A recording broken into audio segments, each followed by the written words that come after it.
And bazinga, we're live on YouTube. It always takes time. What's up, everybody? Hope everybody's doing good. I hope at least some of you have a day off. Should be cool.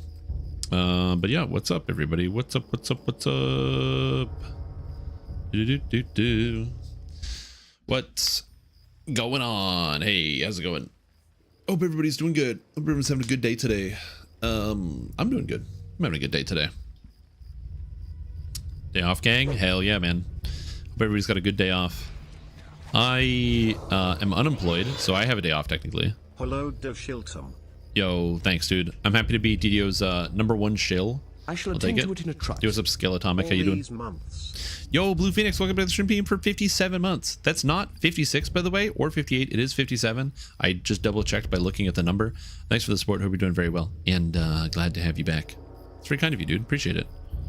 From work, Monday dramas are over. There you go. Yeah, if you are, I know it's a North American thing. I know that also some European countries also do Labor Day, and a few other countries also do Labor Day. It has spread, but it is primarily a North American thing, a Canadian and United States thing. Good old Canadian and US thing. But yeah, what's up, everybody? I hope at least all of you have a day off. We had a bank holiday recently. Oh, there you go. There you go. Yeah, bank holiday. I don't exactly know what that is, but yeah. Oh, unrelated. I'm TRing, so the opening of this stream is going to be like a little slow. We're going to be doing some slow stuff today. I was actually planning on streaming today because I was like, well, it's a holiday. Everybody should get a day off. And what you guys don't know is that I have like, for the past like 2 weeks, because I wanted to get all of the beginner basic stuff done ahead of time, I have been like awake to asleep, just like wake up, working and doing videos, doing other stuff, getting stuff ready for like the stream for PAX, which went really well, which was really fun. It was fun to like see also like what kind of came of that, see the chatter online. I really appreciated all of the glazing that people did of me, where people were saying lots of nice things about me online, which is really nice. That was really kind of all the people who were like, yo, Streamtom did a good job. Wait, great job, Streamtom. Also seeing people pour out of the woodwork to also give me like just like really lay into me and tell me how much they hate me also was very cool to see. It's good to know you kind of like stick into people's mind when you're not there. Like it's really like that like sticking power. So that one was pretty good. Yeah, it was a lot of work. So Friday I like didn't sleep. Saturday I had too much energy and I like could not sleep. So and then last night I was up, I want to say till like 3 o'clock working on the beginner basic stuff to make sure everything got outdone and everything was perfect. I actually did still have a big mistake that somebody noticed in the first video. Dude, I watched this like 3 times and I passed it to somebody else to review for me and we didn't notice. I forgot to mention the Dark Apostate. I just skipped over it, which, to be fair, in my defense, that's the appropriate response to Dark Apostate is in the game currently. So I wouldn't stress about that. I think it's actually fine. It's an appropriate response. It's just, don't worry about Dark Apostate was my response to that. I do have a video about Dark Apostate, but it's just really funny, and like the overview of all the character classes, I just like didn't even mention it when I mentioned everything else. So anyway, I put a pinned comment that gives some information. So yeah, so there's that. Yo, what's up, Cossiter? Thank you for the kind words. Future community manager? I mean, I don't know. I don't know what the future holds. Who knows? The thing is, I don't know if I could be community manager because I would ban so many more people. Holiday stream pug plant. Yo, Cruiser, welcome back to the stream team. Hope you're doing well. Thanks for the support. 53 months is a really long time. It's almost 54 months, but it's not quite. You'll get there someday soon, champ. Don't worry about it. You want to fix Dark Apostate? Here, let me break it down. I'm going to fix Dark Apostate for you. We're going to only look at the tree because I think it's only fair to look at the tree. How do you fix Dark Apostate? Number 1, you make it so that these give 2 imbue dice each as opposed to 1. So just make all of these 2 imbue dice going up instead of 1 imbue dice.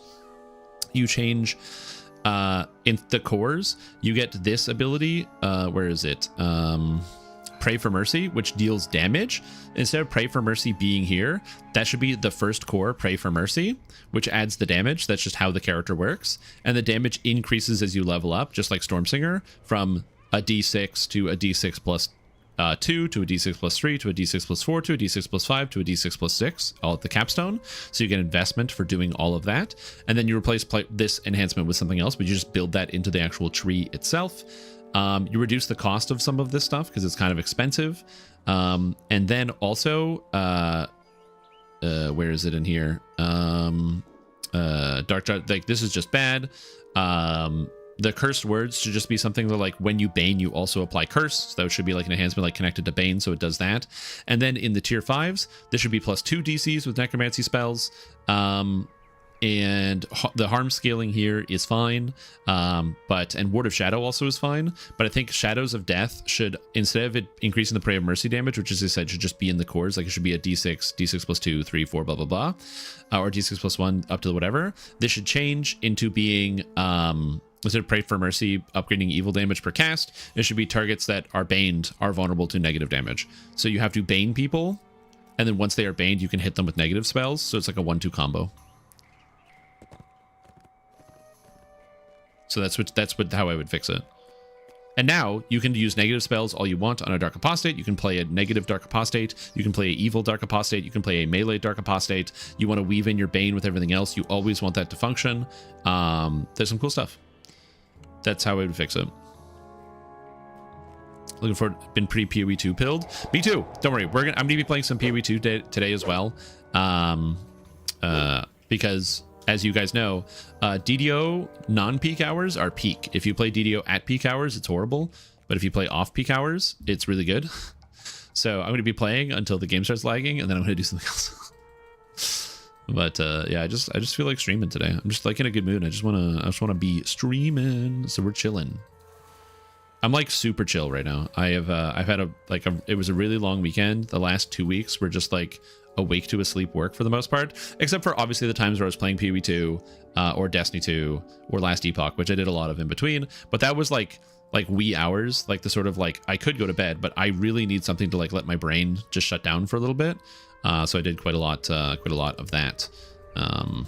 So yeah, I was doing quite a bit of that, which was good for me. But yeah, it was a lot. Yeah. Key to getting me to enjoy PoE 2 was Bo. Yeah, Bo good. Speak at the moment. Laggy? Wait, is it laggy right now? I'm not currently lagging. If I'm lagging a lot, we'll stop. I speak we are Labor Day. Look, if it starts lagging a lot, I'll do something else, but I'm currently experiencing no performance problems. So, and I'm on Trana, so we'll see what happens. We will see what happens. I thought they were going to fix the lag. Yeah, they're working on it. What people have noticed is that they did like the server merge, right? So everybody's like got merged into one server, which is like pretty cool. Not one server, but like a few servers. So if you like open the LFM panel, there's like a million, billion, zillion groups to play with. And that's sick. Like, I'm not gonna lie, that's really, really cool that there's like millions of groups you can play with, which is the upside. The downside is that with all the people that are like playing, the game doesn't work because DDO really doesn't work with that many players. And the short answer is that SSG just didn't do enough due diligence to test the servers. Like, there's no question about that. They just didn't do their due diligence to make sure the servers are going to have the problems fixed, right? We don't need to ask a question about like, oh, what happened? Why is this happening? We don't need to ask. We know. There was just either because of a time crunch or they thought everything was going to be fine. There was an unanticipated problem that probably could have been found with more testing or some more whatever. But we're already here now. So they have been working nonstop. I can tell you this, they have been working nonstop. So for the people that are like, how come I'm not like publicly like making a statement or talking about these things? Number one, behind the scenes, I am 100% aware that the people that work at Standing Stone Games are like, there are people that are working evenings and weekends trying to solve this problem. It's not that people don't care, it's that it is complicated. And also on top of that, like, there is nothing that I can say that can make fixing this problem faster, because like I'm not a computer programmer, and also it's not like something where like a balance change or like just changing a number will fix it. It's like an issue with the game system, which literally just takes time to fix. So for the people that are like, how come like Shrimtom, how come you're not like making a video like complaining about the lag? Because number one, I don't want to complain about it, because I'm just gonna play another video game instead. I don't know, like some people get like really into things, and their first solution to like oh, there's something happening that I don't like, is they like start immediately complaining about it. Whereas for me, if there's something I don't like, I go, I don't like that. And then I move on to another activity. Like that's just personally how I handle those situations. Which doesn't have to be you, but that is how I do that. But then there's the other half of it, which is like, again, a public statement for me is not going to change anything because I am already aware that people are already on the case and they are trying to fix it. There's no one at SSG that is like, oh shit, like this is amazing. The game is functioning the absolute best right now. Like they know. There's a reason why the most recent update we got was from Severlin, who made a post at like 10 o'clock at night on a Friday. Right? Like, why did the head of the company give people an update at 10 o'clock at night on a Friday? Because that's when he got the update at 10 o'clock at night on a Friday from the people that are working on it. So again, the people are doing their thing. So for me, making a public statement about it is not going to affect anything. So that's why I'm not out here being like, well, they gotta fix the game, do a backflip. Like, nah, I don't really care. So I'm just going to play it when it's good, and when it's not good, I'm going to go play something else, and I'm not going to get stressed about it. If you are watching the stream here, I would highly advise you do the same, because it will make you so much happier than having to like get really stressed and really get worried about stuff like that. That being said, however, there is also the other element where it's not like, oh, but Streamtime would never be critical about X, Y, or Z. Don't worry, I have things that I'm going to be talking about. Specifically, I'm going to be putting out a thoughts video about the Chill of Ravenloft expansion that just released for DDO. We've had a few weeks for it to like simmer and settle. So I have a thoughts video to put out. Actually, I'm just going to leave this here. I have a thoughts video to put out about what I think.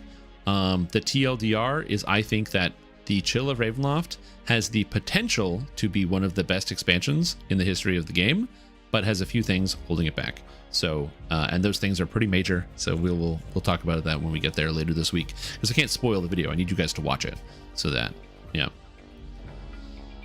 Oh, forgive me, dude. I know you've shown this build. This is I made the video about this. This is the Sorcerer Eldritch Knight. It's the the Dampier. So I went Pale Master, and I went Eldritch Knight as a sorcerer. So it's like you get to go undead, but you get to be a sorcerer. The build I posted a 19 or 18-1-1, so 18 sorcerer, 1 fighter, 1 cleric, Dark Apostate, and it's actually way better. Both of those builds are significantly better. In fact, after going through the footage and redoing stuff, the dual wield build is significantly better, and it is way stronger than this. But again, this was experiment. This is one of the reasons why I play it first, and then I give my information later. So there's that. But yeah, but today is TR day, so we're going into something else. I need I need hearts. Heart. Any hearts in here? No. Any hearts in here? Hearts here? Okay, I have no TR things, so heart seed. Yep, 18-1-1 dual wielder. If you have like +8 tomes, the build is like super fucking good, because the +8 tomes are really nice when you have to deal with dexterity. As it turns out, dexterity is a bitch. And same with like the strength. Like both, no matter which build you decide to play, the two-handed or the dual wielding, you have to deal with 17 strength or 17 dex. And so if you have like a +8 tome, that means you can start with a 13 dexterity or strength, and then just take any feat at level 1, then use your free feat exchange or a dragon shard to change your feat at level 1 to two-handed or two-weapon fighting, because the tome bonus doesn't apply at level 1 in the character creator, but it does apply in game. So you can make your character, then come to Locania, do the quest, and then go and reset your feat. And then by the time you take improved, you will have the +4 tome bonus, which brings you up to 17. And then that means you can get way more con, way more int for skills, way more like main stat charisma, and it just makes you significantly stronger. But if you don't have that, then a +2 dex does wonders, because then you can start with a 15 dex instead of needing to go up to a 17. Because if you go up to a 17 dex and you want to max your charisma, you basically means you have like a 9 constitution or something dumb. Uh-oh. Oh, the lag. It's happening. There's like a bazillion deck races. No, there are a bazillion dex races, but they're not undead. That's the thing. They're not undead. If only they were undead. Okay, this is a Dampier past life, so I need a True Heart of Blood. Wait, do I not have tokens of the 12?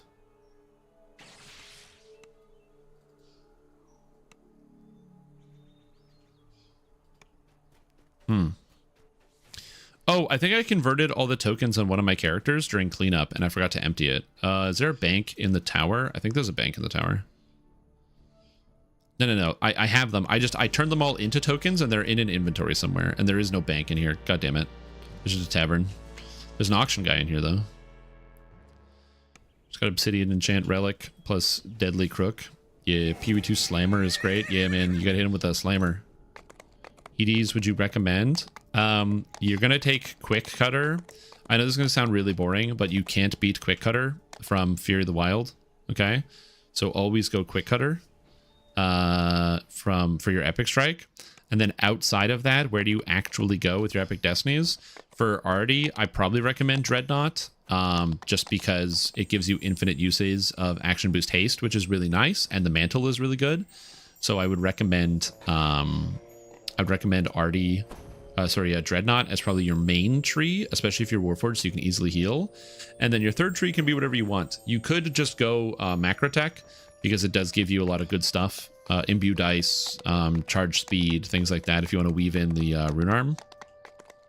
But yeah. High Elf, Low Elf, Medium Elf, Long-Eared and Short-Eared Elves. Yeah. That's what they did in Lord of the Rings. They gave us the High Elves.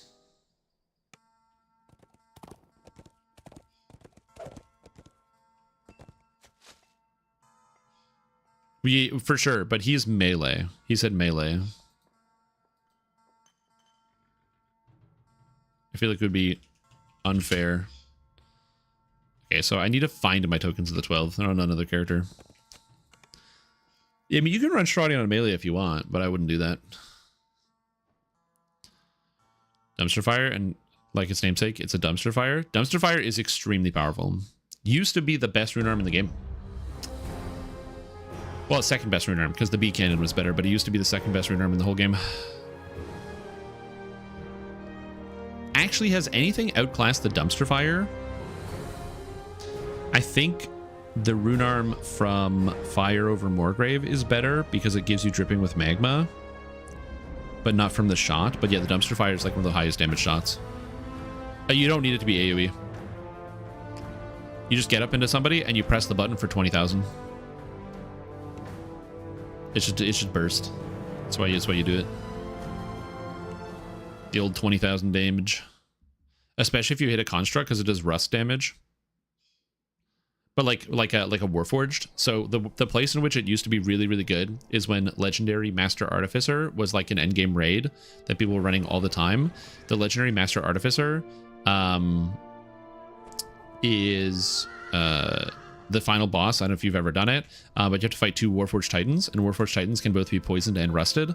So it got hit by everything, and that rune arm was real good there. Okay, so if I check this... Oh yeah, I got everything in here. There it is. There's the tokens. I knew I had them somewhere.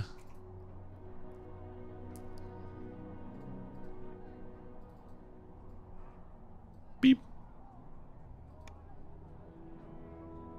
Nice if you use it properly, yeah. Dr. Victor Rune Arm looked nice. Yeah, I haven't tried that. Could be good.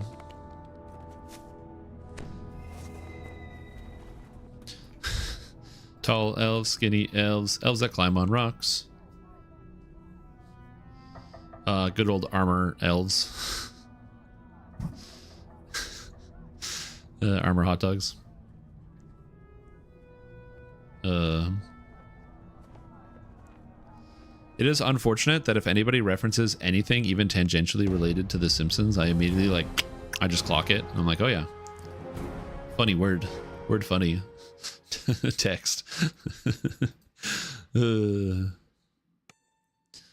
Yeah, also, I'm really tired. So if I seem out of it, or I'm just kind of really, really chill, I'm not high. I just haven't slept in days. because I've just been really stressed about like the whole event and getting the beginner basic stuff done and getting everything over. So I'm just literally having sleepless nights. So that's done, by the way. I'm very relaxed right now. I feel so good. So that's why I'm just like hyped to like make new content and just do new stuff. So yeah, if I'm just like less responsive, not less responsive, but if I'm just like, wow, Shroomtime, you seem really chill. Did you like smoke a bowl? No, I didn't smoke a bowl. Well, it might be hard to get me to be like upset about stuff today. I mean, it's a holiday for some, so just like chill, just relax. Pull up a chair, sit down. Have a nice chill Corona or something. Heart of blood. Oh yeah, the game servers are a little chunky at the moment.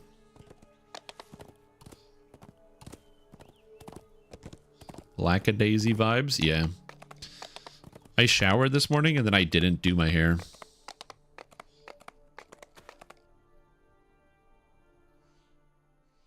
That's pretty much what happened there. I just didn't feel like it. I went out with a buddy of mine this morning. We got some brunch.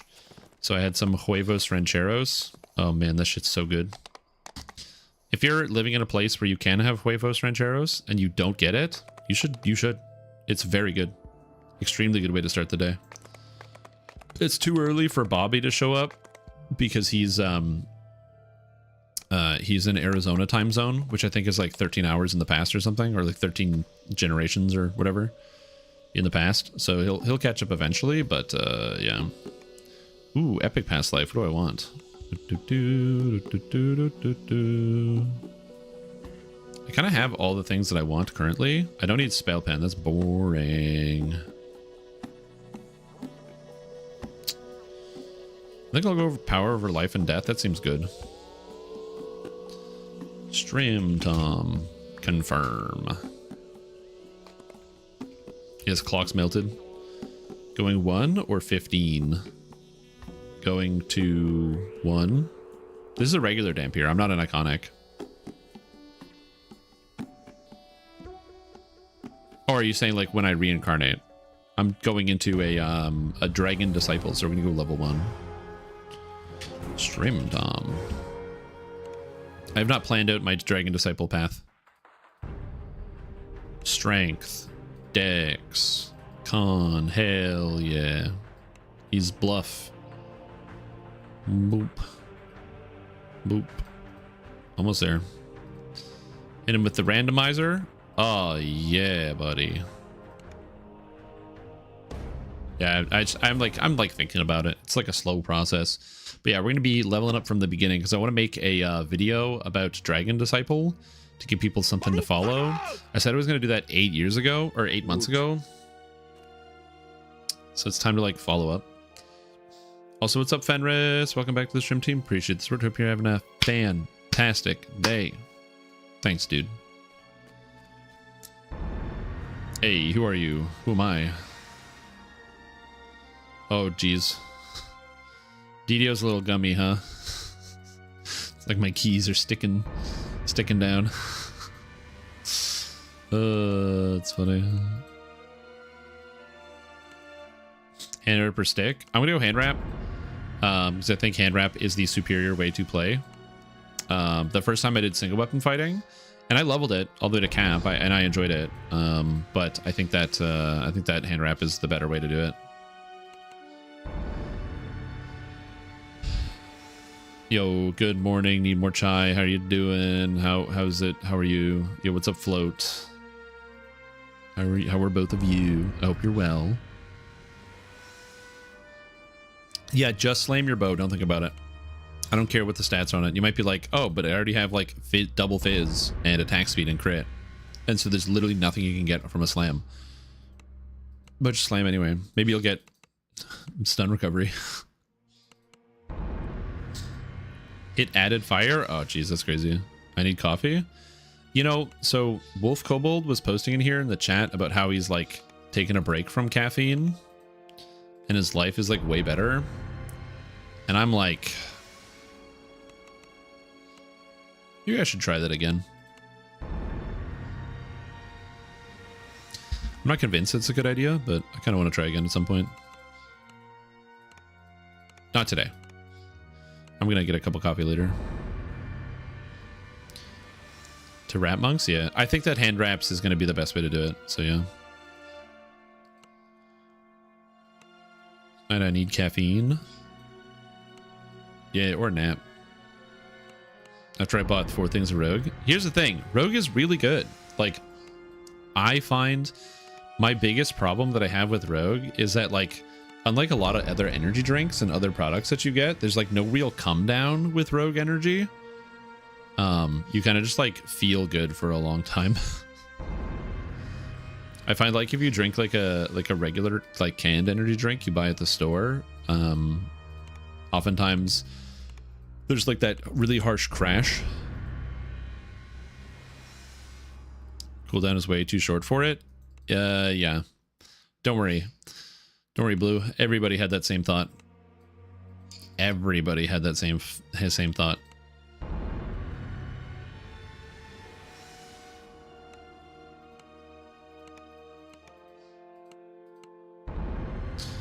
Question for you. I just thought about this right now. If somebody was to like shorten your name, Blue Phoenix, would you rather like somebody say like Blue? Would you rather be called Phoenix? Would you just prefer somebody to say Blue Phoenix all the time, or do you want somebody to be like, "Yo, what's up, Big BP? How you doing?" Would you go by the Big BP? Blue is fine. Gotcha. All right, I understand.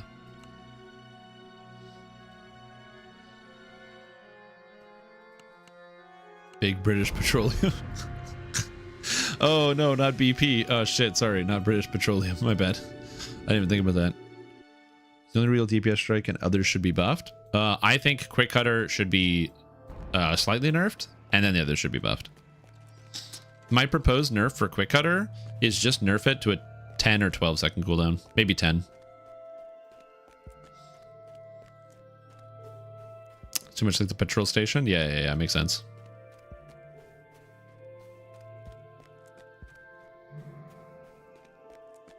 One second cooldown so I could get RSI. I mean, yeah. Oh shit! I did it! Yo, does it look like a horse? Or is that just the icon? Where is it?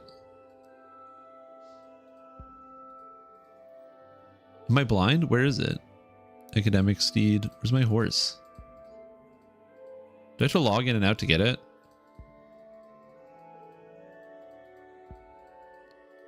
I got my cloud. I think I have to log. Yeah. Classic DDO.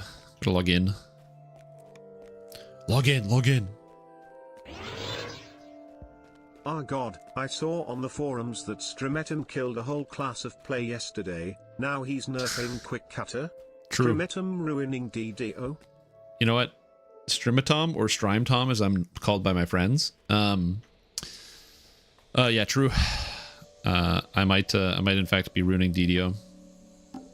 I mean, oh no, it's in my inventory. Wait. It was in my inventory. You only get one per account? Like it only applies to one server?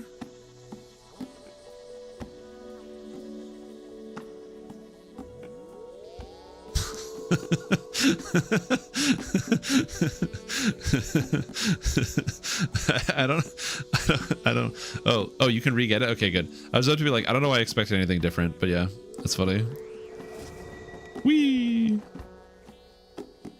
Well, honestly, perfect timing for turning, like, going Goku and getting my, Dragon Disciple. The first Dragon Disciple that I made, I will say this honestly looks way better than I initially thought it was going to look.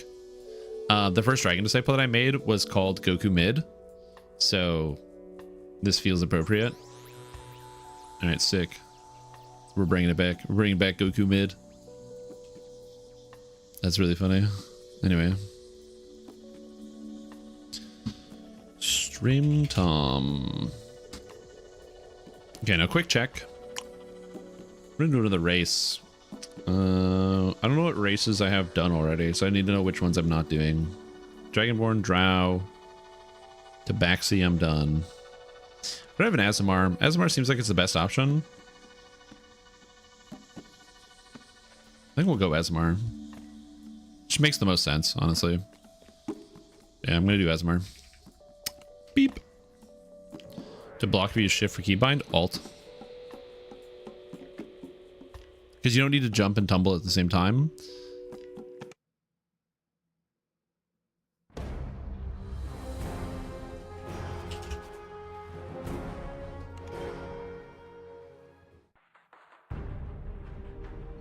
Yeah, I'm gonna get everything in the game nerfed. Sorry, you guys.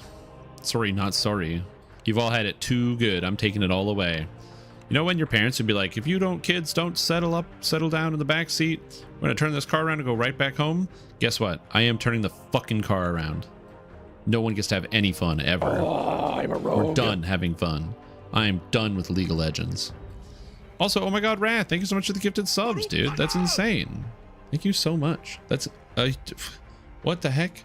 5 gifted subs. Yo, welcome to the stream team. PSA Tech 84, Fenrir Zerker, El Hashmi, or Hashmi, Krellick, and El Diablo. Yo, thanks, dude. I really appreciate it. I hope your day is going just stupendous and everything is going well for you. I'm not tired. You're tired. Okay, I'm learning. I need more intelligence because I want skills. I want jump. I want spellcraft. I don't need balance. But thanks to the gifted subs, dude. That's really, really kind of you. And I hope your day is going good. I am so tired. I've like barely slept the past few days. And it's all just been work on the beginner basics. Like literally it was like do beginner basics and go to bed. Except for the few moments where I broke down and I played Destiny because I wanted to play Destiny because I got a new build that's really fun. But other than that, I've been just doing stuff. It's either swim or listen or spot. Wait, I don't get spot. I only get listen. Yo, do I max out listen for memes? It's like balance is the right option. What about listen for the memes? Heading to bed. Yo, take care, boss. Enjoy some sleep. Getting a 34 doesn't get done by itself. No, unfortunately. To help with lag, true. The blast level, so more people aren't playing it. Well, the answer to that question is that there's just too many things in this game for everybody to be playing all the time. You know how like you play like another video game and like I'll give you an easy example. Is there a PoE 2 ninja? Oh, there is a PoE 2 ninja. Okay. So if I go to PoE 2 ninja, the new Path of Exile 2 League came out, Rise of the Abyssal, and you can see the breakdown by class, and 40% of the League is dead eyes. Oh my lord.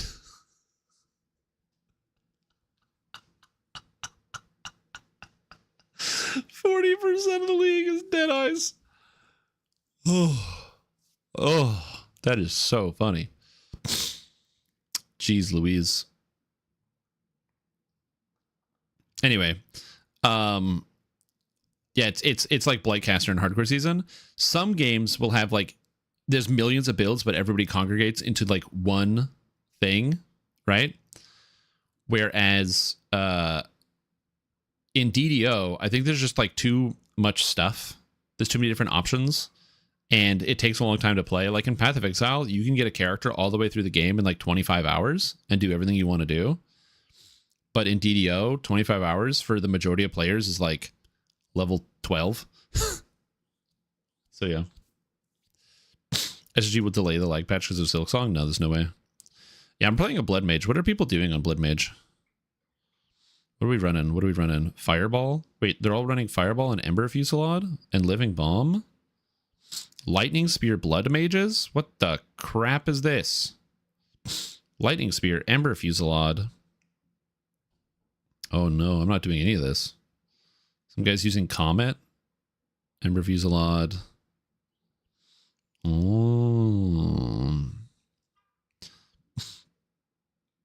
Oh, Fire to Chaos. Resonance, yeah, Black Flame Covenant. These people aren't. They're pretty much all running Blood Magic.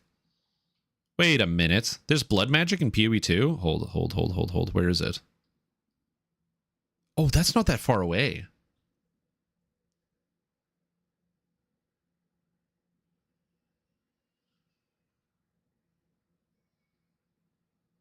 That's actually really good. I should do that. Because they went with the extra life here, which is probably the answer. But I kind of want to go with Gore Spike and get the damage crit bonus per life. I'm doing like Tri-Elemental. I'm doing the infusion stuff. That was your plan before the League release? No, I was trying to offset. There's an ability here which offsets mana cost to life cost. This blood transfusion stuff. And I was tempted to do this. Another thing I don't know is how much the spell costs. Anyway, we're not looking at this now. I'm just getting distracted. But like, that's the only thing I don't know is how much the spells cost. Because if it just changes the cost into life, then you go from 30 life and 30 mana to just 30 life. But if it converts it in, I think you can get away without using blood magic. So we'll see. Anyway, I'm getting distracted. Let's just do listen for the memes because it's funny.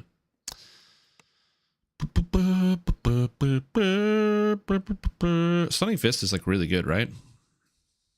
So we'll take that. And I need 2-weapon fighting. Am I not taking Maximize at level 1? Oh, shoot. No, I guess not. I guess we're not taking Maximize at 1. Yep. Well, we're going to take Maximize at 1, but we're going to swap it out for 2-weapon fighting. Have you seen the R10 Trio Challenge in the Portable Hole Thrain Discord? No, I'm not a member of that Discord.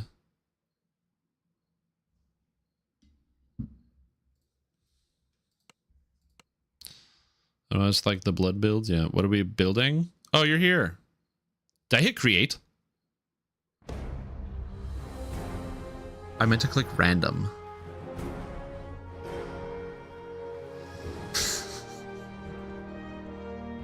That's my guy. Well, and I'm lawful good, I guess. It's fine.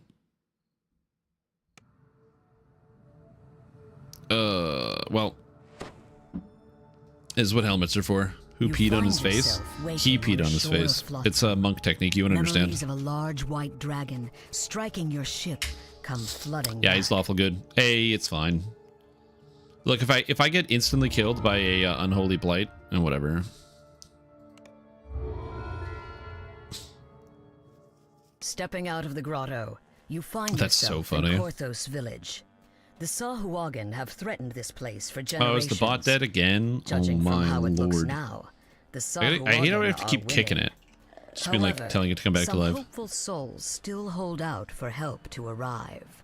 Yeah, that's funny. That's okay, I kicked it. It should be working now. Alright, we got Ocean Stance. I think I want Sun Stance, right? Until I get Way of the Mighty Dragon. So we want Sun Stance. We want Sun Stance. These other stances are gone. I'm just gonna get rid of this because we're swapping it out. Or I guess I don't have to swap it out. I could just keep it and take 2-weapon fighting at like 2 or 3 or whatever, right? Yeah, I can just keep Maximize, whatever, it's fine. Trip, yes. Under, no. Lay on hands, yes. Sneak, no. Eats. Alright, so we want Ancient Power, because it's broken. We want Ancient Blessings, because it's broken. We want Double Strike, because it's broken. We want Enchant Weapon, because it's broken. Man, like, this stuff is so dumb, where it's like, you get plus 12 from this, and plus 3 from this, so putting it on, I'm plus 20 to hit with nothing. It's so dumb. It's like super overpowered. Where was your ship going before the dragon attacked it? What were the occupation of the characters before they got into adventuring? Oh, like what was the occupation of my character before he got into adventuring? Before he like wound up on Korthos village? Judging by my guy, he used to work at a nightclub and was a bouncer. Until everything changed and he decided to go and take a monastic journey. And on his first day after taking his monk's oath to pledge himself to a new life, he got washed overboard. No colors the queen? No. I play for power now. I've lost my sense of fun.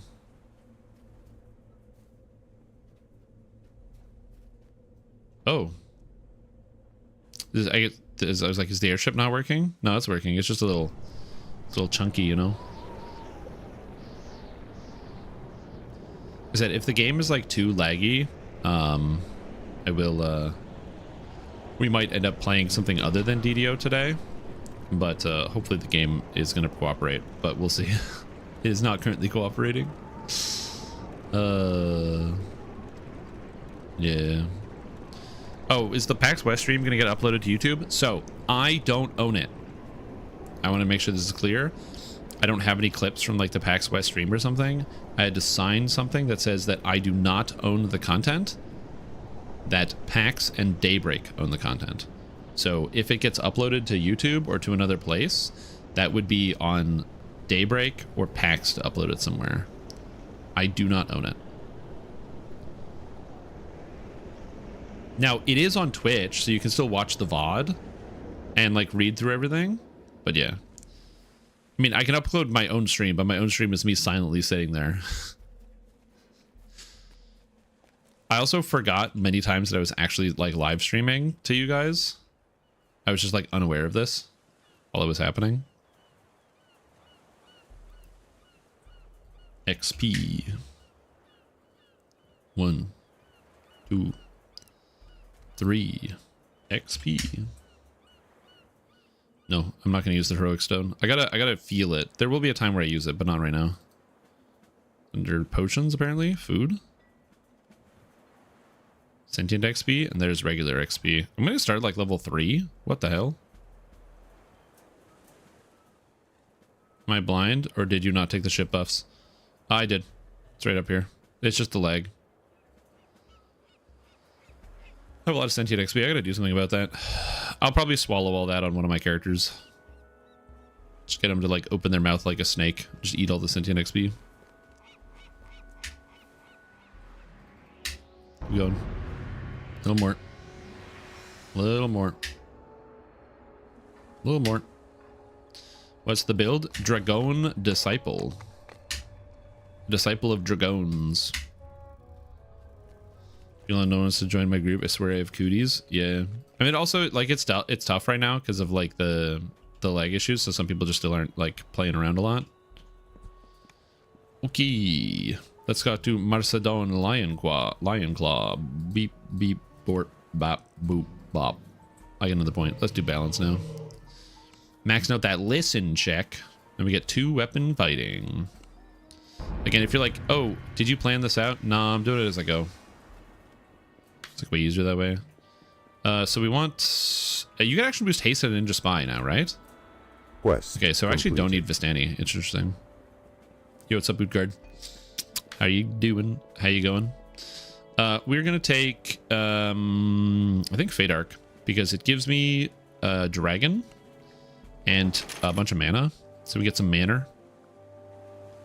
And then I have racial points to spend. I'm probably gonna like just piecewise put this in here. I have how many? 6? 6 racial points. Now let's me put points into Dragon Disciple.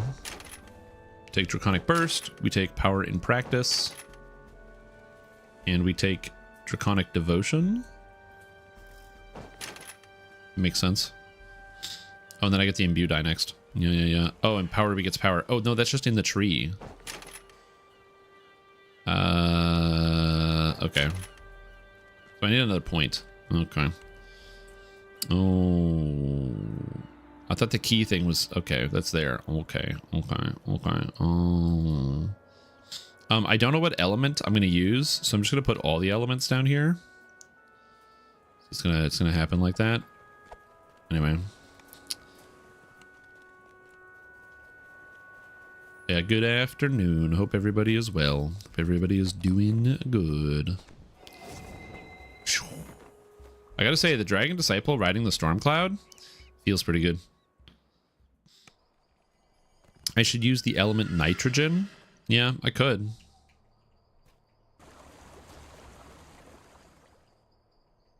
Yo, what's up, Yamura? How are you doing?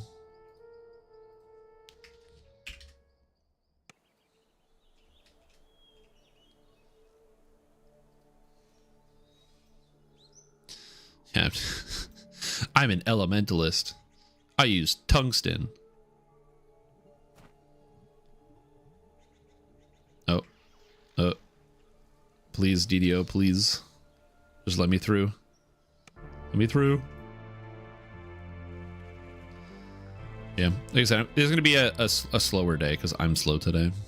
So we're just having a relaxed day. It's a holiday. We're just chilling.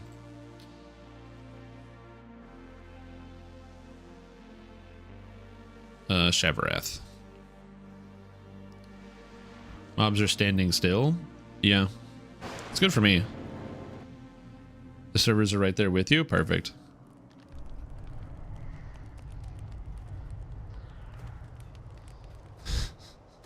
I cast a zoicide azide. I actually don't know what that is.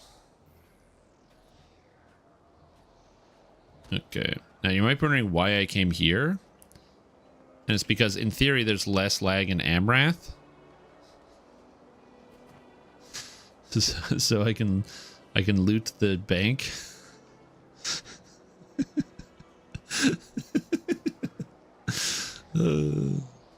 We'll get there. We're almost there.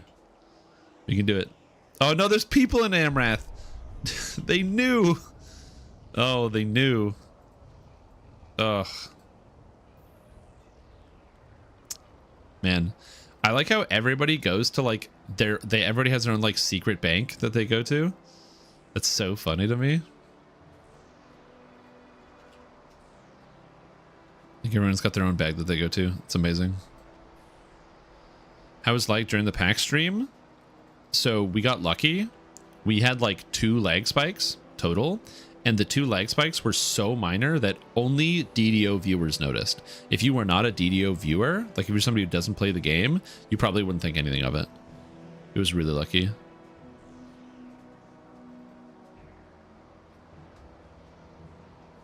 Insult its mother. Yeah, I mean a lot of people do that. My familiar in slopes. Yeah, maybe. Okay. Is it a cosmetic? Oh, yeah, it is. Let's get this out of here because it's garbage. I have these power of evidence that they just kind of like stack up. It's really annoying. Do I want Reaper wings? I don't know what element I want to use. I guess the white ones kind of fit. Because like in the show, Goku goes Ultra Instinct, so his hair goes white. But he doesn't get wings though. I don't know. It's tough. Yo, what's up, Ninth Pawn? How you doing?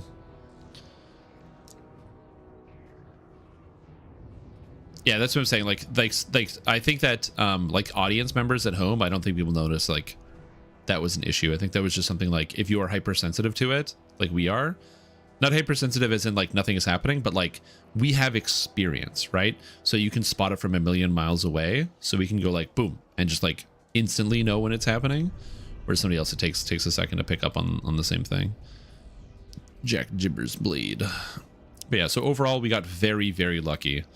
Yeah, there were a bunch of people like, oh, it's like pre-recorded, which was so funny. Watching people on the forums complain that the stream must have been pre-recorded because we didn't lag that much when people literally showed up and were trolling us live. I don't know, dude. That is this wild. This is one of those things, I guess.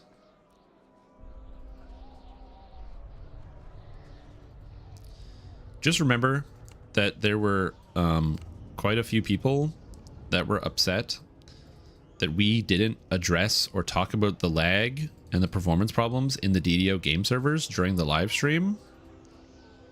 And they were confused as to why we didn't do it. Because they were confused. Because what they were basically confused about is why we didn't talk about the DDO lag during a commercial for the game. So if you ever feel bad about yourself, remember that there were people out there that didn't understand they were watching a commercial and that the commercial wasn't going to tell people that there's a lag problem in the game right now. So you can be like, you know what?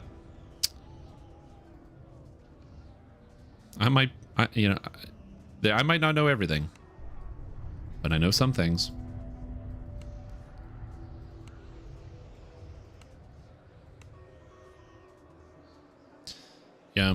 I will say it is kind of funny because for the record, I have never been paid by Standing Stone Games at any point in the past for anything. They have never given me any amount of money. I have just said everything what I've said because it's my personal opinion. For the PAX event, they did pay me because I am talent. They had to hire me to do this event because I had to do prep work and I had stipulations and schedules and other stuff to do. So they did pay me for that. So that's the first time I ever got paid. Oh, but now it's going to come up forever. Stream Tom, the paid shill, paid actor. That was me. The second I saw the trade happening, I'm like, we can fix this, but we have to do it afterwards.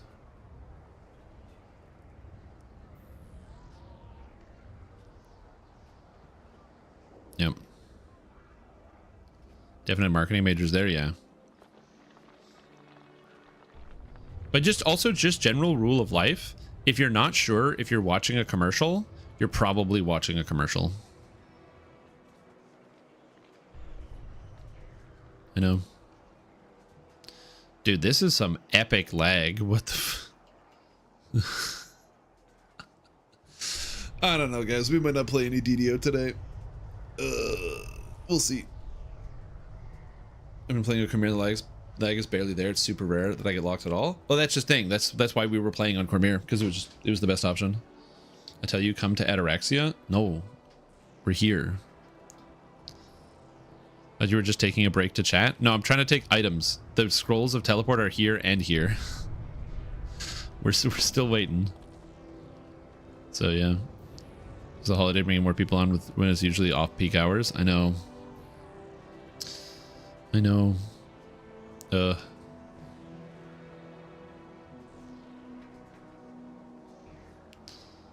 Okay, fine. I can't even go to Ataraxia's Haven. I'm level 2. I don't think it'll let me go to Ataraxia's Haven. Okay. I'm not a doctor, but I'm like pretty sure that it won't let me. Oh, are you gonna bracelet or friends me to Ataraxia's Haven? To the bank? Can I leave?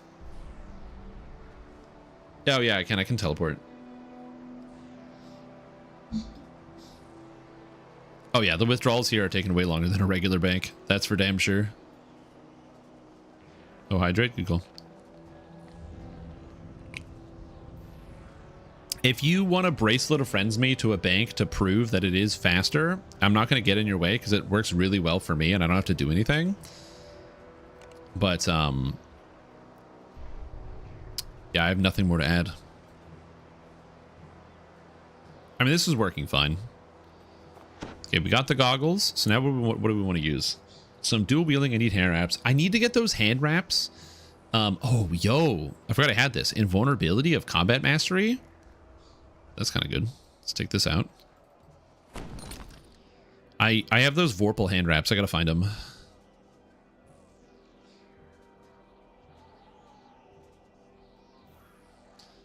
You're worth right now and have no lag. Maybe 3BC bank will be less laggy. Each individual instance is different. Oh, yeah. Let's see it. Few more at Taverns. Have they ever done anything like this for Lotro? The closest they've done is they have had a few content creators kind of do things with some of the staff. So, for example, there is there we go. Oh, he's already in a party.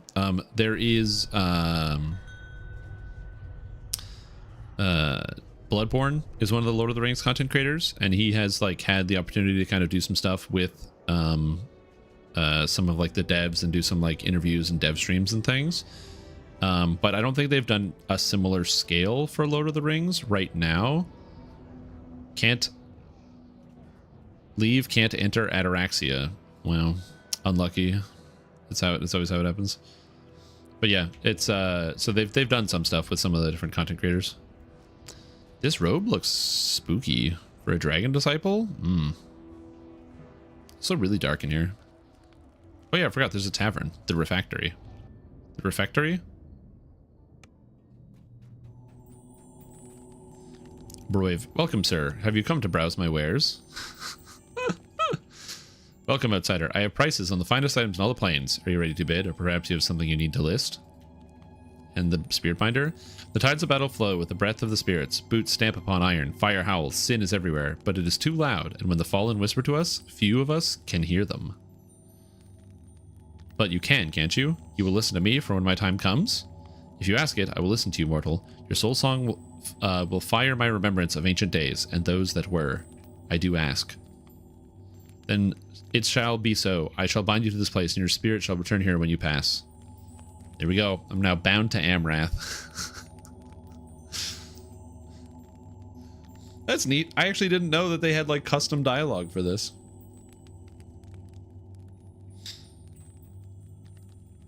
It's kind of interesting. I had no idea. Stuck in lag and has K. Wasn't meant to be. That's okay. I got mail.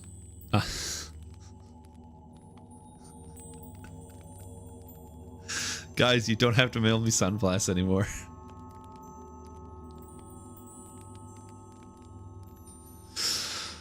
Oh, that's really funny. That's really funny.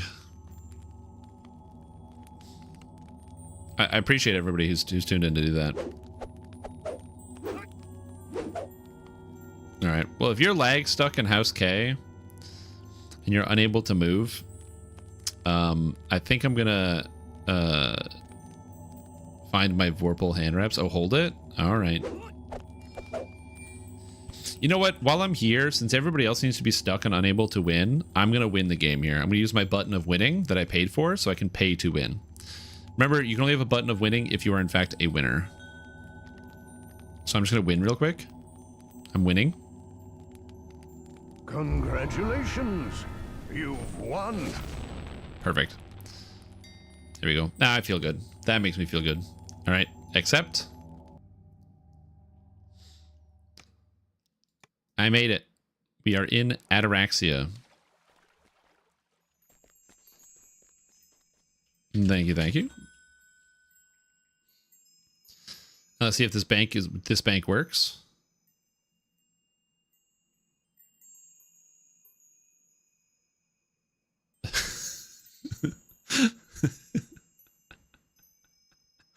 It's going. It is going. You know, it could be worse things. What do we got in here? There's so much garbage in this bank. Oh, they are here. Vorpal hand wraps of Vertigo. They're level 4. Okay. Let's get to level 4 to use these. To get my Vorpal wraps. I can take that out. Nice. Okay, I'm gonna rebind here. Where's my spirit binder? There it is. Fire Mastery. Yo, preserve my life. Yo, thanks, dude. Hand wraps just to punch off their head. Yeah, it's the idea. All right, so for this one, I have move speed, I think. Yeah, I have Gyar's Boots of Dashing. The boots, they give me the dashies. And it's good. We get extra thing, we get extra key. Got that sorted. I don't think I need an XP potion, but like in case I get bored, I'll keep it on here. I don't think I'm gonna cast any of these spells right now. They only cost 2 mana though. But I just don't have any spell power, that's the thing. Like, I'm going to use the SLAs. So, we'll use, I'll probably have, like, acid and, like, fire, probably. We'll just throw in acid. I believe all of this is conjuration, or evocation, right? 10 plus wisdom plus evocation, 10 plus conjuration. Oh, acid is conjuration. Wait a minute, how can that be the same? Are those still broken? Conj 3, Evo 3. Oh no, I have the same. Wow, that's crazy. I didn't expect that. Okay. Oh wait, but it's poison's transmutation, right? Which is higher because I have more transmutation. Huh. Beginner guide, keep up the good work. Yo, thanks, Zabalt. Yeah, all the beginner guides are getting redone. There will be one every 3 days. So you'll be getting videos.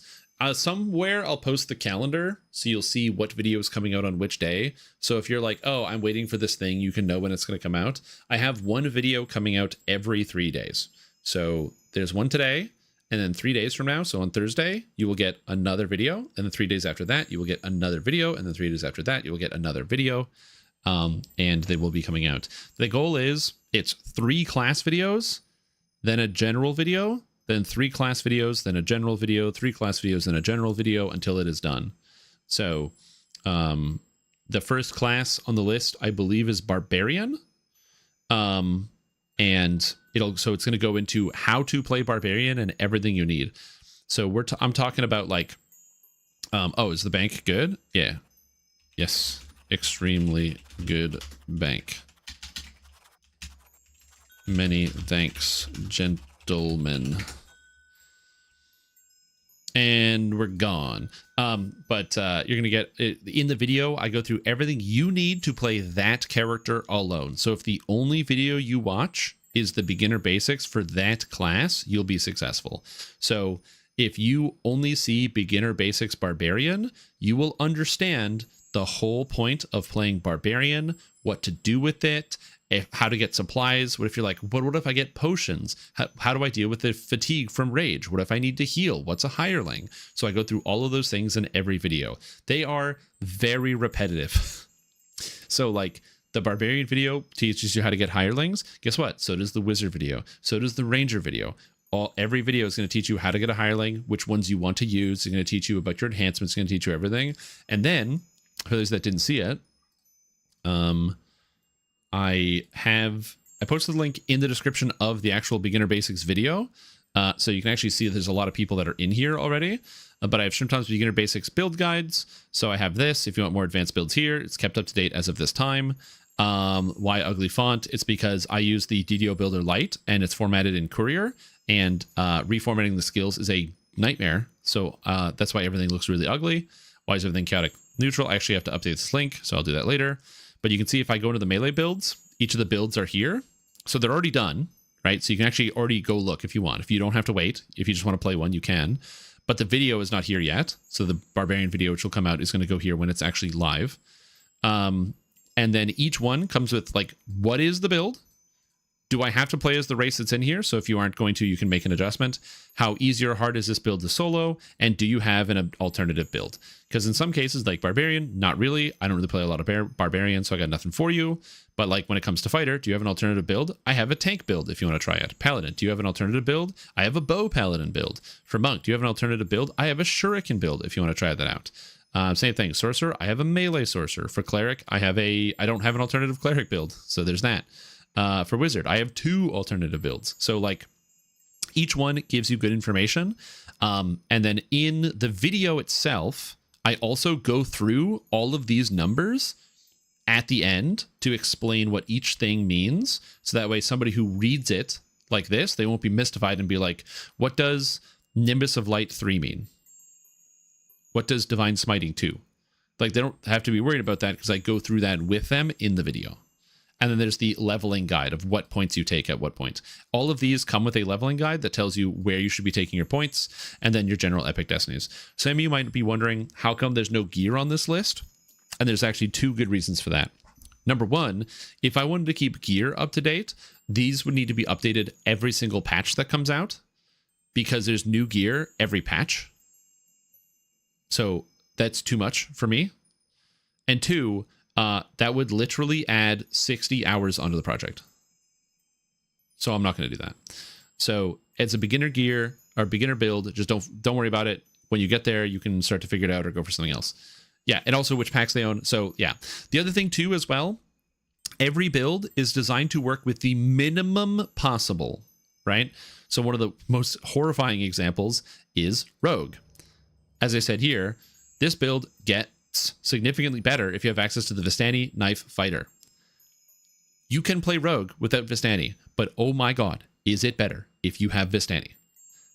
But you don't need it, so I didn't include it. So this Rogue is a Assassin Rogue that you can solo through the whole game with without needing Vistani, which is good. Similarly, with Artificer, I only recommended for Artificer. So if you own Harper Agent, buy it. But I assume people don't own Harper Agent. So the Artificer is a multi-class because that is the only way to get into hit and damage. You need to have some Rogue. which actually is fine as a ranged character. So it actually works fine. So, and I explain that in the video when we go through. So that is an option there as well. And then similarly, all of the spellcaster builds, they're all spell builds, except for the druid, which I decided to do as a melee because it's kind of cool. But we have cold druid as well. So for the people that are like, I want to play a caster, there's cold druid, so they can do that. But I felt like melee druid is an easier way to start playing druid. Additionally, in the archetypes, that's where you're going to find like Blightcaster will be the caster version of druid, that sort of thing. Are you doing both base and archetype at once? No, they're actually going to be separate videos. So you will watch a cleric video, and then there will be a separate dark apostate video. Yep, and that's the idea. So that's going to be in separate videos. That's why it's 3 classes, then a general. So I'm going to do 3 classes, and then there's a video coming out that is like beginner tips and tricks and the basics of what you need to know about the game. I go and I talk about like gear. I talk about like stacking. I talk about a bunch of stuff like that. And then later on, there's one for universal enhancement trees that explains what are the trees, how they come out, and what they're for, and how you can use them. And I have another one, beginners epics. What are the epic destinies? How does this work? So those kind of sprinkle in as the videos are coming out. That shouts Boo is the best monster in the game. Yes. Innovation should say get good and close the video. That's not a terrible idea. Anyways, this is linked at the beginning of the in the video description itself. In case any of you want the link here, I will toss it in the chat if you guys want it. And so you can bookmark that. This is also going to go into the build repository. I just forgot to add it yesterday, and I'm not going to do it now. I'll do it later.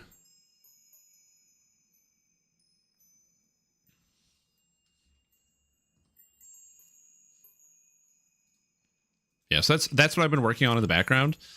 And I know you might be like, yeah, but it's just like making some builds. I promise it's so much work. It's so much work, dude. Anyway, not trying to like pump myself up and be like, I'm the greatest, I do everything, but more so just like, whew. But I'm happy to be able to provide. Happy to provide, to give people some guides to follow, something to do. Do I take jump? Yeah, probably. Oh, but I actually have the jump skill. I don't need jump, I don't think. Let's take shield. Shield's probably better than jump. Gives me armor class. I can't leave. And I need spell components. Let's go to House J, Rasco. So let's just do one of these. So potions. Death Ward Flask. We're going to drink that every time. Harper Pin goes down here. Dread Map. Key to Evening Star. Curse Potion. Disease Potion. Oh, Haste Potions. Good idea. I should buy some Haste Potions. Haste Potion. Lesser Restore Potion. Divine Door Rod. Do I have bells? I got bells. And we go to scrolls. And we got Greater Resto. Heal. Raise Dead. Resurrection. And then we have Teleport. And Greater Teleport. I'm actually going to put these over here so they're off to the side because I don't need those as much. And last, you know, I'm feeling like winning again. I'm feeling it's a winning day. It's a winning day. So we're going to win one more time. Reminder, this is a button called the button of winning. It only goes to winners. And I bought this, so I paid so I could win. So let's win again. We're going to win here. You win Dungeons and Dragons Online. There we go. I win Dungeons and Dragons Online. God, that feels so good. Man, I'm sorry you guys like are watching right now and you're like, I wish I could win like that, but you know, it's just one of those winner things that only I know about. So yeah. And my bank location? No, this is my save point. So yeah.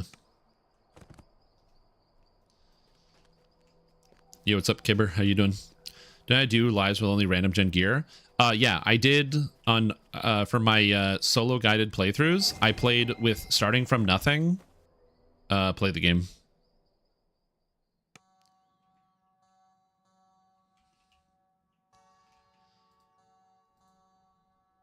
I use whose spell components? Chameleon Tail, Rangers.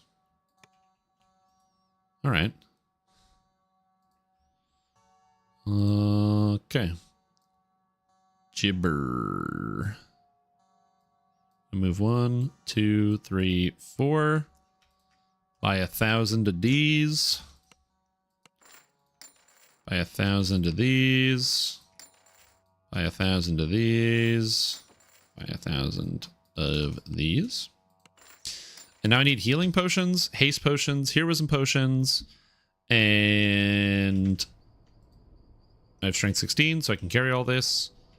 And I need to turn on my thing, my Azamar thing. Race. Bond.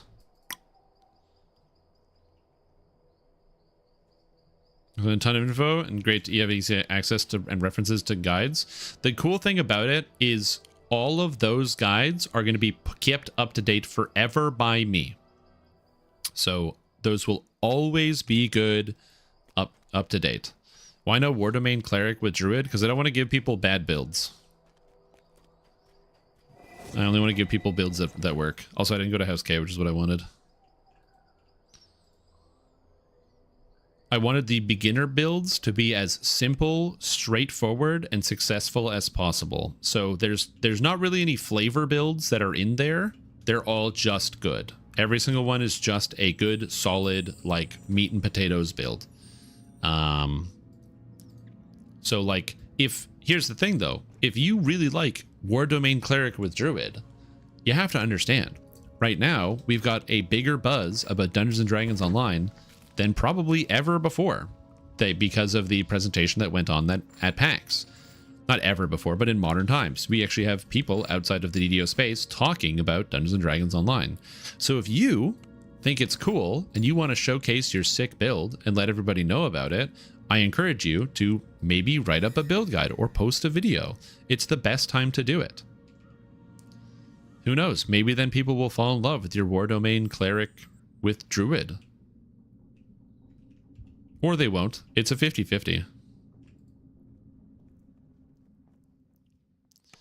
Recommend Caster Rogue for newcomers? No. I did play that. My armor class is 42. Oh, that's really stupid. It's a really stupid number.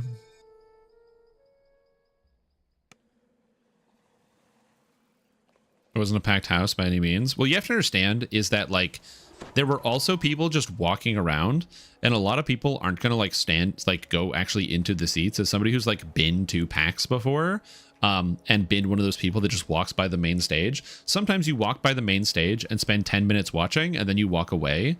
And out of the 2 hours with, like, the thousands of attendees, I guarantee you they got a pretty good amount of eyes on the product.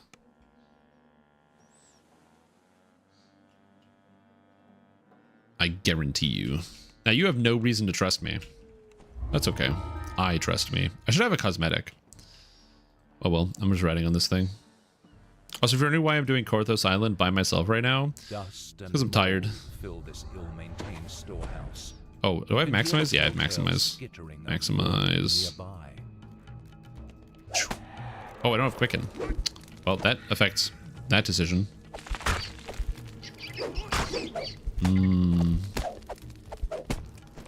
Attack speed is slow. Let me drink a haste potion. I mean, 32 damage at level 2 is, like, not bad for that. Like, macro attack mantle, a little orb that repairs you. This appears to be the Phoenix, would you... Are you joking, or... Because if you didn't know, that exists. It's inside of the Renegade Master Maker. It's tier 5.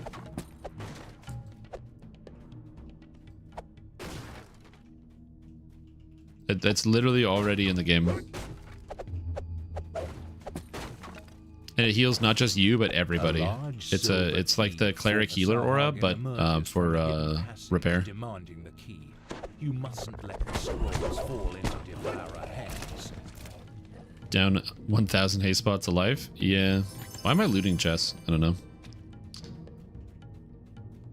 I'm gonna trust a person with no drip. True. Yeah, I need some like dragon scale. This makes me wish I didn't delete my silver dragon scale in this character. The door That's fair. swings Most open, people haven't. revealing a magical Uh-oh. It appears that the floor Come in on. this room can be moved Come on, and tiles, please rotated. turn when I click on you. Oh, jeez. Fortunately for me, my character's borderline invincible, so not terribly worried about this. That's from War Wizard comms turn in? No. All that remains now is to I know they take last 2 and minutes, deliver but the I don't mind drinking the... Ever since they added that you can drink potions while moving, which I always thought was really funny, because I remember when that patch came through, and I was like, isn't that a alchemist ability, Alchemy on the Run? Which it is. It's one of the draws to play alchemist, is they can do it while moving. At which point I learned that the... So you... This is a classic experience. Left hand not talking to right hand.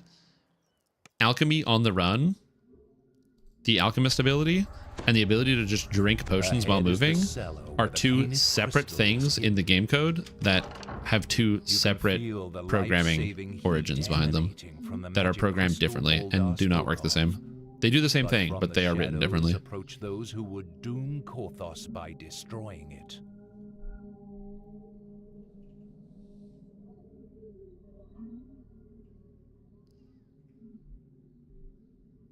Can tiles be reversed turned by blocking? No.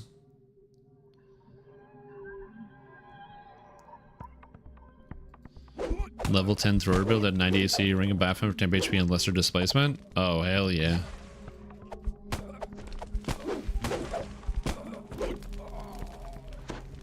They stack, how to interact? They just don't interact. Because they both function and do the same thing.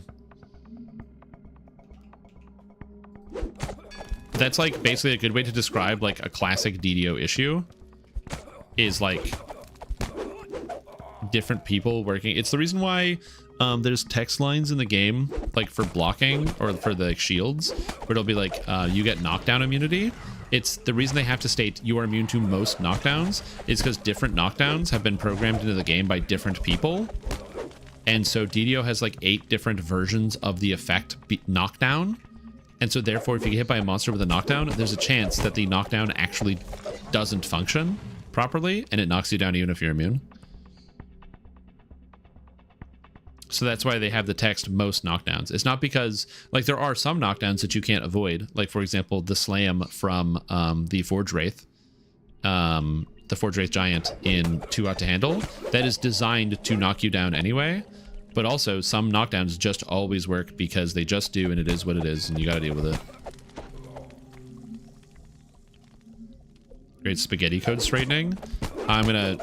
It's every update is the Great Spaghetti Code straightening. This is Nasiko. I feel like that's one of the cool things about working on like a really old product, like Dungeons & Dragons Online, is that, you know, if you're somebody who is...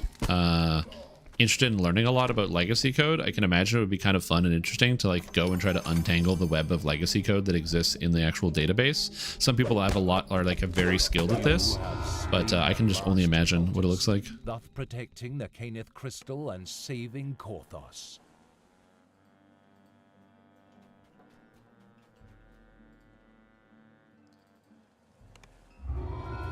Endgame Paladin build sure is weird. Is my... Oh, did my text not update? No, it says Happy Labor Day. Okay, we're good. You had to use Dispel Magic? No.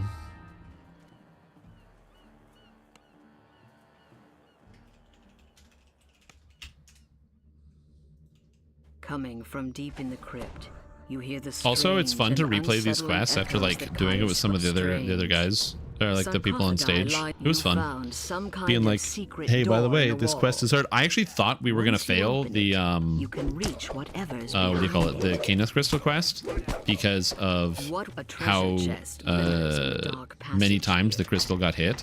There's a Sahuagin in here. I really thought we were gonna fail the performing quest. Some kind of ritual. Come, dead son of Korthos. Yeah, they don't do enough damage to it, Sahuagin so was which is using good. a magical But I was crest worried. I was like, appears oh from the shit, are we gonna destroyed fail? altar.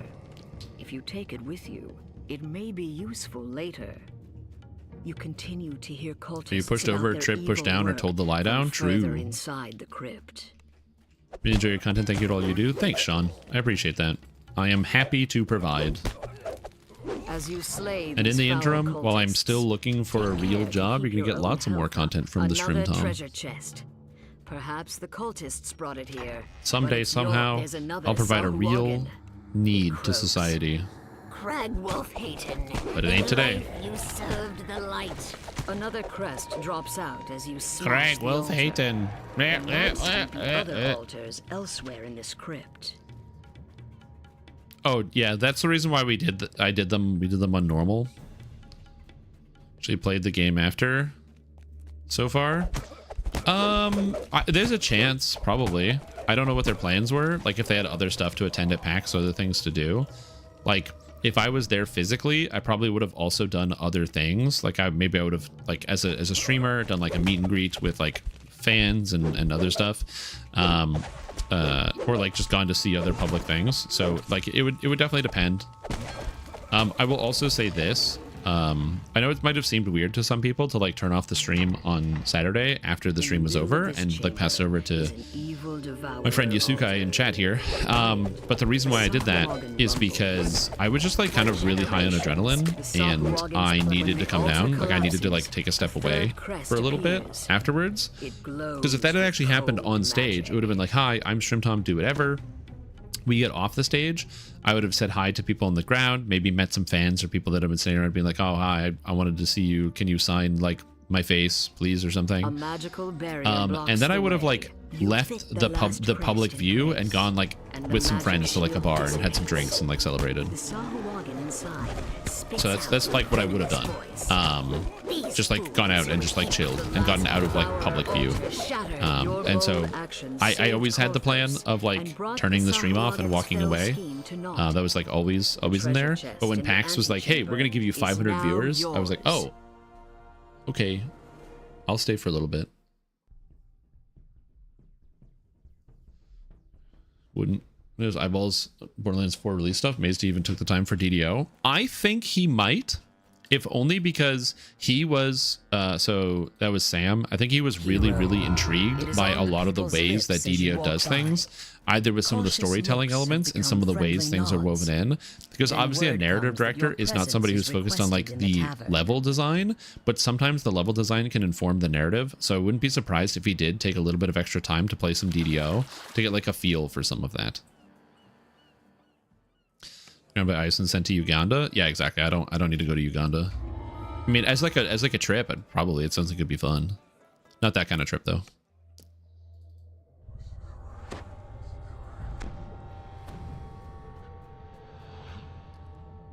Your waiting bears fruit. He has a lot of needs, so thanks. Yeah. Stepping in from the dark. Who made the characters? That was Cordovan, community manager for Dungeons and Dragons Online. He did it. Not me. Looking to a pure dragon disciple. Do you recommend evocation or perhaps conjuration for acid? I think evocation is 100% the best play. And the main reason for that is because conjuration locks you into acid dragon breath. Whereas if you go evocation, that means you can use, you can either go like, anything in Primal Avatar. You can use Primal Avatar heavily. You can use Draconic Incarnation. You can use Renegade Mastermaker. You can use Your stalwart defense gives the Sahagin Magus of the Eclipse, and those are all good options, and they can all do well. So I highly recommend any of those. Or if you go evocation, you decide you want to kind of back away from some of the spells, you can still do that and use some of the evocation and just take like Burst of Glacial Wrath for a stun if you want, because you have evocation and you have the DCs, and then disincentivize the spell power. Just use it as like open with the Burst of Glacial Wrath to stun and then go in with Quick Cutter and regular melee stuff. How about did they move it to Cormyr or something? What? Oh, like my character? Did they move it to Cormyr? No, I was playing that on Cormyr the entire time. I just lied to you guys and told you it wasn't. I told you it was Thrain, and you believed me. I have no idea how that worked. That traitorous Jacoby Drexel hand. He must have fled. I even had to swap to Thrain at one point, and I was like, I like went and clicked quit so I could get to Thrain, and then I was like, oh, I was supposed to click log out. Whatever. It's good to reset the client. And no one batted an eye, and then I just logged in on another server.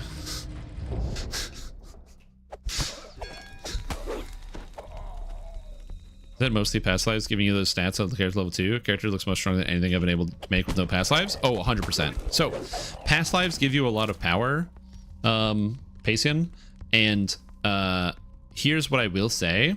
You do not need past lives to play Dungeons & Dragons Online. This character is going to level on Reaper mode. If you enter Reaper Men, not Reaper Men, Reaper 1, at level 1, like, or the whatever quest is, the monsters over elite difficulty, so beyond elite, deal double damage. You do like 70% of your damage. Monsters get a huge bonus to all their saving throws. They hit you basically every time, and they have really dangerous champions and extra mods. I'm going to be playing in that right away. So that's why this character is designed for this. If you don't have all the stats that I have from past lives, elite will feel pretty good with this type of character. Now, my armor class, I get 14 bonus from my feats, which would bring me down to a 34, which is still high. But then I also have high wisdom and dexterity here, which is much higher than a first life. I have tomes, and tomes are something you can either buy in the store or you can earn them. They drop randomly in the game. You earn them for earning favor. So at 1750 favor, you get a +2 tome, any one you want for your character. That adds a permanent bonus to like your intelligence, your constitution, your charisma.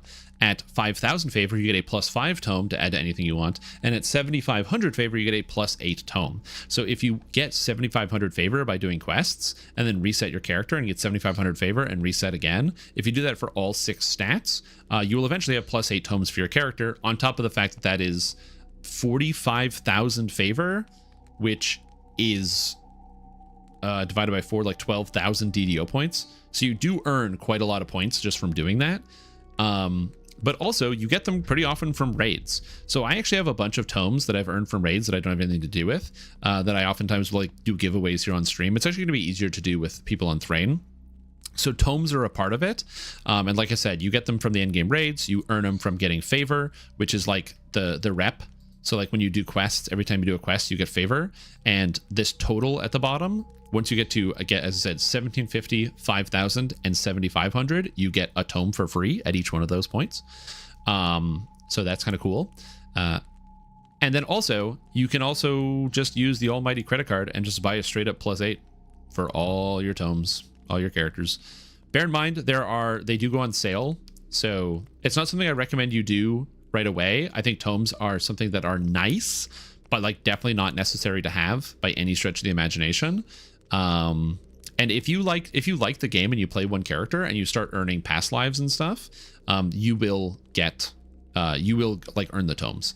I would never say 7,500 favor. It's not terrible. Yeah, you do basically need to own everything, but 1750 will get you a +2 tome. And if you do that 3 different past lives in a row and you get like dex and you get strength and you get whatever, it gets a lot nicer. Like for example, in the build that I posted on Friday, which was the sorcerer build, I said I played 2-handed fighting melee. You could do 2-weapon fighting, which is the objectively better version, but the stats on Dampier are really hard to get without the +2 dex tome, because you have to spend too many points in dex and you kind of just lose damage. And so that's where I'm like, you want the +2 dex tome, which doesn't mean buy it. That means maybe play around, earn the tome, get a +2 dex, and then maybe when you reincarnate, play it on your second time through. And now you've already got the dex and you can kind of go from there. So yeah. Probably spend money once they get the lag sorted. Oh, totally. This is one of the reasons why whenever somebody gets started with Dungeons & Dragons Online, I always tell everybody, I am like 100%, don't spend money when you start playing DDO. Put it on the computer, kill a weekend on it, and if you like the game, keep playing, and at the most, get the 1-month sub, because it gives you access to a ton of stuff for like it's really good bang for your buck, the 1-month sub.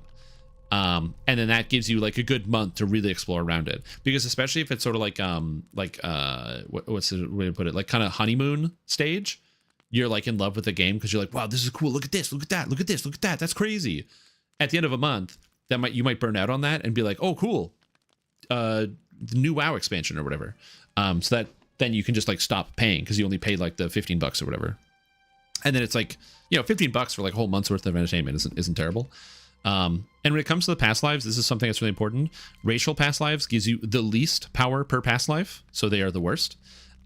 If you have all of them, you get a disgusting amount of power, but you literally have to have all of them. So there's that. And epic past lives gives you the most power. So one of the reasons why I'm so strong, I'm plus 29 to hit right now at level 2, which is stupid. It's because I have ancient power right here, which is a past life that's from epics. Epic past lives apply through the whole game. And this gives me +2 to attack per past life. And I have 3 of these, so that's +6 to attack. But it's actually broken. It's giving me +12. So that's +12 to hit from this button. It's not supposed to, but it is doing that. So that's already like almost half of that. And then I have enchant weapon, which gives me an extra +3 to hit and damage. So from epic past lives, I'm +15 on this number. And then that's not including my fighter past lives, and fighter gives an extra +1 to hit each, which is good here. And yeah, I got breath weapon DCs, got a bunch of stuff. So yeah, it's kind of cool. I've mentioned that a million times on here. Yeah, it's the reason why I don't like running XP pots is because by not running XP pots, I can just stop and talk about stuff on stream all the time and be like, hey, I'm going to take a break to like talk about this thing. Also, please don't run XP potions right now. The game is laggy. And what's going to happen is that you will play the game and then you will use your XP pot and then you'll get stuck in a quest for 30 minutes and you're going to be like, wow, they just drained 30 minutes from my XP pot. And then you're going to get angry, and then you're going to make an angry post somewhere. And alternatively, you could have just not run an XP pot because you know the game is lagging. There. That Weasley Drexel hand has nowhere left to run. Things off the most. Probably Supreme, +8, Tome of Learning, Fate, Historic, Destiny. I think the Tome of Learning is the most impactful tome. Drexel hand, you thought that siding with the South Warrior was Because it just gives you more XP. Tome of Learning is the best one by a mile. So there's that.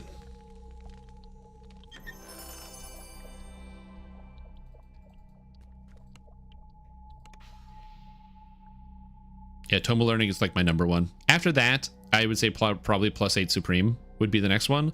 But again, when it comes to like +8 Supreme, I don't think it's really necessary for the most part. If you do any amount of endgame rating, like my recommendation is take a character and find a build you think is cool and then stash it at the end game for rating.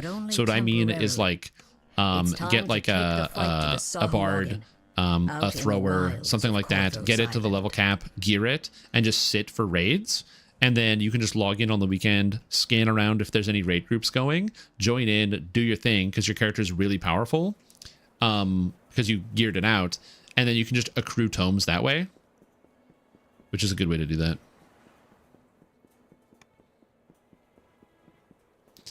Get to make Facebook and forum posts demanding compensation for my choices? It's true. Good question. Want to buy Solar Gem of Packed Dice. Only join if you love good old Deathy. Oh, I hope he gets one. That's cool. Alright, so I don't really have any items, but I got potions. My character's reasonably strong. So we're going to do some Harbor Reaper. Harbor Reapers. Harbor. You need good pug tanks. I just don't log in, man. That's my thing. Yeah, if you want, you know what? You want a good pug tank? Just take my tank build. I know the tank build is good because I had legendary tank emergencies only also look over it and give me advice.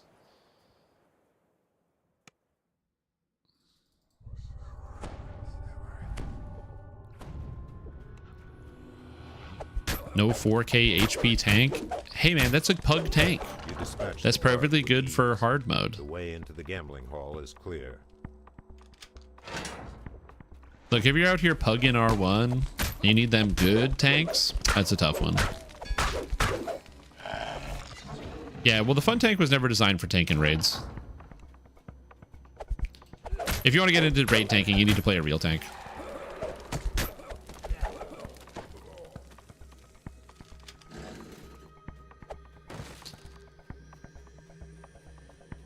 Who's the one you beat the game with? It's a party that goes deep. Another kind of items and tomes for your real party? Exactly.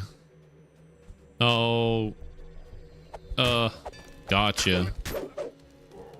Oh, shoot. Hey, you missed me. My armor class is too high for you, Fear Reaper.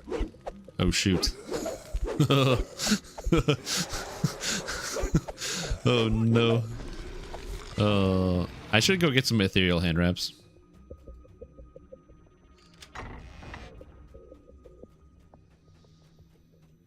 Also, Clayrick the Wise, thank you so much for converting your Prime sub into a whole real sub. Thanks, dude. Appreciate it. Lagooning to Strim. It's good to know that I make a positive impact on people's lives.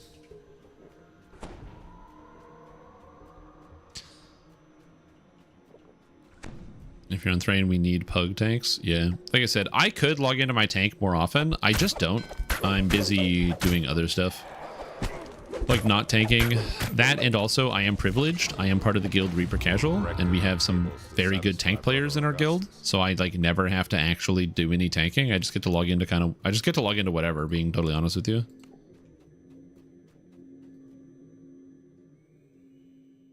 The real talent? Yeah. All right, fine. I'll go call Sam, Annika, and Carly and get them to take over my live stream. Okay.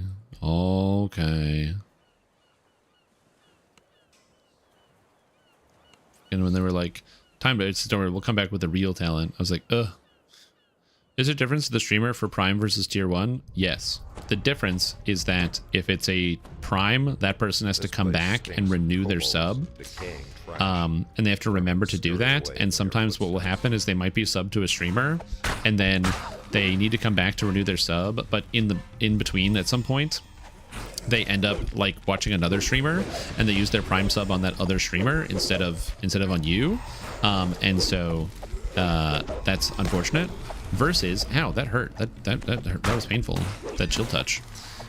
Versus the alternative, which is if you have a Tier 1 sub, that means it's being paid for via some type of card of some kind, or PayPal or whatever service that's going to withdraw the money, which means you might forget to unsub. So when I publicly said that I was taking a break from streaming, and I didn't stream for like 8 months in a row, several people forgot to unsub and kept giving me their money.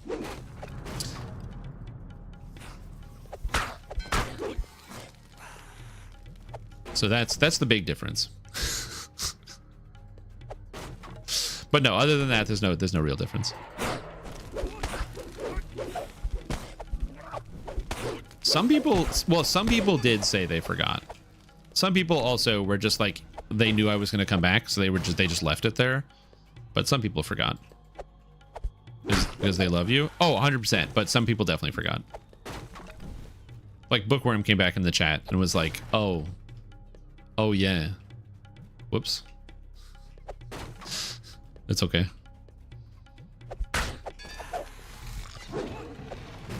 Shrimp Tom, I choose you. Do I hear a Reaper? I thought I heard a Famine Reaper somewhere. The kobolds have thrown up a rickety barricade here blocking. Some of us did on purpose too. Yes. I did appreciate you being like, hey Stream, can you open your Twitch real quick? I would open up the Twitch and then get the sub. True, that's also, yeah, if you were going for like top score, you want to be at the top of the leaderboard for time, you had to pass a lot of people that decided to stop subbing during that time. Very true. Some pro gaming move. And didn't follow your build? Yeah, dude. I gotta really discover it, you know, I gotta get my fingers in there. You know, like when you're trying to cook a new recipe, so let's say you're trying to cook like some type of sauce, right? and you don't really know how the sauce is going to be. When they talk about food, a lot of it's flavor, but a lot of it's also texture. It's a big part of it. So if you're ever making like any type of new sauce, you're testing a recipe, not only should you taste the food to make sure it tastes good, you really got to get like your whole hand in there. You got to get your fingers and rub your fingers all over in the sauce that you're making to make sure you really understand it. And that's currently what I'm doing right here.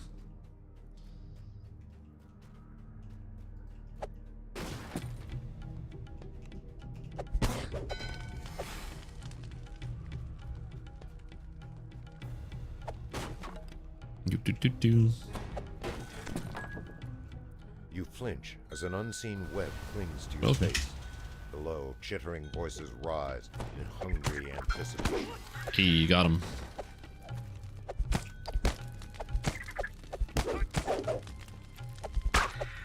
Calamity double save? What the heck? When a streamer drops in the face of Twitch, at least send a notification like, hey, this person has been online in like 3 months. Are you sure you want to continue the sub? Oh, you 100%. They should do that, but they're probably never going to do that. Again, I am not saying that I didn't want to deceive anybody. Before I slowed down my live streaming, I told people to unsubscribe. I was like, hey guys, please unsubscribe from me. I'm going to be streaming less. And I also turned down the ads on this channel. So that way there would be like fewer people who would get bamboozled. So like if you unsubscribed, there'd be less ads and you could do stuff. So I did tell people to unsubscribe because I was not going to do a whole lot of stuff. I do agree with you that obviously that can be the case where if some streamer that is huge just stops streaming entirely and then, you know, you rake in a few extra months worth of revenue without telling anybody. Like, again, I can totally see that, but yeah. We're never getting a hardcore server again, are we? I would guess no, but you never know what the future holds. But based on the current server fiasco, I would guess no. I'm getting all the named items today.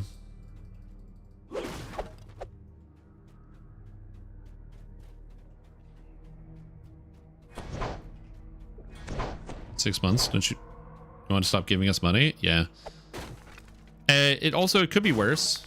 At least it's not like there was a gym that I had a membership to, and I wanted to cancel my gym membership, and then they were like, oh, if you want to cancel your gym membership, you have to like come to the gym in person. And this is like after I already moved to like the other side of the city. And I'm like, okay. This is, just do it over the phone. Cancel my gym membership over the phone. And they were like, no, you have to go to the other side of the entire city.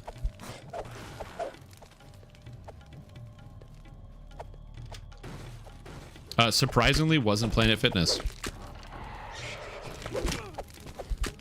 But you're right. That does sound like Planet Fitness.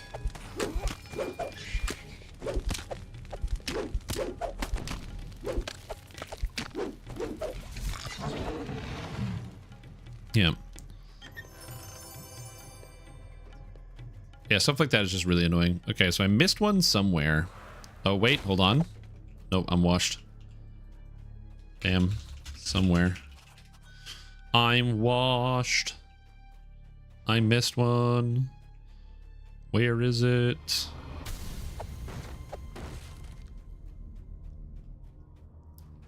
How did I miss one? I hit all the barrels, didn't I? It must have just been on the ground. I just didn't see it. Oh, yeah, literally right here. Taking 3 and grabbing a Reaper Beater. Being leader next. Yeah, the gems are only in barrels. I'm just washed up.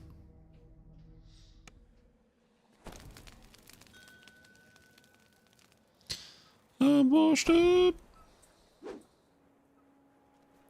Corrosive? Oh, docent. I'm blind. It's like, ooh, corrosive necklace. But no, I'm reading. Monk.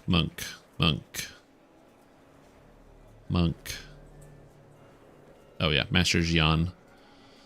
Hey bud. Level up. Nice. Kobold Ringleader quest. I'm going to take Quicken because I hate casting slow. And we're going to go Light Monk because Light Monk is good because the healing is nice. And now we can quicken these, and we can quicken these.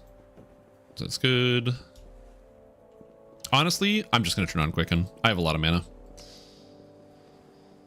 Maximize quicken. I'm just going to turn on quicken.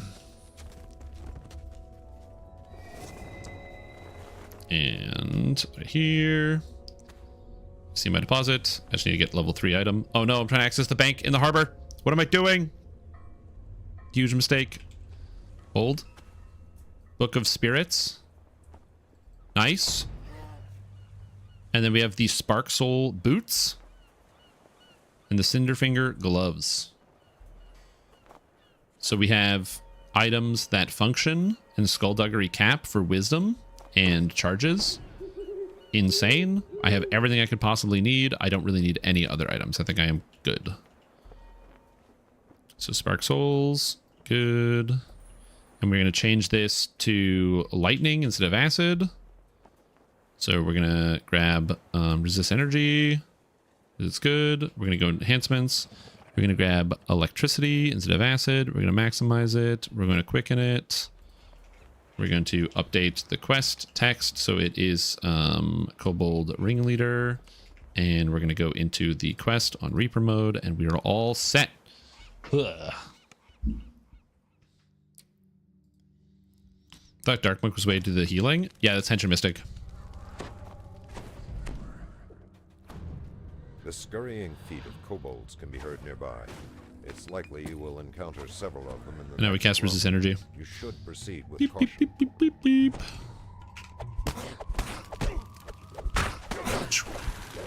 Now we have AoE damage, baby. Once you get quicken and maximize, this character feels so disgusting. Because you can just like blast every single pack when you walk into it.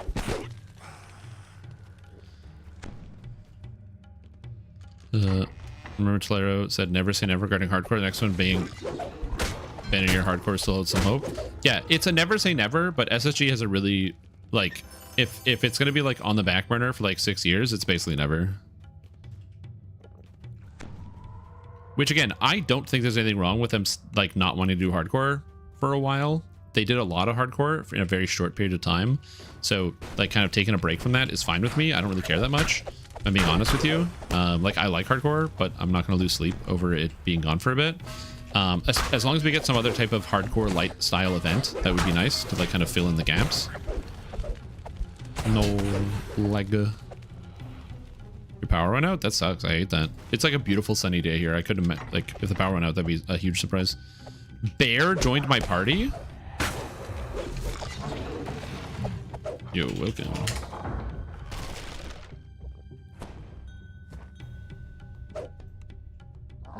I'm just gonna tank commander this guy. Oh, I can't tank commander that guy though. I'm gonna be honest, this is working way better than I thought. Except when I get crit. That was not cool. I dodged a lot of stuff. Then I ate the crit from the guy.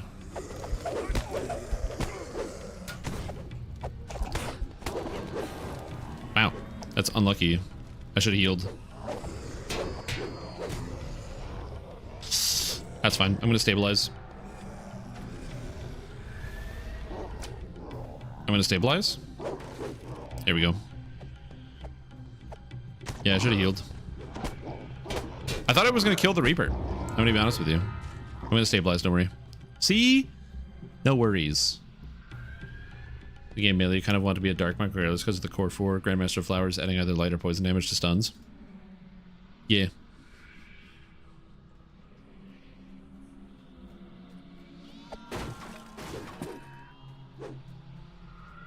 Yeah, there we go. Nice. Weep. 271. Oh, that's a number. All right. Stealthy. Need to AFK at start.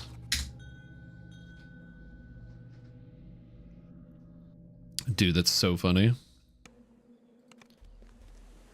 Blightcaster is poison to your brain because what happens is you play Blightcaster and you're like, okay, I'm going to play a spellcaster. This seems like it could be kind of fun. and then you start playing it, and then you're like, oh, I can't play this ever again. Like I can't go back.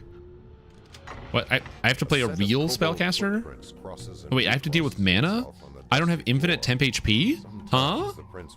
It like destroys your ability to play the game regularly. A high-pitched yapping, the stink of unwashed kobolds pervades this place. You wonder whether washed kobolds would smell any better. And I do wonder that all the time, ever since that text came into this game. Okay, we got one kobold warrior and one regular kobold. Nice. Yeah, washed kobolds, exactly. The stairway leads down into a lower section of the warehouse. Several steps are spattered with colored spots. It's so dark. I don't know why it's so dark in this room. It just feels weird. Yeah, the trick to this quest is you just don't kill the prophets and you just do kill everything else. Would you recommend for a caster build for a new player that will not ruin you for later caster builds? It's not so much that. It's like, it is very, very easy. So Blightcaster, as a starter, I will say this. If you're really new to DDO, Blightcaster is extremely forgiving. And every other spellcaster in the game has to deal with like damage immunities because that's just how the game functions. So this is a traditional game based on traditional character stats. So in modern modern MMOs, developers are too afraid to put immunities and roadblocks in your face to say, oh, you can't do this right now. Like, you want to stun a skeleton? Sure. How do you stun a skeleton? Ain't got no nervous system. Like, what are you gonna do? Like, knock him out? How are you gonna do that? It doesn't make any sense. You can't like black out a skeleton. It's just not gonna work, fundamentally. But in modern games, whatever, the types don't matter. It's just like a color, it's just flavor. Whereas in Dungeons and Dragons Online, this game does have those things, and Blightcaster has all of their spells be piercing damage, and because all their spells are piercing damage, due to the quirks of the game system, you basically get to ignore all damage reduction, including from even magic resistant monsters like golems. You just do full to literally everything. It is really, really silly. So it's basically like, it's a good way to start playing because you get to learn the basics of how spellcasters function without dealing with like the wizard dilemma of, oh no, I took burning hands and I took Nyax's Cold Ray and this ooze is immune to fire and cold. What do I do? Yeah, this is the blade barrier meta, exactly. Garrison calls from above. And now I have wisdom to damage, so I'm way stronger now. Makeshift gong and a lone kobold.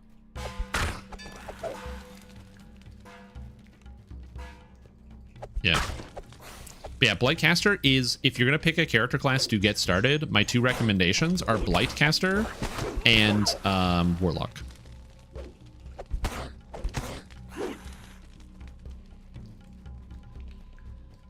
Oh yeah, the temp HP also makes it very, very forgiving as well. And the fact that you have really good spell-like abilities so you can save your mana is also a nice thing. It's a lot. But the funny thing is, with Blightcaster, is that the temporary hit points are really, really strong at the beginning and through the leveling process, but they're actually kind of fine at the end game. I would argue that they're not even that good at the end game in comparison to a lot of the things you can do, which sounds really, really insane to say. But like at the end game, it's like, yeah, 200 temp HP or 300 temp HP when you kill a monster is good.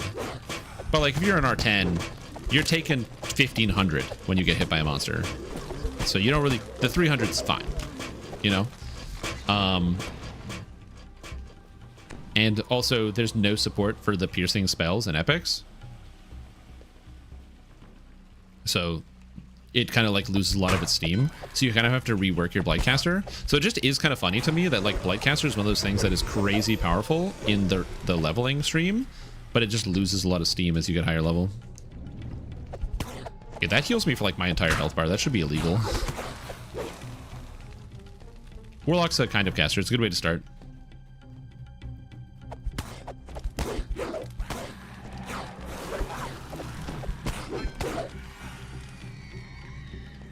You notice a dim signal crystal above a lever on the far wall.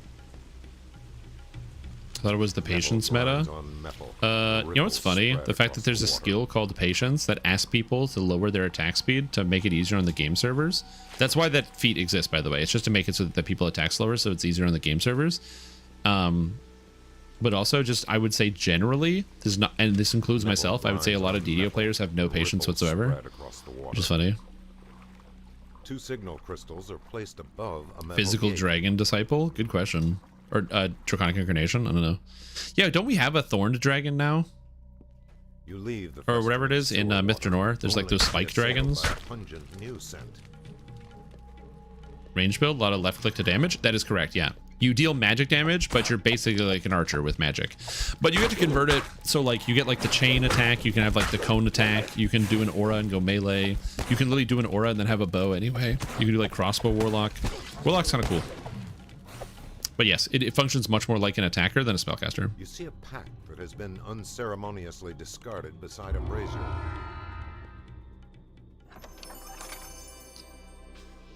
Just push into acid.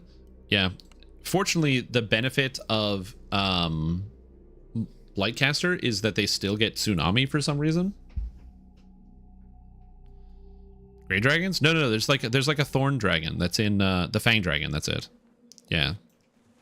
Where's my Draconic incarnation Fang dragon that gives me piercing breath? Honestly, that would solve all of the problems. Somebody send SSG an email.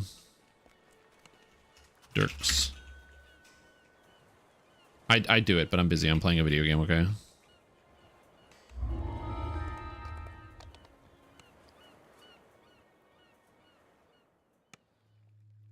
You know what? I'm gonna make a note, so I'll put in my official 2 cents later.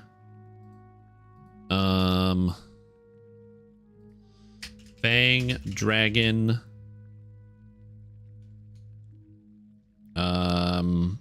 Type for Draconic incarnation to have better support for physical casters and blight caster.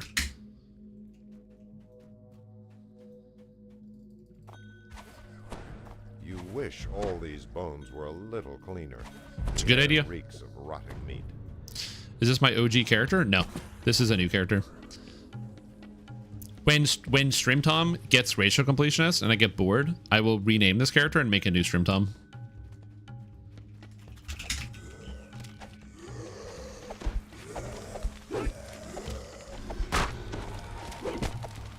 The floors, walls, and ceiling. Breathing teeth and stuff? Yeah, dude. Yo, when Diablo 2 was like brand new, my favorite build to play in that game was Teeth Necromancer, where I would literally only put my points into teeth because I was, I don't know, 10.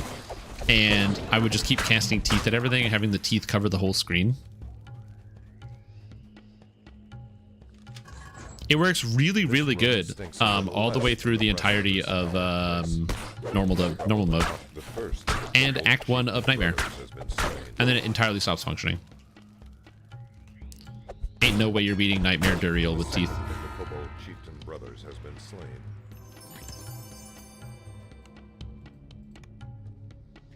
slain. Butcher's Path. Dragon Disciple is like EK but monk. Yep, that's a good way to think about it.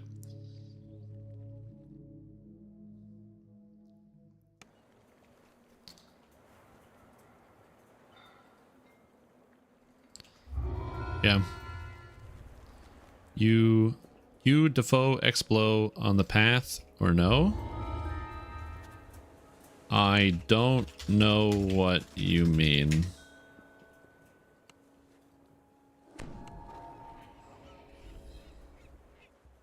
You have set foot on the infamous Butcher's Path, a gauntlet that has inspired many grim tavern tales.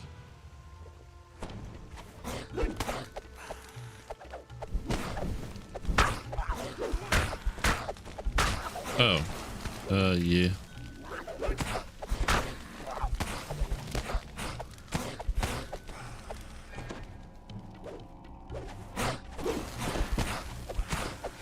I got distracted.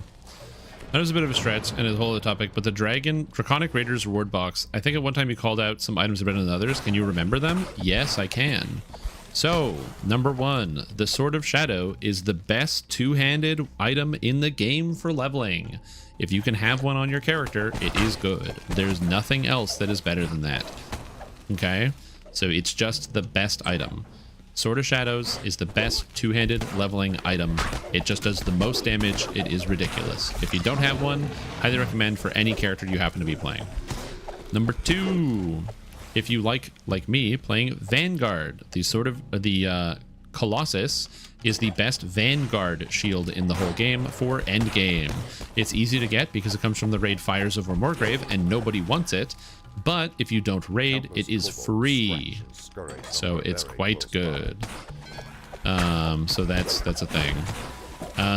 Outside of that, we have the other options for items, which is that at endgame there is a whole concept called set augments, where basically SSG wanted to give more value to old raids and their raid items. So they let you take old raid items and boil them down into an augment that lets you have an item set. So you know how like you might have items in the game that have like a set bonus on it, and if you wear all the items in the set, you get a bonus? Instead, these are augments that do the same thing. So if you get all 3 augments and you put them on, you get a set bonus. But this means, because they're augments and you get a set bonus, it means that you can I open this door? No, my strength is too low. Because they're augments and you get a set bonus with it, it means that you are able to use them with items that don't already have a set on it to get like extra set bonuses. The items on the list, there is the Guided Sight, which I believe gives double strike, which is good. So that is, if you get 3 guided sights and turn them into augments, you can do that. I did it with the Exiled Tactica, which is a cloak that you can turn in for a item that gives you bonus to your tactical DCs. I believe there's the Mail of the Moronon, which can give you artifact bonus to strength if you want. Although with the Sun and Moon augments, it's really easy to get that, so you don't need that as much. And I think that's it. I don't think that there's any other noteworthy things on the list. If somebody else has any, they might throw it in there. Oh, glad to hear that, Lucasian. Or Lucasian. Or Lucassion. Alright. Explosive.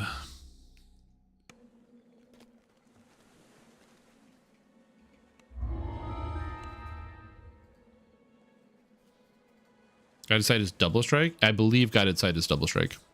I would just double check.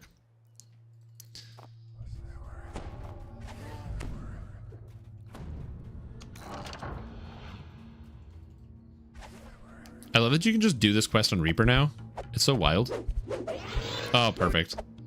I do not get why everyone has such a hard-on for the Sword of Shadows. It generally underperforms through heroic leveling to the Ravenloft and Shan great weapons. Yep. The Crete profile is the big thing, but if that's all it's really doing, it is pretty far from the best in the game. Anything that depends on crits to make it worthwhile just aren't that great. Shout out to Sikai for Tharn.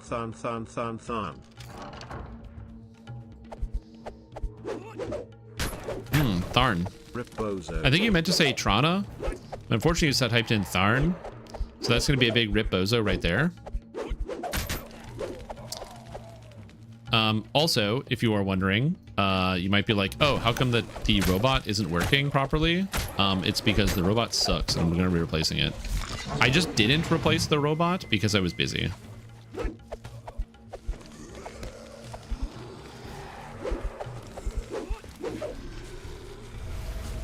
That's literally all it is. I've just been busy the past 3 days, so I didn't replace the robot. But I'm gonna get a new chatbot because the chatbot's useless. But I have been busy the past couple of days.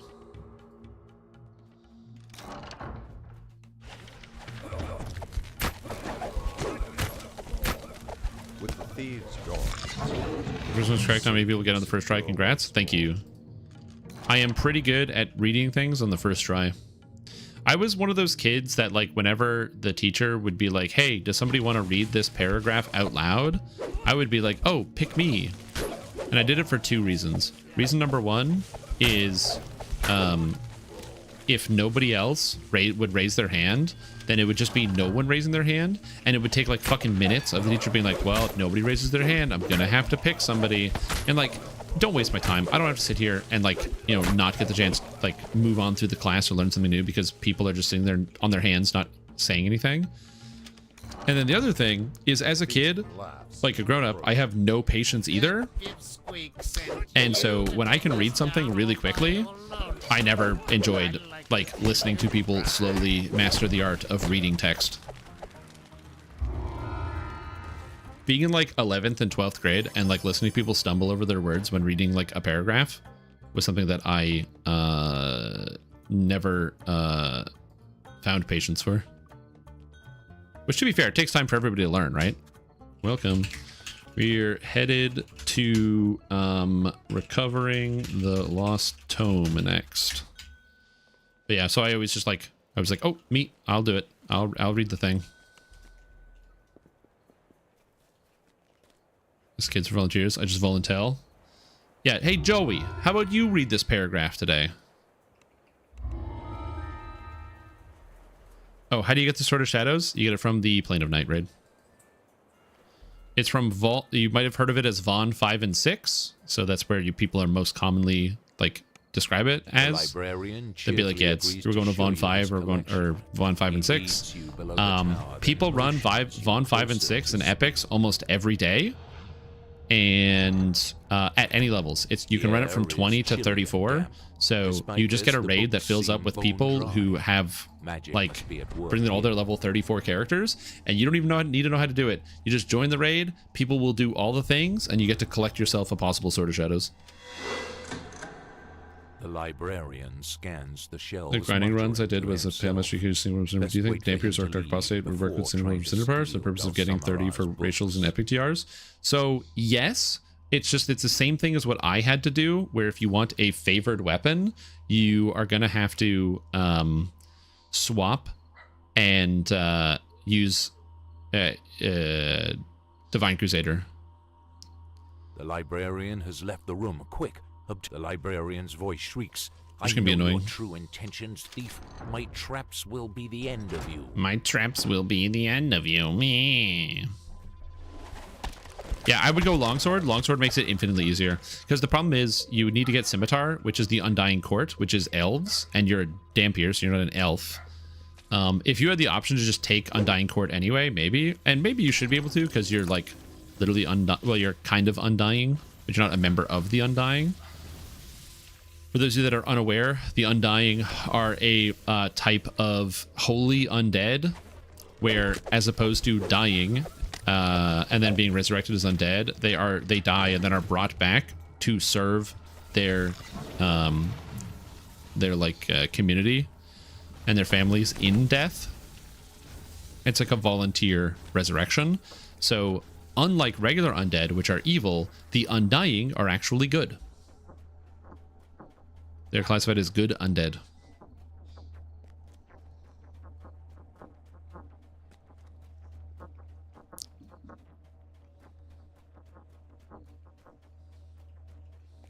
It's one of those things.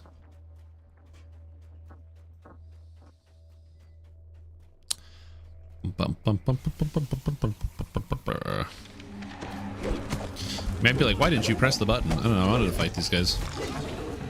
Just seemed right. You have found what you came Nah, for. the Undying are holy. They're holy undead. Vile place. Haverdasher. Dead stuff raising ancestors for advice or aid in times of need. Yep, that's a good way to think about it. With the pack event the other day, I was excited. People getting excited. Thank you, crazy curses. Crazy curses. Curses. I appreciate it. I tried my best to be a good representative for the DDO community, so that way people would be like, wow, people that play this game, Dungeons and Dragon, on computer seem kind of nice. Who knows? They might even think that this community is PogChamp. When do you change from whist? I don't know. Bring them back to unlife? Yeah, exactly. And there's to heal is a cool mechanic, but it shouldn't work if they are knocked down. You know what's funny? They can do it if they're turned... Certain ones can do it if they're like turned to stone.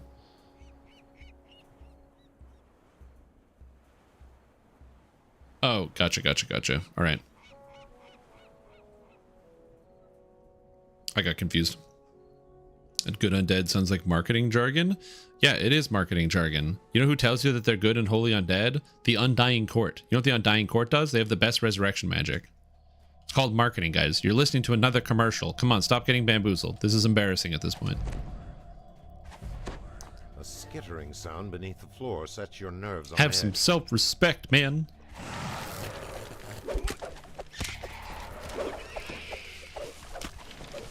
Yo, this is a 20-second cooldown on the breath? God dang. Longer than I remember. Hey, about the codes. PAX Arena Twitch chat stuff, like, it's so suspicious how they're sending codes via whispers. I bet it's rigged, and the codes should only go to proven DDO players. It's so unfair. No, the code should go to everybody. With a final spout. Yeah, the unfortunate reality, I think a lot of people do need to learn this, which is really important, which is going to sound really bad, which is, I think, not something a lot of people are ready for. But again, I have to bring this up because I think it is fair, and a lot of people don't get this understanding, especially when it comes to stuff like that. What those people need to remember is that they're not special. You're not special. You're unique, and you are important to many people in your life. And you have an impact and the role in the people around you. But outside of that, you're not special. Sorry you didn't win a prize. Try again next year. It says, you don't deserve to win something because you were playing for a long time. Anybody could win. Thank you for Sucks to suck. correcting me in saying Thun instead of Trona. And just for you, I'll give you what you want. Trona percent dollar Trona. Thank you. I did want that, so that's good. Obviously, I'm joking, but yeah, some people just have like, they have like a this sense of like entitlement of like, well, I've been playing this for years and I've never won one of these events, or like this should have gone to like a real DDO player. Like, what's wrong with it going to somebody who's new? That's the whole point of like a giveaway. It could go to anybody. Across the room, you see an iron defender. The beast looks fierce. Descending into the basement, you hear another sound of whirring gears and a guttural That's all it is. growl. It's called keeping it real. True. Things like that are best done. Yeah, exactly. Like, it's just to include everybody. Like, I don't know how, like, when they did the giveaways for the actual PAX event, I don't know the exact details about like how they did it. They were telling me in my ear. I had people in my ear that were whispering me, not whispering me, but talking to me, and they were like, "You're gonna have to do the giveaway countdown. We're gonna do this. We're gonna bring the graphic up. Graphic will come up in 5, 4, 3, 2, like that." And then I had to be like, "And by the way, you can use coupon code whatever to bring it up." So, like, I knew that they did the giveaway, but the exact methods, I think it's they had like people like that were they did like the actual chat where they had like they had programmed like what I had, except instead of actually talking, like telling people out, they just like moderators were sending that information out instead. Whereas for me, I didn't know how to do a giveaway, so I had to learn it by watching a YouTube video because I'm stupid. And then after watching the YouTube video, I fixed it, so the giveaway went perfectly fine without a hitch. I messaged everybody. There was one code that was actually given to me that was wrong. It was not functioning, so I did get a new code and send it to that person, so they have gotten it. Shrimp did a play along. Oh yeah, nice. I hope the Warforged Fighter goes well for you. I really like that character build. Quest completed. Less than 3. Oh, Ipsum with the tier 3 sub. Yo, thanks for the resub, dude. For 55 months on a 54-month streak. I think that seeing that 54-month streak is, I don't know if it's going to drive you insane, especially when the hit's like 100 with a 99. Something heavy is being ratcheted into place. Iron Defender with particularly So the stream is going on. You've been trying to get into the game, but between lag and IRL junk, he's been going too much going on to play. Oh yeah. secret path ends in a well-kept warehouse. You lift mean, the case and slide Of the jank, I live for it. Quickly Yeah, return true. to the Fairlane representative. Oh.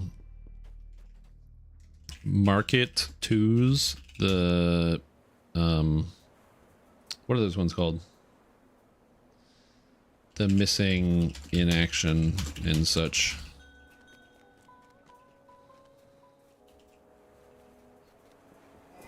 It is laws you can't that you can't require people to buy anything. It just came away to only current players.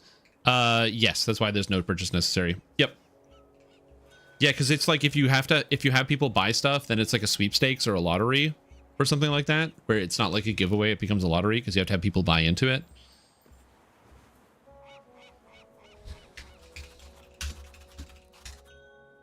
There are threes now? Yeah, whatever. You are right. But I don't know. In my mind, they're always going to be level 2 quests. But yeah, you are correct.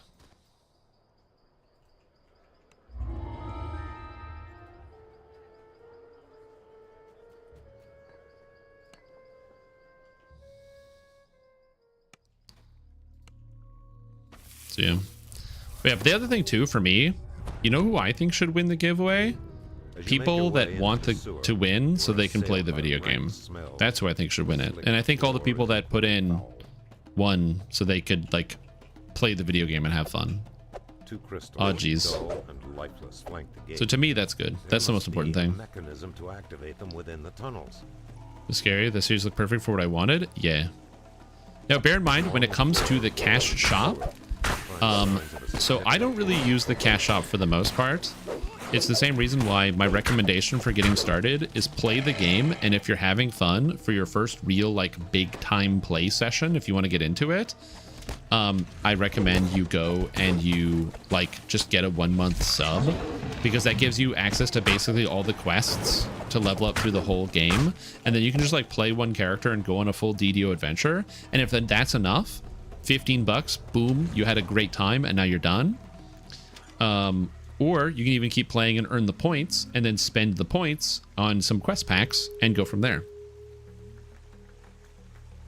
They close tomorrow. They were done technically on like yesterday was the last day, but as they said, no one's in the office. So Bodies of some of the missing adventurers litter the floor near the left. buff the quest is, yeah. The fun fact, if you want to buff people, if you own a Macrotech, you can take the Macrotech tier 5, the like epic mage armor effect that gives like 1,000,000 goddamn mage armor, and you can give that to people in the harbor because that goes into quests.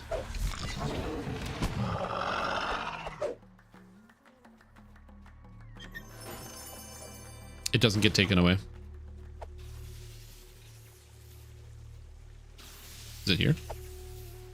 Yeah, so if you want, if you're bored, you can just AFK in the harbor and just give people epic mage armor. You'd have to be tier 5 with Macrotech, so tier 5 Macrotech, you cast epic mage armor, and it gives whatever the buffs that you have associated with it. So you can just make all the people in the harbor invincible.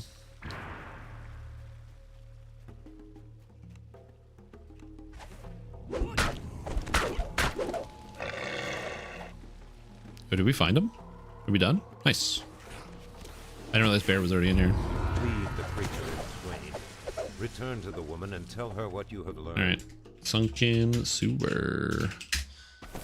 My big event man. Yo, what's up, schnockers? How you doing? Hope your day is good.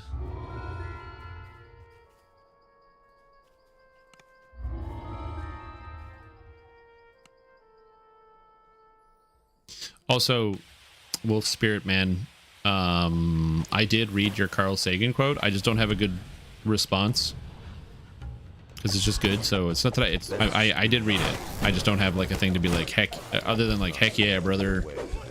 That I feel like, yeah.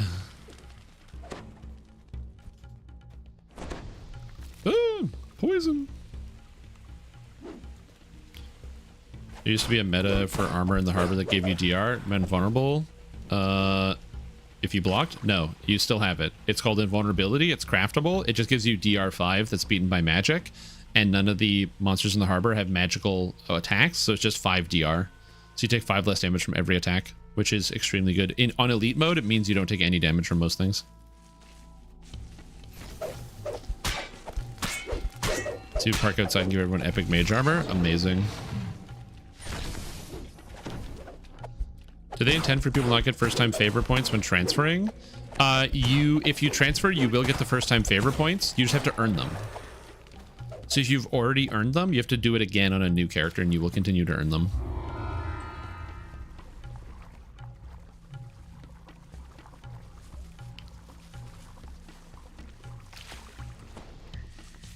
So like if you swap a character that has like 400 favor as an example, what the heck? I can't even climb up here, whatever. If you swap a character that is like 400 favor, it's not going to give you the points on getting here because you didn't earn the favor. So what you do is you have to make a new character and earn those favor again. Or do a reincarnation or whatever. Nice. Taking 4, getting some gear, then waterworks. Just want to make sure. I can leave Korthos and go to the city to look for a guild without losing something. They're correct. Oh, professional human. You can just go back to Korthos after. Once you're in the harbor, there's a guy that takes you back to Korthos. So you can like go to Korthos, get a guild, and then go back to Korthos. And lose none of the story.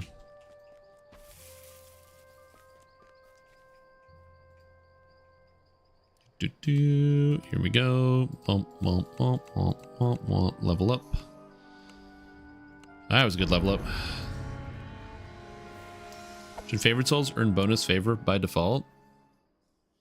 Yeah, sure. Fuck it. Why not? I had 1k favor in my Fantasy 4 first time bonus. Then I made a brand new character and earned 5 for the first time and did not get the first time 50 bonus. Oh, wait. That's not how it works? Oh, geez. Oh. Yeah, it's that there's 2 versions. There's the snowy side and the sunny side. So you're starting on the snowy side because that's basically the island is locked in. You can't leave. Sunny side is everything's been fixed and you can leave. So when you return, it'll be sunny in Korthos. But that's the only difference. People will still talk to you like it's in peril if you've never done the quests. And you can still save the island. But the island will look saved when you go there again in the future. Okay, I don't think I have any gear I can use. I only have the smuggler's cap.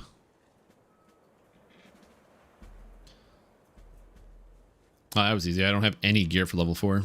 All right, there you go. Reaper points. Reaper points. I don't need a spell pen. Dodge. I don't need any saves because I'm a monk. Okay, nice. Heading to waterworks. I need Reaper Strike. We have this guy joining me. 5, 3, water. Crap. Is it just Harbor? Is it just Harboro? Clan Gnashtooth. Okay, and lastly but not least, go here, take that. And do I take Divine Purpose? It's a 1-pointer, right? And it is cool. And I have 6 racial points? Yeah, alright. It is cool. Might as well take it. Yeah, so exactly. It breaks the plot as in the town will have sun in it, but it won't break the plot as in like you can still do all of the quests and people will be like, oh my god, what do we do? So yeah, you're fine there. Okay.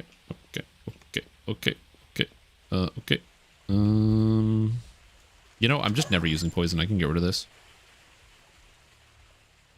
Acid, elect, cold, fire, sonic. Okay, I think we're good. Testing DD, decided to have fun with it. I want to make a Dragon Disciple build, and I just like playing the characters before I make the build, so I have like video footage of something. Transferred.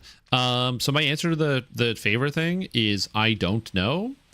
I would, other people in chat are more knowledgeable than me. I thought you could get new favor, and apparently, according to Matus, that is not the case. So I will refer or let the people in chat answer that one. The free pet quest in Korthos? What do you mean free pet quest in Korthos? Can you explain what you are asking about?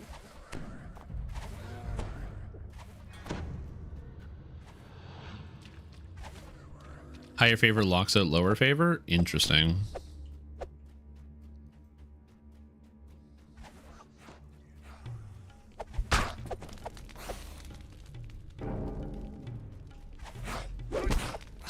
Use quick draw on this character? No, I don't use quick draw on this character.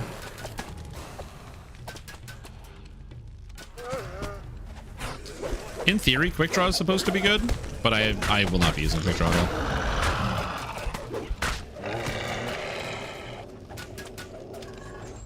As an Asmar build I tried, enjoyed, was Fallen Barbarian using Divine Purpose. Yeah, it's pretty good. Asmar is very good. It's easily one of the best races in DDO. Very, very strong and good, kind of good with everything.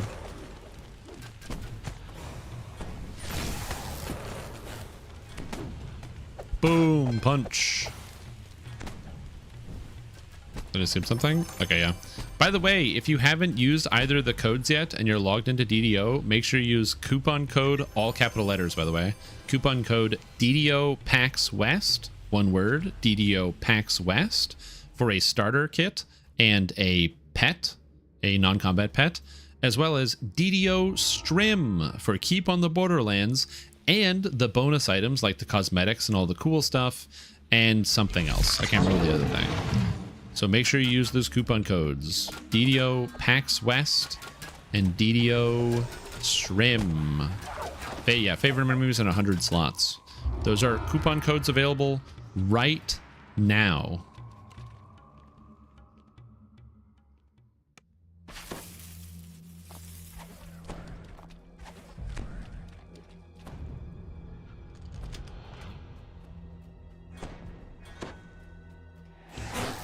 Yeah. A lot of people were upset about it, about like the bag being bound to character. I don't really care. I don't have that much of an opinion. Congrats. My personal opinion is whatever. Is somebody starting at the bottom? That's psychotic. I've never seen that before.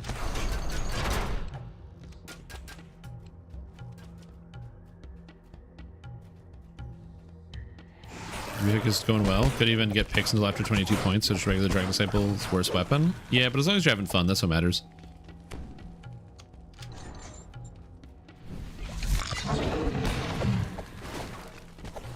Yeah, I think it's a lot of people like didn't know, and so there's a bunch of people that like used it on like bank alts and other stuff. So yeah.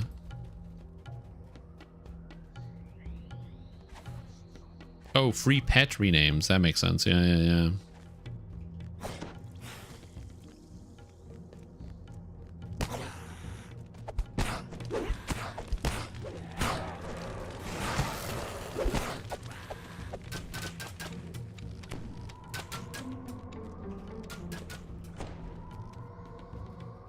Anyway, that reminds me, I need to update my guide.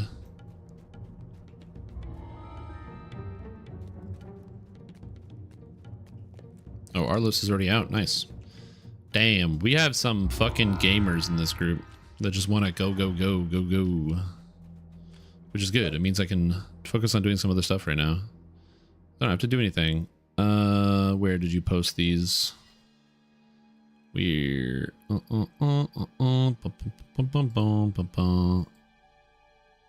my god, stop typing. Yeah, thank you.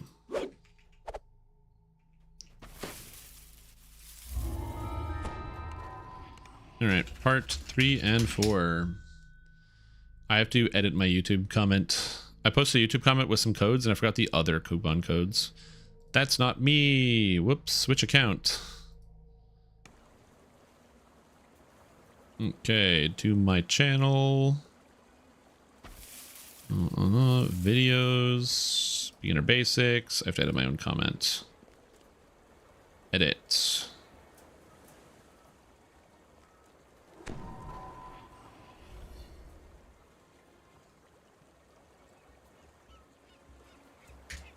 Favorite memories. Free, favored, soul, artificer, and warforged race. 100 shared account storage slots. Hacks West is, what did you say that was? I'm copying and pasting your text. Thank you, Matus.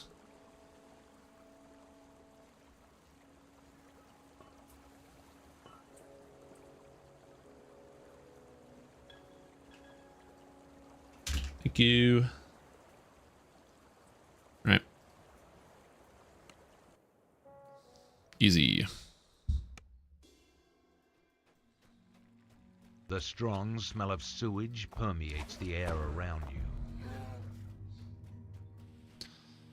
Does it help me give my friends some extra content to start with? Yes. Yes, they are pretty good. I'm also really proud that DDO Stream is my code. I am only mildly disappointed that it's Keep on the Borderlands, because I personally don't like to Keep on the Borderlands, but I think it is good for new people, so there's nothing wrong with that. So transferred over. Did I do something wrong? You have to unpack your character, Koshna. If you packed your character, then you have to unpack it as well. So you have to do /unpack in the marketplace bank, the same place you packed.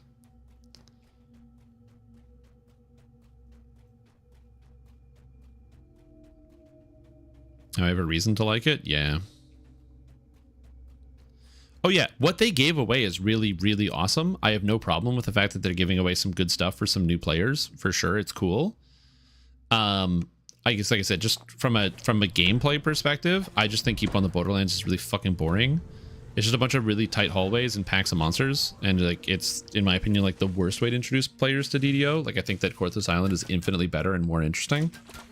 In the center of the room, and if it was up to me, like, I probably would have given out something cool. I really would have done like either like a Shanticore or like maybe like a Sharn Syndicate or something like that. A little bit more variety.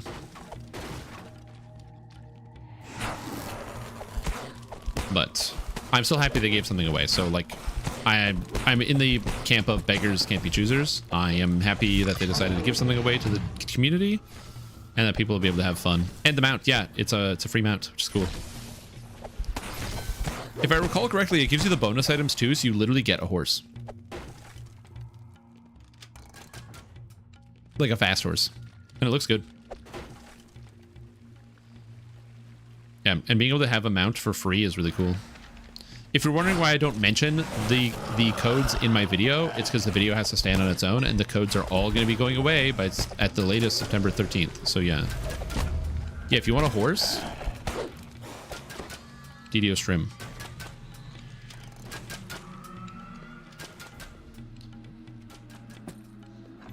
Yeah, I like Feywild a lot. Although I would recommend Isle of Dread as a starter now. Yeah, the sword is cool because you can use it and you can apply like weapon auras to it.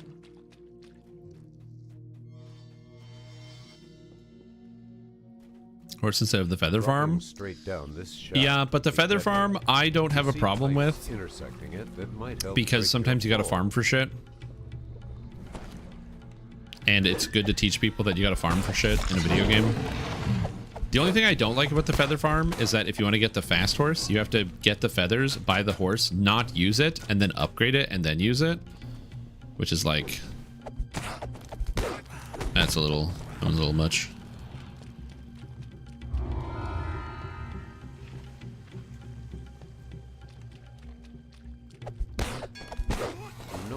Recreation of the classic module. Oh yeah, like I said, I'm not saying that Keep on the Borderlands is bad by any stretch of the imagination. I think Keep on the Borderlands is cool conceptually. I just don't like it. Yeah, it encourages people to like group together to pass stuff. Like if you're playing with your friends, it teaches you all about passing stuff through the chest. I don't know, I don't hate it.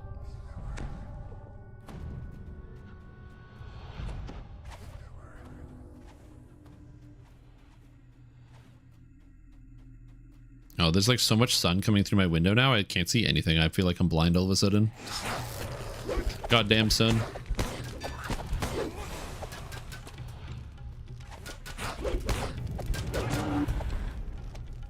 So I'm sure Ven is probably around here somewhere, but I can't see his corpse. Cruel implements of torture are scattered around this room. Die, shaman. Die. Need like an AoE attack. I need a cleave. I feel like Vistani might be nice because of the extra hits from like rapid strike. Getting extra key. This is your least favorite quest in the harbor? No, the Beaudry chain is the least favorite for me. All three of them combined into one. No thanks. 29 stunning fist. Dagger and kukri? That is correct, yeah. But you can get centered while using dagger or kukri out of the tree. Next expansion is definitely not going to be Eberron, but I agree. I think Eberron would be very cool.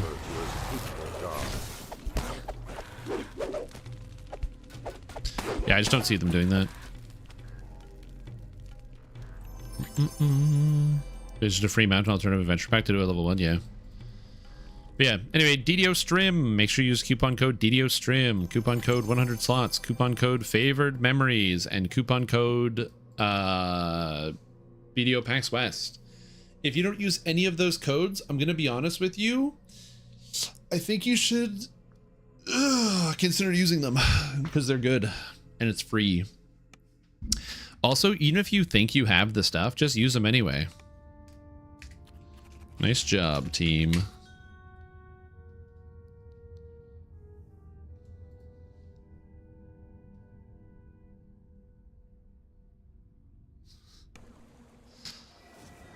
Okay. Also, when it comes to Gith, that's true. People do like Gith because I am certain that like Lae'zel was probably an awakening for many gamers out there, where they were like, oh, oh. And they suddenly discovered something about themselves. All right. Next up is the gatekeeper stuff. Or not gatekeepers, the Cerulean Hills stuff. What is some Cerulean Hills? How's Lotro grind? I will admit, take care. I haven't logged into Lotro in like a week and a bit. The game has been like kind of laggy and has had some issues, and we've been kind of slow doing a bunch of stuff. So it has been a slow time. So I haven't been logging in as much. We actually were raiding on Saturday, and my guild was like, or one of the guys in my guild was like, "Hey, are you able to come to raid tonight?" And I was like, "I would if I wasn't doing a thing for PAX." 3s are 1, and now we go with Cerule. It's nothing. There's nothing there. Gatekeep. Oh, it's where there's smoke. We're gonna do that, and then we'll update the rest later. Took a large ingredients bag for almost all of it. I have a huge ingredients bag thanks to StrimTom, and my phone is blowing up with supermodels asking me on dates. I mean, honestly, that's true. That is basically what happens to people when they interact with me.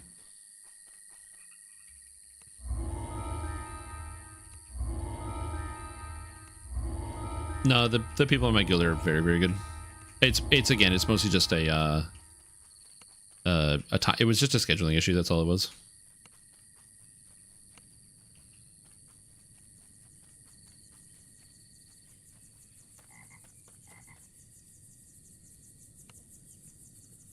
Did a community event to design artificer subclass, and they had Mike from WotC. I don't know much about Shard or D&D shorts, but yeah, it seems cool. Hey. Captives.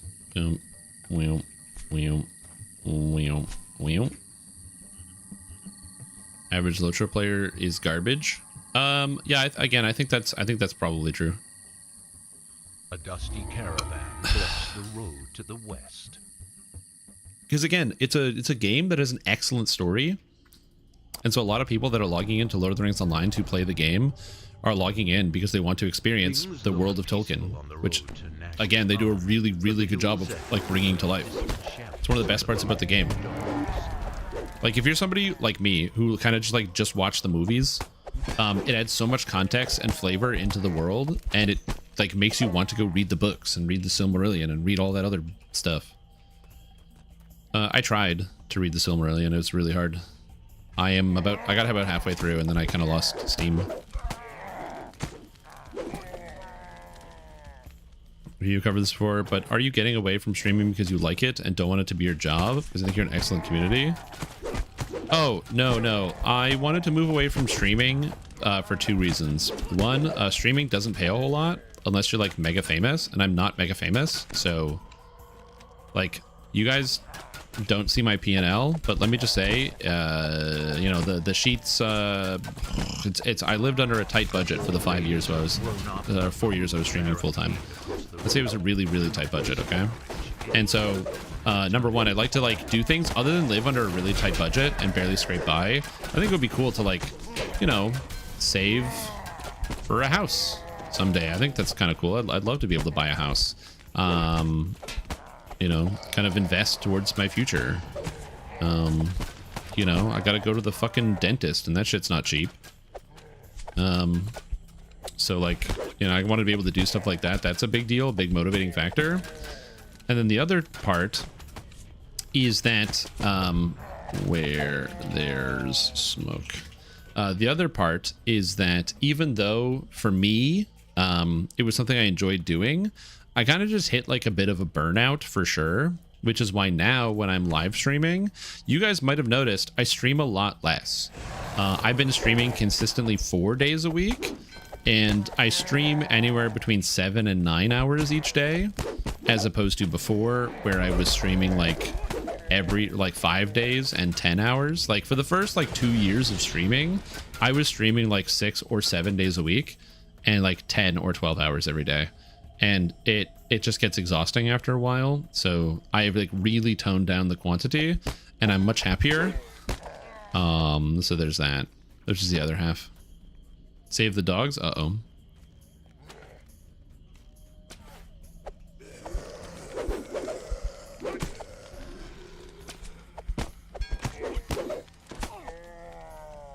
It was a bad investment, just sad because I thought it was really helpful. No, it was really helpful.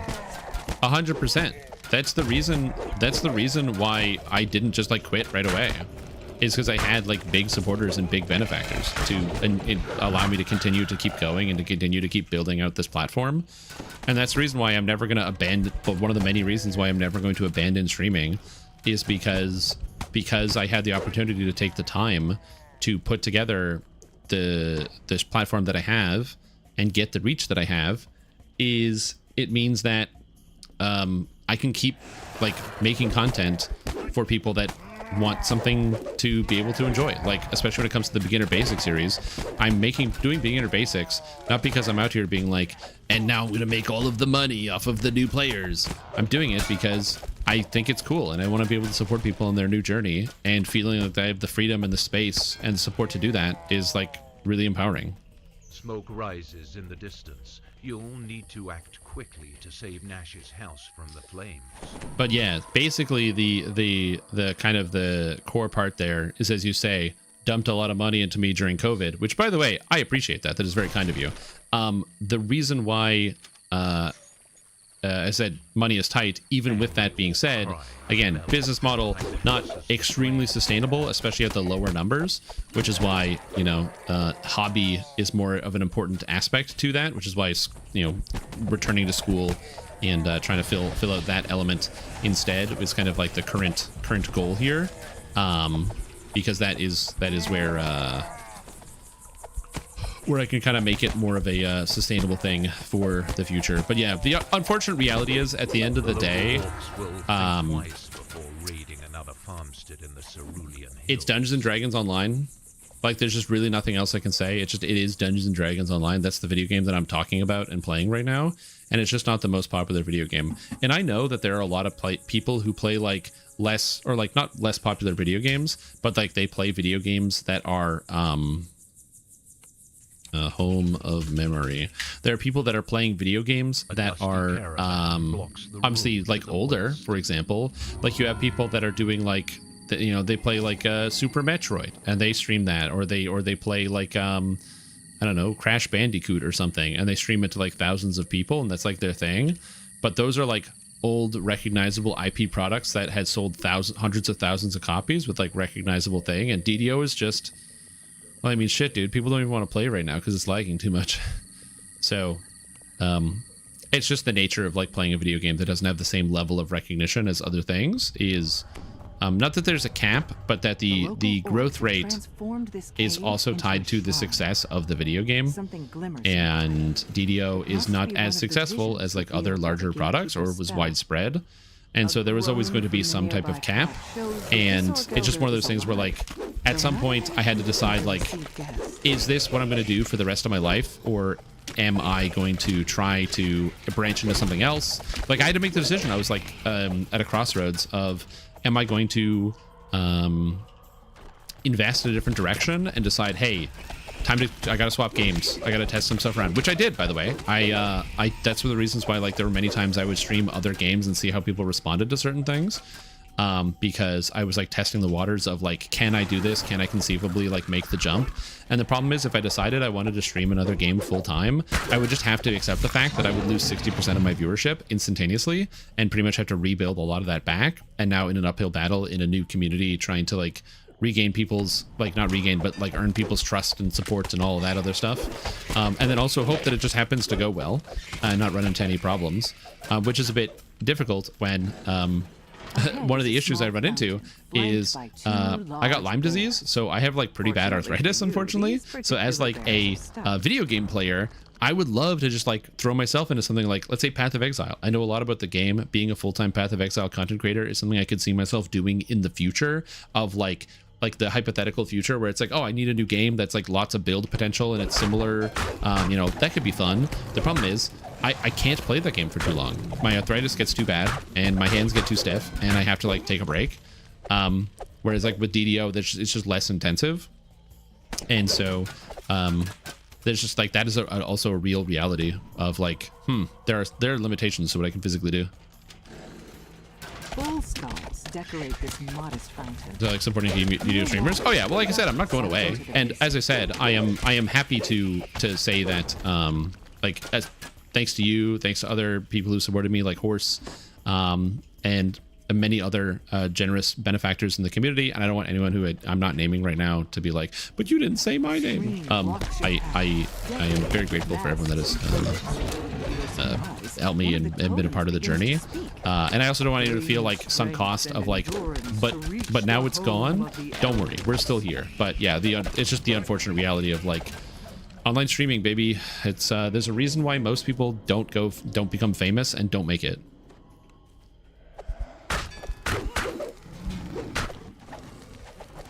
Yeah, and that's also one of the reasons why I cut out a lot of things, right? Like, so I used to do the drink souls, right? Where I would have some beers, maybe like 20 too many, and I would like kind of get wasted and play the Souls series of games on stream. I stopped doing that because I needed to make sure I was becoming more brand friendly and becoming more advertiser friendly.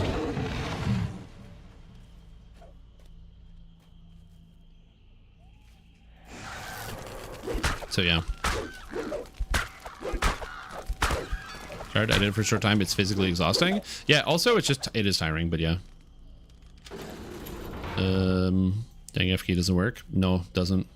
Personal question: how did you have money for school if you were on a budget? Just curious. So before I went into streaming, I worked in sales, so I was a sales guy.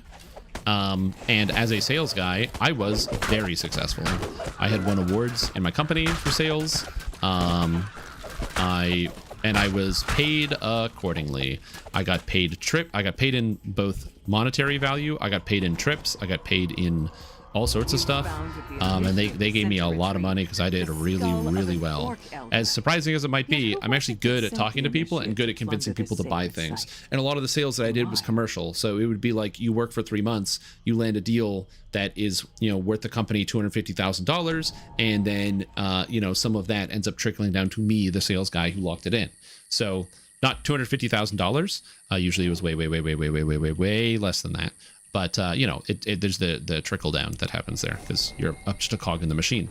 Part of the problem. The old mine so, has long since collapsed. Oh, take care. Yeah, it does. The light feels bad. So during that time, I just saved a bunch of money. And so I had a good amount of savings. And so I was not eating into my savings at all while streaming. So I was able, that was my balancing act. Like if I was losing money and my money was going down while streaming, that's when I was like, I have to quit and get back to doing a real job thing sooner. But I was not losing money streaming. I was just scrimping and being very, very careful with how I spent stuff. And I say very, very careful, I mean eating the same meals every day, buying the least expensive stuff, always making sure I'm buying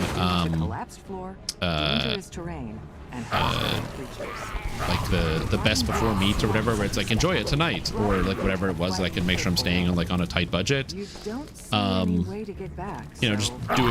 eating a fair amount of rice. Rice is pretty good for staying on a budget.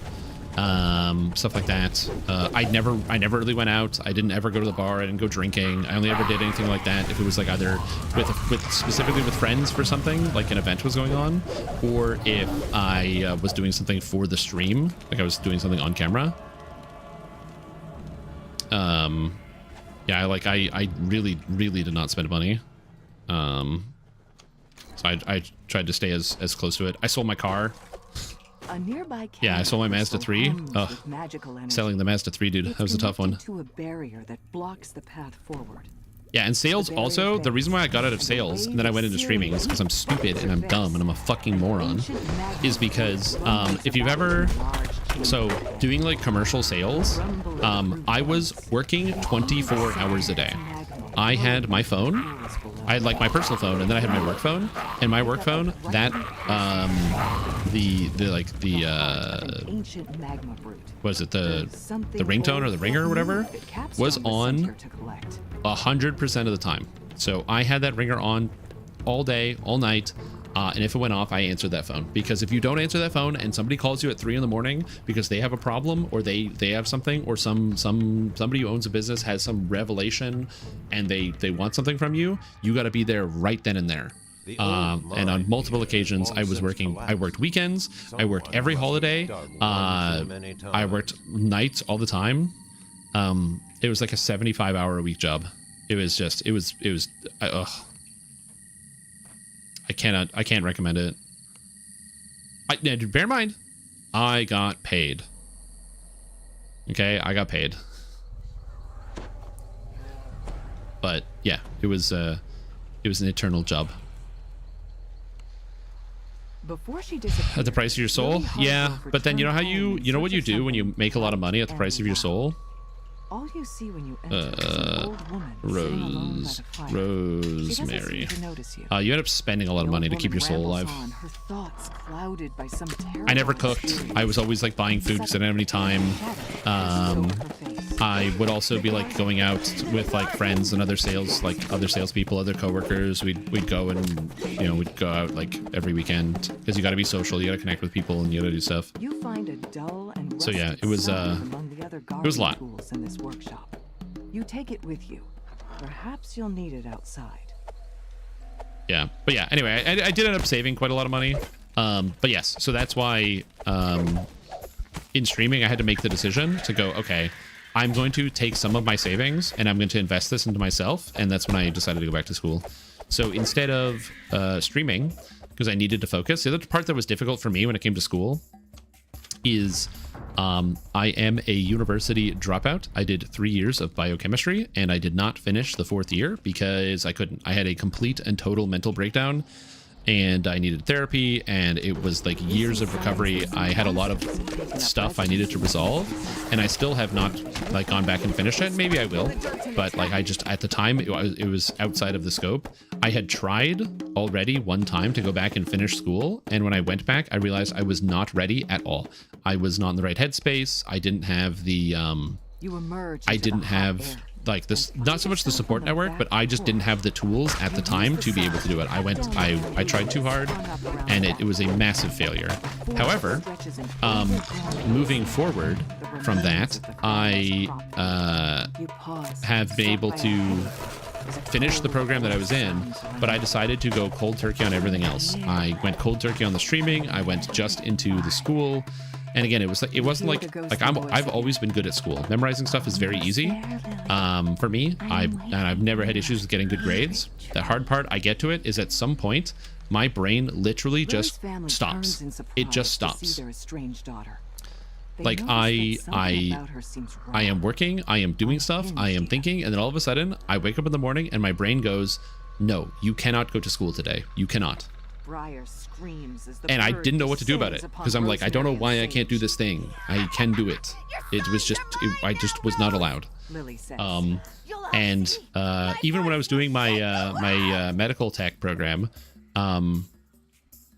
there were days where I had that, where like I woke up in the morning and my brain said no. It was like, no, you are not. You cannot do this. I'm so sorry. Do not pass go. Do not collect $200. You're stuck. And in those moments, fortunately for me, my class was at 1 o'clock in the afternoon. I would get out of bed and I would like get out of bed at like 10 in the morning, and it was all fortunately like mostly through Zoom. I would get on the Zoom call and enter the class, and I would just sit there and wait silently for like 3 hours. Dissolves into a thin mist and vanishes. You found Rosemary's songbook. Like that's how hard it was for me to like do that. I know it might sound simple to like some of you guys, but for me this was a real struggle. And so yeah, I would just sit there doing nothing. I would have a glass of water and I would sit silently waiting for class to start some days, where I was just like, I couldn't, because if I didn't do that, I wasn't gonna make it. You can finally return to the gatekeepers and leave this cursed place. So yes, that was a tough time. But it got better. It got easier. The more I went, the more consistent I was, the better things got. Oh no. Oh no. Uh-oh. Uh-oh. Uh-oh. Can you save them? Or shrine them? I can't go back in. No. But yes, so what ended up happening is, but I finished it. I got all the way through. So yeah, was it in 2020? No, it was last year. Okay. Sacred Bounty. It was last year. The class, it was 2 parts. So there was a lecture portion, which was basically just like learning about all the medical stuff that we needed to do. Like all of the book learning was all done through Zoom, which made it way easier because it meant that I could like, I'm also a fidgeter. Like I like to fidget with stuff. So, and I like to have my hands busy because I like to do things. And so I would be sitting in class, and I'm almost the entire time I would always be playing a video game. I played a lot of Lord of the Rings online during class because it just gave my fingers something to do while I was paying attention, which was nice. So that was good for me. And then the other half of the class was the in-lab portion, where we would only meet and then do all of the actual physical, like the hand-to-hand work. So like when we did phlebotomy, or when we did a lot of the chemistry, or when we did the microbiology stuff, a lot of that was like you have to be there in person, obviously. So we would go, and then we had that day.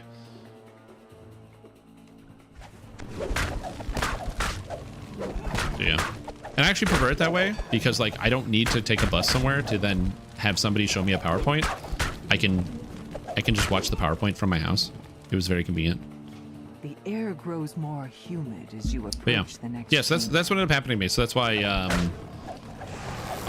fortunately I had the money to be able to like go to school, and then get that done. I was really hoping to like kind of get a job straight out of school, because when I started the program last year, there was a huge need for jobs in my field. There was like they were giving bonuses for everything. They just could not find enough people. And this year is, as it turns out, a different year. The ebb and flow of the workforce. Anyway, that's why I'm not worried. It'll happen eventually. Oh, thanks, Funny Thang. Appreciate it. A faint clinking can be heard echoing. You use one time per account, these codes working? As far as I know, yes, the summer codes are working. Devoted to the goddess Still. of nature.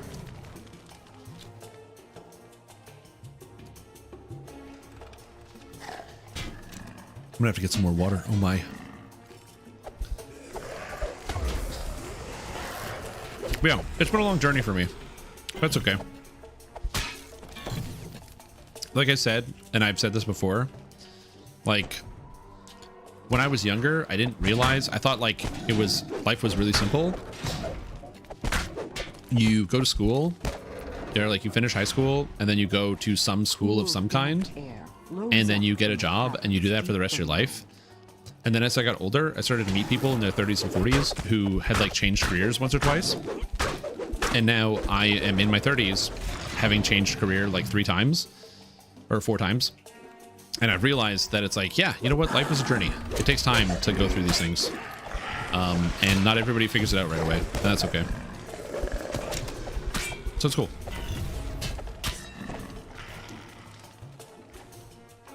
You hear the scrape of metal claws on stone. Hear the scrape of metal against stone. From the eyes of the mechanical guard as it focuses in. A little bit of 5-minute questions and 20-minute questions anytime monsters are moving its lag. True.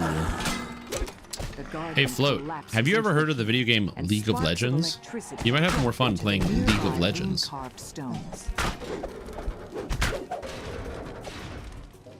The air grows warm here. Oh, that reminds me. Where the light streams in. Where are my Vorpal hand wraps? Where are they?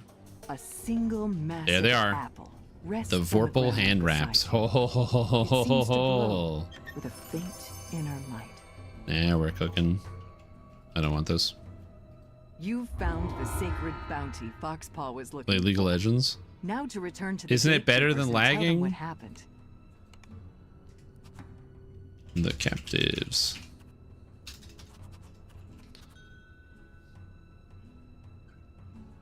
Which race and class? This is Azamar Dragon Disciple. My comp sci bachelor's in an online uni. I'm about to turn 30. Yeah, exactly. You know, life is strange. You never know where it's gonna lead you. But as long as you are in a good place and you're happy, or you're working your way towards a good place, or you're working your way towards happiness, all is good. I'm no sort of spiritual guru, but like, yeah. The road continues east into It's really easy to get stressed about your place in the universe, and I just do what I can when I can. That's what I do.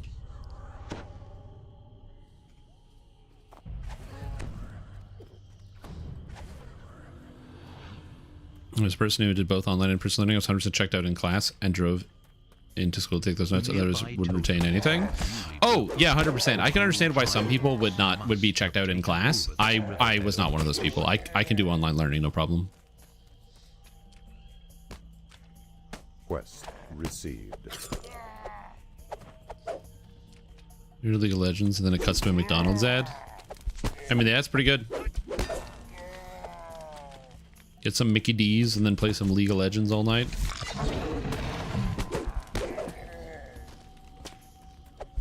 Well, you have to understand, this is a low-level Vorpal weapon that I've been saving for years for whenever I can play another hand wrap user.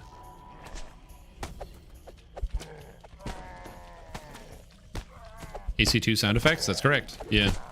Yeah, if you spend some time listening to the stream, you'll hear a fairly large amount of Asheron's Call 1 and 2 sound effects. I grew up playing Asheron's Call, Asheron's Call 1, and then Asheron's Call 2. Now, I say growing up playing Asheron's Call 2, but that game did not last very long. But I did play a good amount of Asheron's Call 2. Must be holding the captives at the very heart of the complex. Somewhere atop the smaller island, a deep No, not Assassin's Creed 2. No. Asheron's Call. Directing his troops. The private server doing really well at rebuilding it. That's interesting. You say that there could be something like that. Well, the thing is, it's important to remember that when we're on Twitch here, you know, discussions about different types of private servers is not generally okay. So make sure we are avoiding those types of conversations, because especially if somebody wanted to find something like that, I mean, it would be difficult. I mean, what would they even search up? Like, would they go to like the subreddit and maybe they would find a link or something like that? Like, I don't know. That would be strange. You know, or maybe that if they could find a link to like maybe there's like a community of people working on like a Discord about it. You know, and like as somebody who's a big fan of Asheron's Call 1 and 2, you know, I definitely wouldn't say that I'm like a part of any of that, because that would be ridiculous, or that I even know about any of these things. That would be kind of crazy. But you know, that while it is possible that these things exist, we want to make sure we're not discussing them. Yeah, it's just a rumor. It's just, exactly. It's just a rumor. Exactly.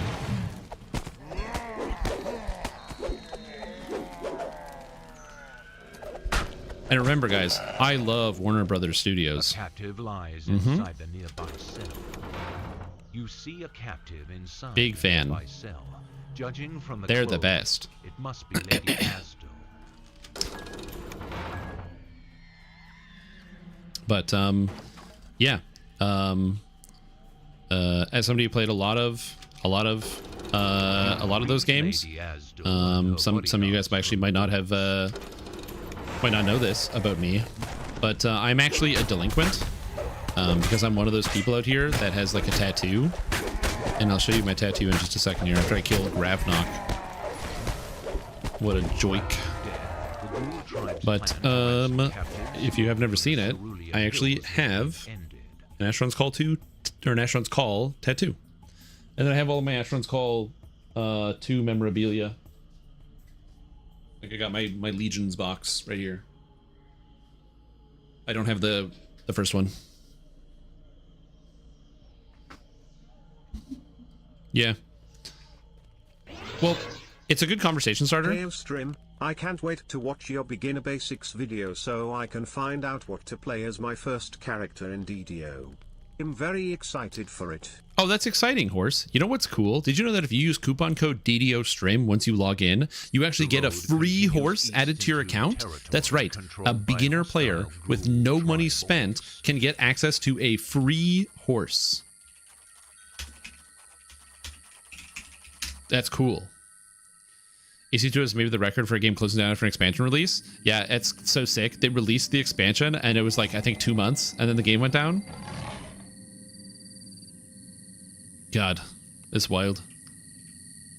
I will say, after Asheron's Call 2 shut down, they did a pretty good job of branching Asheron's Call 1 and leading into, like, trying to connect the dots from 1 to 2. Because they gave themselves a ton of wiggle room in terms of what the story they were weaving. And, like, hypothetically, if you were to go and play Asheron's Call 1 right now, which, like, I don't know if you could even do something like that, hypothetically, in a video game, you know, that's probably something that I would do if that was available. I don't know if it is. I couldn't tell you. Honestly, I'm not sure. I really don't know anything. But if I did know, then I would probably be doing that. So, you know, that's always a part of it. But yeah, big fan.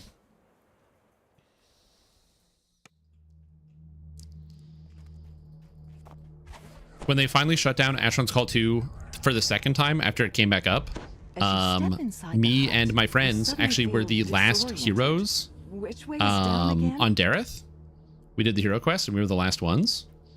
In fact, if you guys are ever curious and you want to see what this game is like, I don't have the video anymore, but this YouTube video is a video that was posted by Turius, who is another guy in the group, and so we were all multi-boxing, but it was the last day of the server, and pretty much the entire server joined up and got me and like my friends through the hero quest, and it was a really, really cool experience. So we had like the top guys, we had like the like level 107 alchemist like show up and start bashing everything to death, and it was cool. Okay, fine, but I was multi-boxing. You're just ethereal. That shut down that we had really fond memories of. Reus Warhammer Online. Yeah, I didn't play that. I enjoyed the Stream Time solo playthrough videos a lot. Appreciate how much work it was to make them. Mostly mental work. I hate playing solo.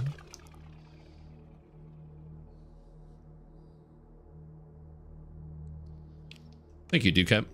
Oh, It's very kind of you. More flies stuck in the jam. Welcome to hell, idiots. Grumbles Thel. We screwed up. Bad. Adds capstone. Okay. Tea party. There has to be something we can do, mutters Fox. I'd like you to meet my family. I know I can count on them to cheer me up when Yeah. things get tough. It was a good time. Big fan. Yeah, what was I running? I had a defender Kill my own and an family. enchanter. How could I? Lily demands. I'm like pretty sure. That's what I was running at the time. Lily asks. Yeah, it was good. I know that at the end Should have played 10 years ago during the days. It kind of fell off. It's really good. It's really good right now. They have had basically over the past like 3 years, two-ish years, they have had some change up of some of their staff, and the new development staff has put a big focus on like balancing the game and fixing up some of the classes, because they've done a lot of like just like a lot of old games that are like kind of on the, you know, hanging by a thread, where they just like make new stuff and kind of don't think about it. And so they've actually done some rebalancing, and they're doing a rework of every class in the game for like modern standards. And they've done half of the classes at this point, and all the reworks have been phenomenal. Absolutely phenomenal. They just did the hunter rework and the burglar rework, and the hunters one, it was really cool. Oh yeah, you were a feral attendant. I forgot about that. I will not let you destroy the remains of Lily's sanity. You will die here. Yeah, you were a feral attendant.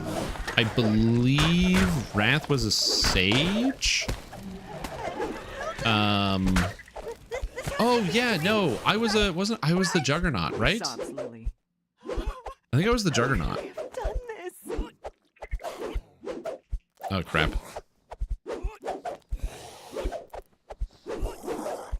I don't know what it ever did. Wasn't the luck skill a bounty hunter thing?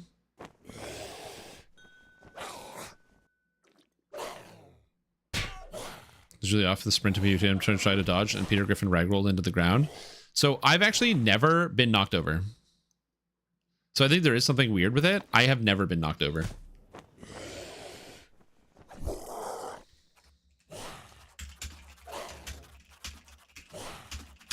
Like, I was actually comparing it to other people in Discord, where I was sprinting and I would run into monsters and not get knocked over, and other people couldn't even like touch a tree and they would get knocked over. Yeah, bounty hunter has the luck. I only think about that because like I think I might have heard of something where at some point somebody was looking at the code of Asheron's Call 2 at some point. I don't know if it was now or somebody who was working on something else. Honestly, I couldn't tell you what was actually going on. Might have been like a couple weeks ago. I don't know. And they were looking over, and they found out what the code for luck did and wanted to know if something like that probably should have been applying to a whole party or just the user themselves. And the average person said, hey, actually it probably should apply to everybody. And they were like, oh, that's interesting. I don't know, something like that.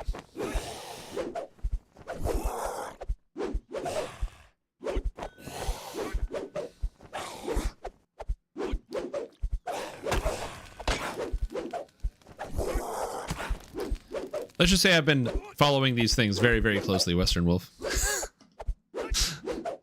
Quick favorite soul question. Would you rather go human, dragonborn, or tiefling? I don't have the Asmar race at the moment. I did a beginner video.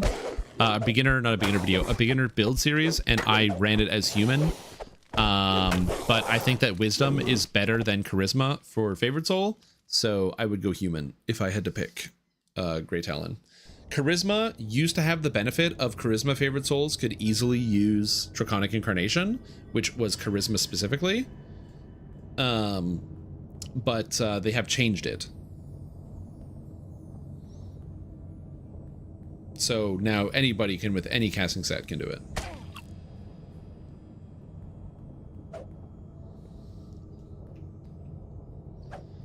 Who's your character in the video you posted? When? Am I tripping too? Well, I'm not doing anything.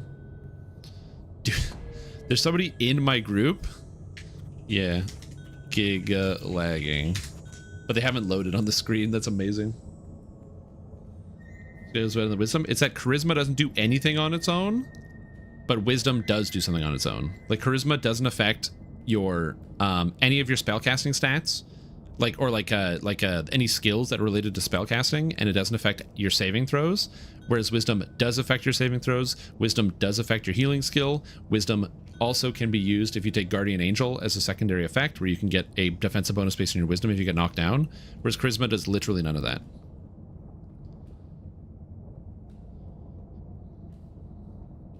Oh, Asheron's Call one. Oh yeah, I have a really old Asheron's Call video. There's like a really old I am like Strimtom. Like I'm like a little young lad. That was years ago, I couldn't tell you.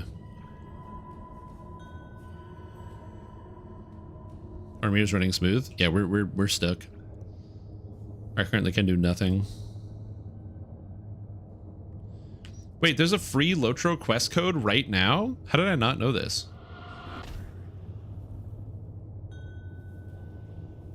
Yo, it gives the Minas Morgul expansion? Are you joking? It gives you everything up to... It gives you Gundabad? Bro, the expansion gives you every single bit of content up to the Return of Angmar, or Angmar Returns. Oh, wait. Yeah, Return to Karn Doom is only 99 points. And Gondor Renewed is only 99 points. What the fuck? Okay, if you want to start playing Lotro, that's crazy. The stuff that Matus linked, that's really crazy.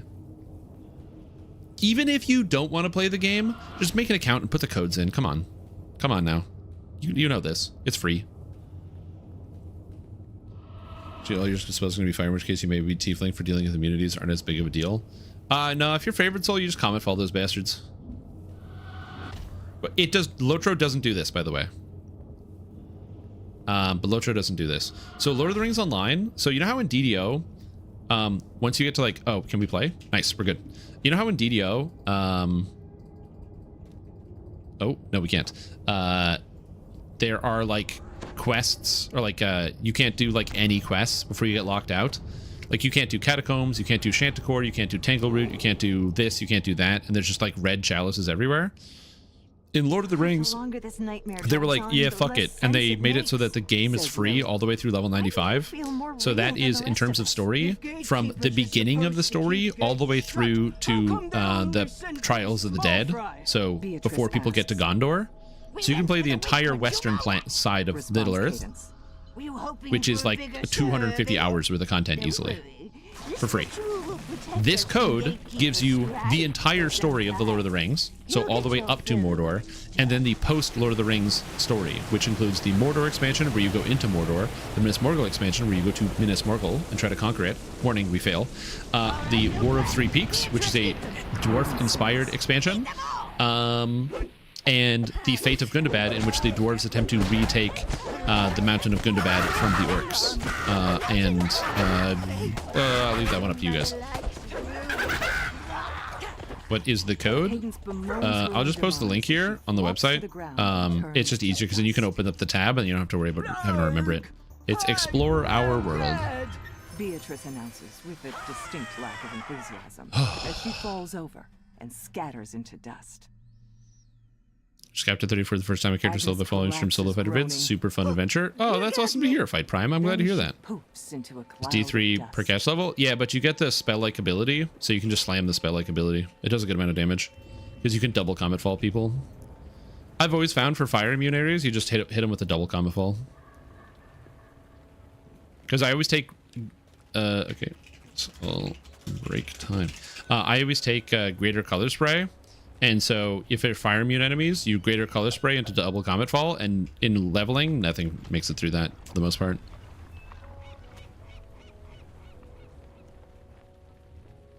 And you usually have the mana for it.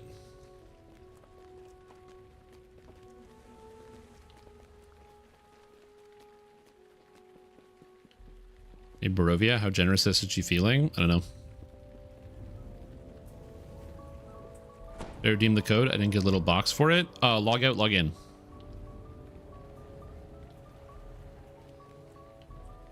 They give you those things on login because there were things that you had to buy in the in the DDO market on the website.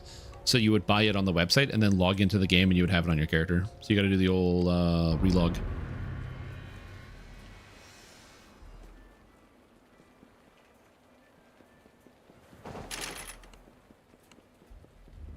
Is the new 64 server? Yes, this is the new 64-bit server.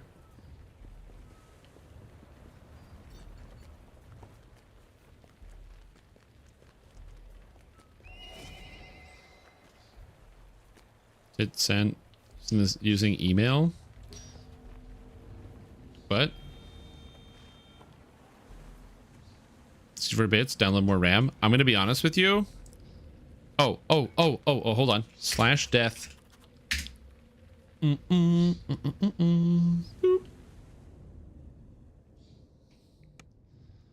Now I have the good bank.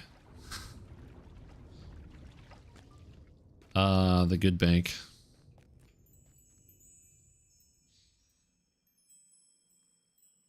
Yeah, they are what according to Standings from Games, apparently there is a super terrible memory leak that is ravaging the game, and they are attempting to solve it. And that is one of many contributors to lag. The way that I think that it is important to conceptualize how this problem exists is imagine that you have a swamp, okay? So you have a swamp. The swamp is full of water. Now, you don't know why the swamp is there. So you need to figure out what is causing the swamp to be doing this issue. What is causing this? Maybe it's because there's blockages of a stream that's not flowing out. Maybe there is multiple stream beds that are feeding into one area, and there's like a small trickle, so there's not enough water leaving the swamp or whatever it is. There's like local flooding. Maybe it's a groundwater problem. You don't know because you can't see it. So there could be like 10 issues that are creating the swamp, but you do know you have a swamp. That's a thing you have. In this case, the lag is the swamp. You know you have a swamp. You just don't know what to do.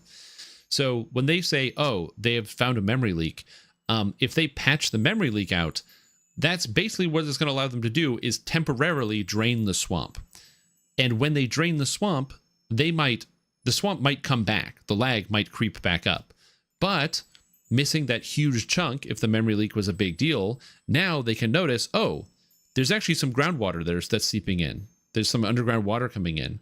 And oh, look, there's a whole stream that's been blocked up. And you can now see more things because it's easier to kind of get a sense of what you're looking at. A similar thing is like if you've ever tackled like a cleaning project where if you have like a room that you have to clean, the first half of the time is spent doing 90% of the cleaning, getting the obvious stuff and moving it out of the way, getting this box out of the way, putting this over here, doing that. And then the last 90% comes to the small stuff. There's stuff all over your desk. There's maybe some stuff under the bed. There's maybe some stuff over here that you're trying to move and adjust. So this is not me. I've said it before and I'll say it again. I said it in the Discord because that's just when I was posting about it at midnight last night. But what I said is still true. So I'm going to re-say it here, which is that I agree that the lag issues are outstanding. And any, game with this level of unplayability would not function. Like imagine if Call of Duty or World of Warcraft were unplayable because it was a holiday, or unplayable after 6 o'clock. Okay, that would never work. That being said, this is Dungeons and Dragons Online. Guys, it's been 20 years of this. I'm just used to it. Okay, I'm used to it. So what I'm going to do when it's lagging, I'm going to go play Path of Exile 2. I'm going to play The Bazaar. I'm going to play Last Epoch. I'm going to play Destiny. I'm going to go outside. For me, I don't get too stressed about these things. Like, I've been playing the game for 20 years. I've seen it. I've seen it before. I'm just going to wait. The storm will pass.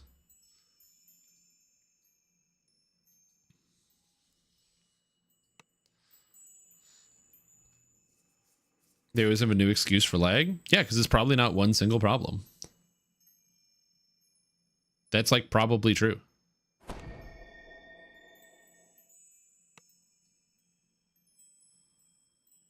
All right, Dex and Con. You can stack all those Alaries in a hireling folder. Well, these are all the new Alaries that I transferred from the other servers. Protection for languages that don't use pointers and specific calls to allocate and delete memory resources. Yeah, like I said, stuff like that just goes like right over my head.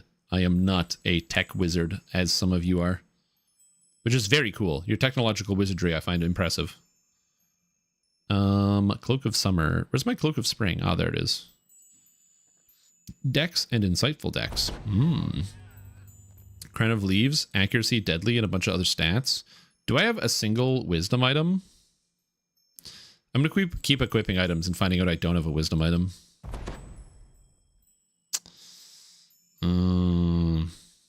But I do want a Wisdom item.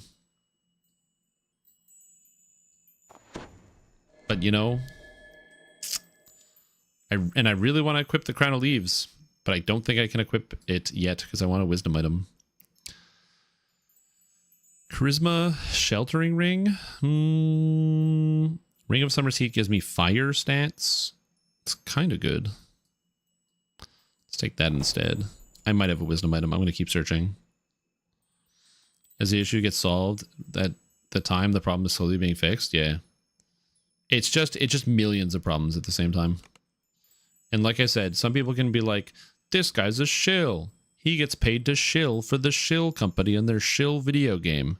He's a shill. No, I've been playing this game for 20 years. If you think that I can make the lag fix happen faster by making a YouTube video about it, I don't know what to tell you. It is very optimistic thinking.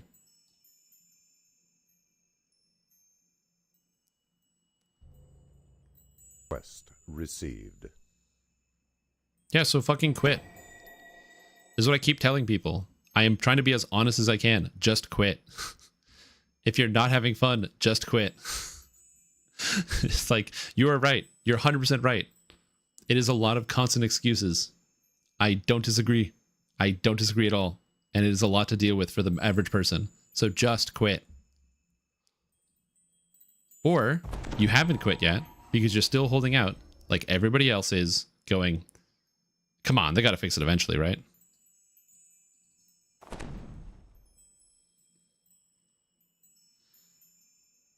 It is what it is. They're solving the cause, not the immediate complaint, and I'm sure they avoided these servers and changes for years because of this phase. Yeah. Like, I am certain that they basically haven't done any work on a lot of this stuff for years and years and years, and it has just caused only more and more problems. Get paid to do it? Yes. What stats is your character like? Do you need wisdom and DCs and melee stats? Yes. So to answer the question, this is a Dragon Disciple. Dragon Disciples are hybrid melee spellcaster monks. I need wisdom because wisdom fuels my attacks. So I get, for the Draconic Studies, I get wisdom to hit and damage. So I can use wisdom with my attack rolls. But on top of that, wisdom also fuels all my spells. So I need wisdom. So wisdom plus whatever spells, powers I can use. So for example, I have like the Ring of Summer's Heat, which gives me fire spell power, or the boots, the Spark Souls, it gives me lightning spell power. So I just have stuff for spell power. And then I have stuff for spell DCs, like this necklace. It gives me spell focus mastery for all my spell DCs, and the Dead Ringers, which gives me spell DCs, which is nice. Outside of that, then it's just regular defensive stuff. So wisdom, attack stats, spell stats, defense stats. Pretty good. Achieve the bottleneck of server memory and traffic. How many people are all trapped at once? Oh yeah, probably. I think that people are figuring it out. It's a legacy system. It's an unfixable amount of tech. It's optimization problems. They teach entire uni courses in these challenges. I'd be surprised if it'll be permanently ever fixed. Yeah, I also don't see it ever getting permanently fixed. For nerfing Sonic Blast. Damn it, you got me again. And yes, you guys did synchronize your essays, so I had to read all of it with text. You know, my life vicariously through you. Oh yeah, there you go. That's what I'm saying. Just as long as like Like, I just find that some people get like really worked up about these things. And like, not that you shouldn't. People spend a lot of time playing Dungeons and Dragons Online or playing other video games.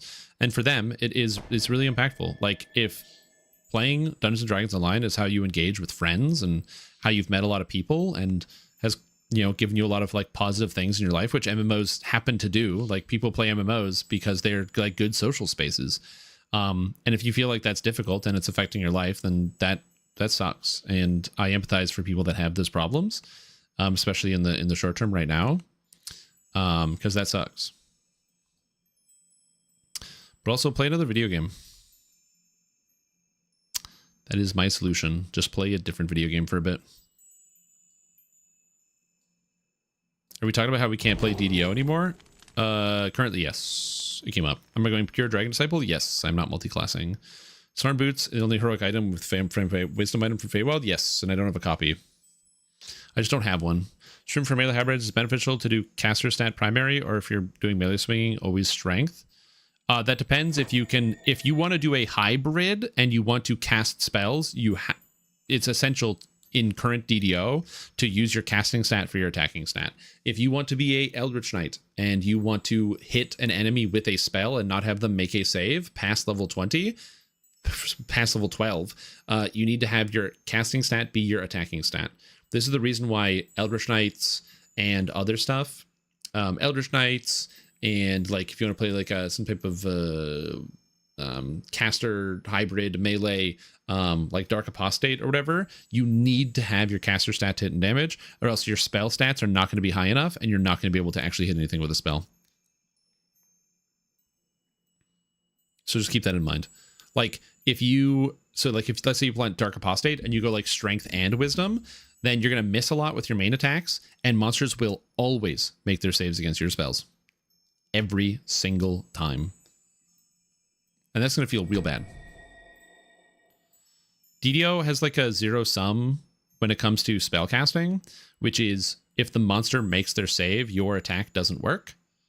And unlike attack rolls where there's like kind of like a gradient, where it's like, if you're proficient with a weapon and you roll a 16 or higher, you just hit. Because they changed how the mechanic works in this game. That's it. There are more rules than that, but that is one of the rules. If I'm proficient with a weapon and I roll a 16, 17, 18, 19, or 20 in Dungeons & Dragons Online, I hit. My enemy could have 50 billion armor class. I still hit. But for saving throws, there's no such thing as that in the game yet. They haven't done a normalization or anything like that. So as a result, if you are going into Sharn and you're like the most of the monsters in there have plus 30 to their reflex saves. So if your fireball that you go in with is like DC 32, almost everything has evasion and all their saving throws are 30. So it's just that's it. That's the only thing that's going to work there. So you have to make sure that you are focusing all on one thing. I'm going to have the wisdom trance, and I'm going to be doing both. I'm able to do both because I'm just going to be stacking wisdom for everything. I'll be taking the trance to do melee, but I'll be doing a little bit of the spell casting on the side. It's all about what you can fit. Is grazing, but not an ES quest, because they didn't change enough numbers in the Epic Eberron quests. You suck for DC casters? Well, it would just change how you have to play.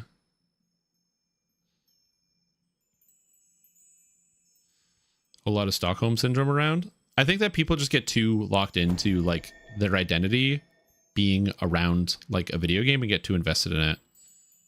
The people that might rapidly defend Staying Some Games or like any game company and be like and like might be perceived as like you know, like they're doing the white knighting in that case of like jumping in the way to Secret Service the bullet and being like, no, actually, it's because of these reasons that you don't understand. Those people have the same level of attachment, in my opinion, as also the people who have stopped playing a video game and yet are still hanging around, like looking for kind of the negative news about it. Like imagine finding something that makes you unhappy and wanting to continue spending time around it. it's a similar level of draw power or like a draw of attention to finding something that makes you, that you are like, that is making you unhappy, but your response is to try to defend it or deflect or negate at a criticism about that thing, versus somebody who still has the same problem. They are finding themselves in a place where they are unhappy, but instead they can't remove themselves. They are stuck. It's like they're chained to it.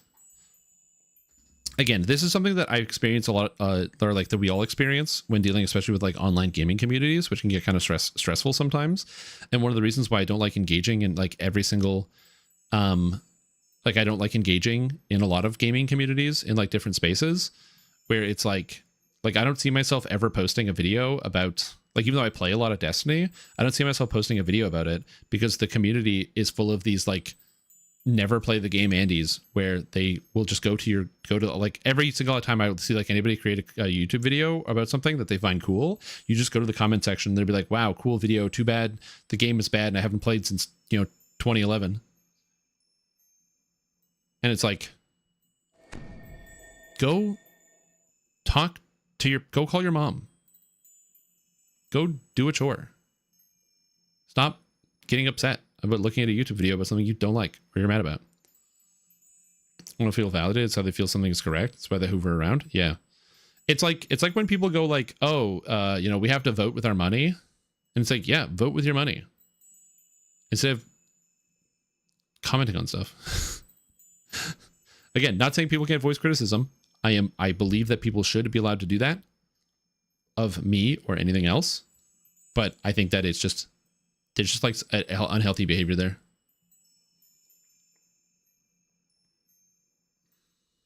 It's amusing when people sit here for 10 plus years making an excuse for a game. I mean, it's not really making an excuse for a game. It's like, it's just like the reality of what it is. Like, what else are you going to do? Go play another game that's like DDO? If you can name another game that plays just like DDO, but functions, I think a lot of people would probably jump ship. It's a reason why, like, if a game has a lot of issues, they can lose steam to like a competitor. It just kind of is what it is, Also, if you're wondering why I'm not playing, it's because if you're wondering why I'm just sitting here, it's because the lag is really bad. So I'm trying to think of exactly what I want to do. I think I'm going to keep this. I'm going to delete this. But it's just kind of one of those things where, like, the unfortunate reality is DDO is a very unique product. And this cloak looks like garbage on this character. I say unfortunate because, like, there's reasons as to why other video game companies also haven't made video games similar to Dungeons & Dragons Online. That's not really a mystery there.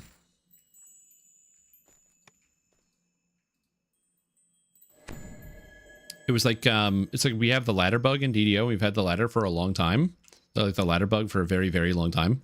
And I remember I got the chance to go to like some of the Sandy Stone Games offices and I was sitting with some of the developers, but I wasn't actually sitting with them. We went out to like get some beers. We were at like a local pub, and I went to one of the guys and I was like, hey, so what's the deal with the ladder bug?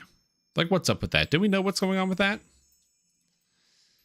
And he took a sip from his beer and he said, if you ever go into game development, don't add ladders to your video game.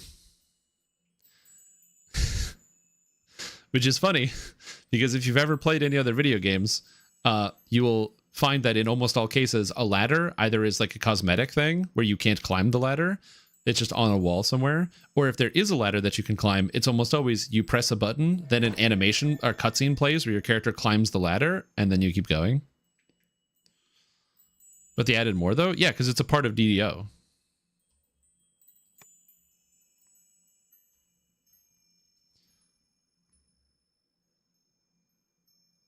Is that what my metallic looks like? Oh, that's kind of gross. I don't know if this outfit is the right color. It's like kind of phoenix and not dragony.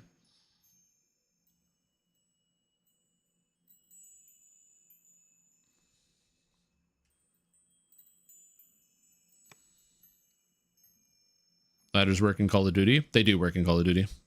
Hey, it's not bad. So yeah. Yeah, I need like a dragon thing. Oh, isn't there like a dragon armor in the Hall of Heroes? Okay, I'm gonna brave the Hall of Heroes real quick. I'm gonna see if I can get it. Ashen 1.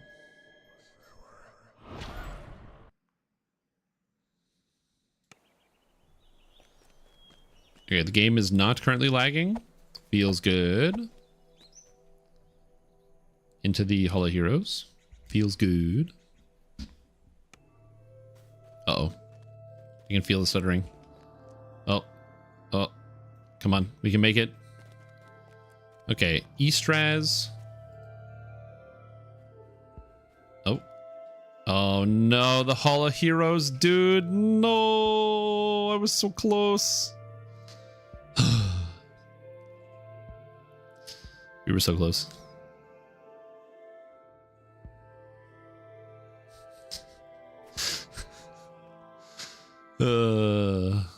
I was so close. I just wanted to get a cosmetic.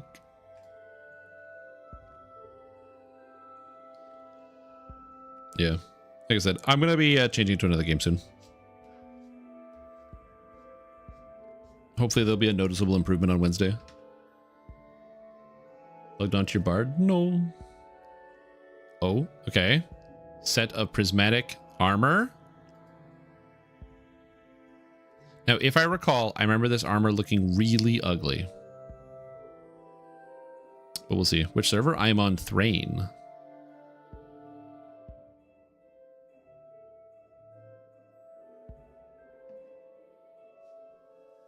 I remember this one looking kind of unpleasant.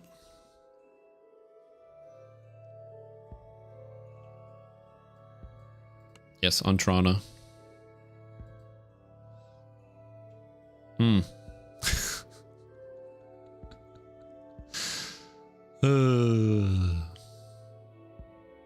Almost there. Come on. Come on. Give me a few more minutes. Come on. I do not get why every Trona has such a hard-on for the Sword of Trona. It generally underperforms through Trona leveling to the Ravenloft and Shan Trona weapons. Yeah. The Trona profile is the big thing, but if that's all it's really Trona-ing, it is pretty far from the best in the Trona. Anything that depends on Trona to make it worthwhile just aren't that Trona.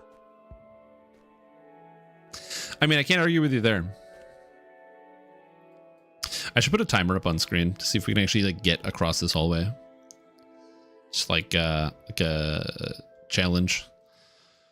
Like, don't die of starvation while you cross the Hall of Heroes challenge. Almost there. Almost there. Come on.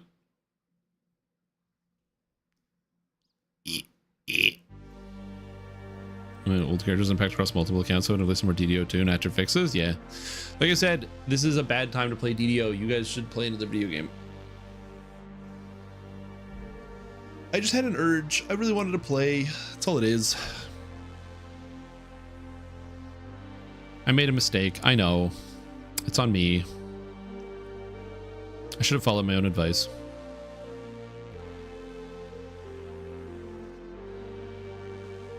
It's like, what's his name? Like Sisyphus with the rock and pushing the rock up the stairs or up the mountain. Although it is in fact, just me trying to cross the hallway. There's no maps period 2. Abyss is not fun. Yeah, exactly. You know what I'm talking about. I actually find Abyss quite fun. But I'm in the minority, I guess. Oh my lord. It's just awful in melee? Yeah, because you're playing a melee character in Path of Exile. Listen, if people haven't learned by now that they should not be playing DDO because it doesn't function, then people ain't never gonna learn that melee is bad in Path of Exile. You thought they deleted lag when they killed your server? No, but you have to understand, it allowed the lag to reform and create even greater, more powerful lags. More powerful than you've ever seen before. Alright, come on. I wanted to get to the patron coffers so I could get another cosmetic and look at them. but I don't think I'm gonna make it. I think I might turn the game off before I get there. I just have hopes and dreams. They're dying before my eyes. It was so funny. In my party, some of the guys were like, hey, do you want to do another quest? And I was like, no. Yeah, if this had happened while we were like live on stage, I would have been so terrified. I'd have been like, hey, whoa, it looks like somebody's casting time warp on us. Like, oh, we're going into a time hole. Almost there. Come on. I believe. Yeah, not much longer.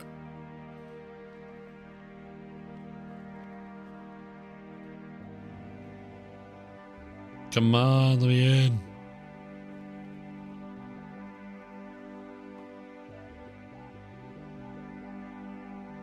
Freebie. Key, the Mythal run looked like yesterday. Yeah, I don't know why you were doing that.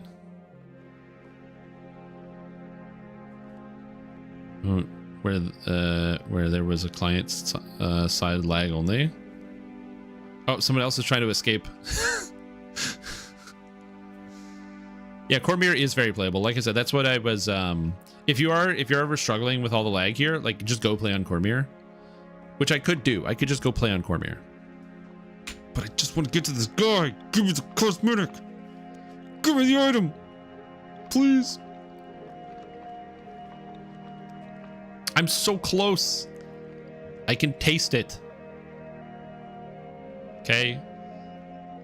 I'm gonna recommend a build for starting from 0 on the new servers. I missed the transfer period. Plagarino, you know what? You came at just the right time.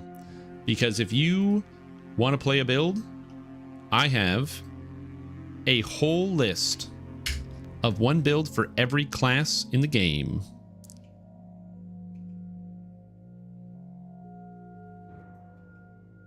If I had to recommend, so that's the beginner basics. It's beginner builds for every class.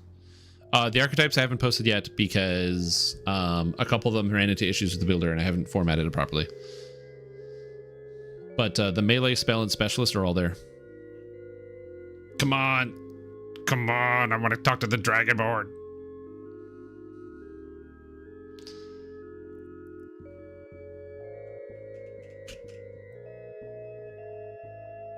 I'm so close.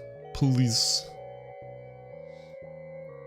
General duty rather than builds. We'll watch it. Oh yeah, there's the video that's there. But if like the way to use that website is that on the left side there's tabs, and once you open the tabs, you'll see all the builds, and you can go through and filter through them. Like I said, the archetypes they're coming. I just before I posted the build the final or the first video, I really ran out of steam last night.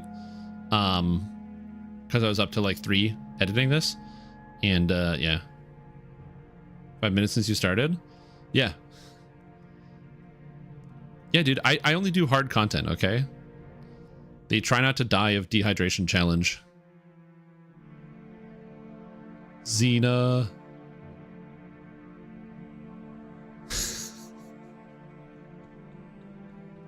I just want cosmetics. You guys want some fresh, hot gameplay? You get to see only the coolest, most exciting video game experience ever. Yeah, again, as I've said before, this lag would like destroy any other video game. But we've just been bludgeoned for so long.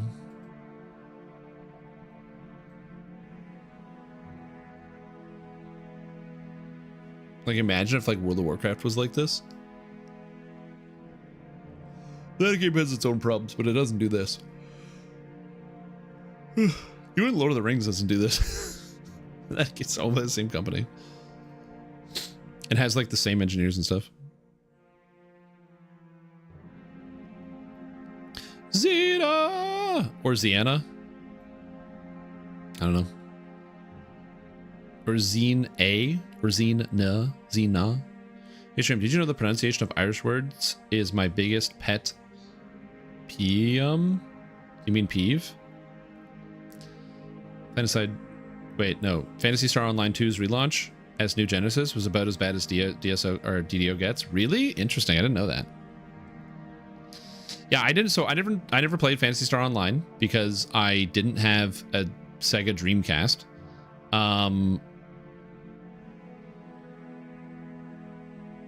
But the relaunch that was on Steam, I remember when it came up, I looked at it because it's on Steam right now, and I remember looking at it and being like, "Huh, I wonder if that game is fun." And then I like clicked on the Steam page, and I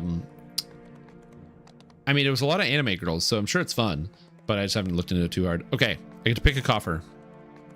What outfit fits with this character build? I feel like the Astral Traveler has a pretty good outfit here, so we're going to go with the Astral Traveler coffer.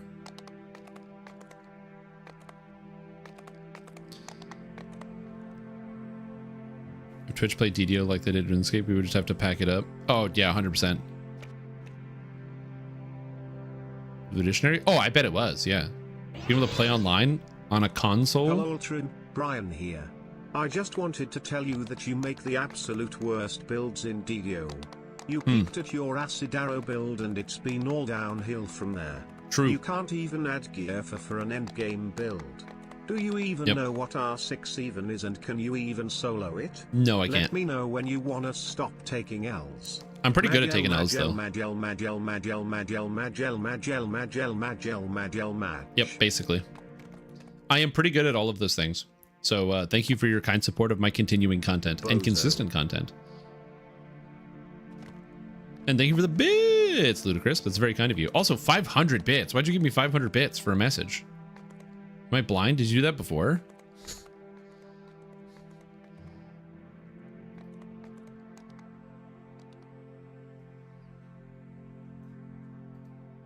I hear people rolling around, so I'm hopeful I can get in. Inflation? Yeah, true. Turn into anime slop. I can't get into it anymore. Yeah, it's on Steam, I'm pretty sure. Phantasy Star Online 2 New Genesis and view page. And nope, I don't want to listen to that. And yes, it is exactly how you think it is. Yep. To be fair, some of like the action shots look kind of cool.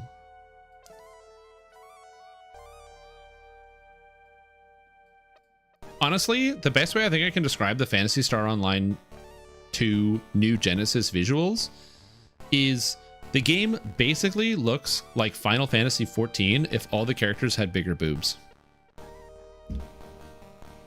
That's basically what the game looks like in a nutshell.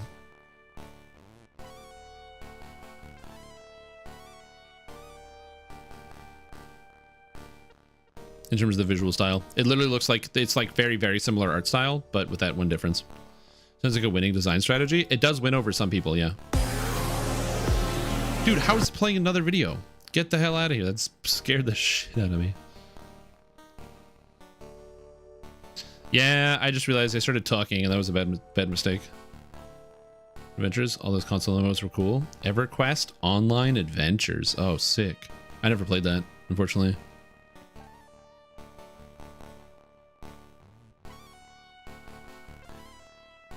I'm almost there. I almost have the Astral Traveler's armor.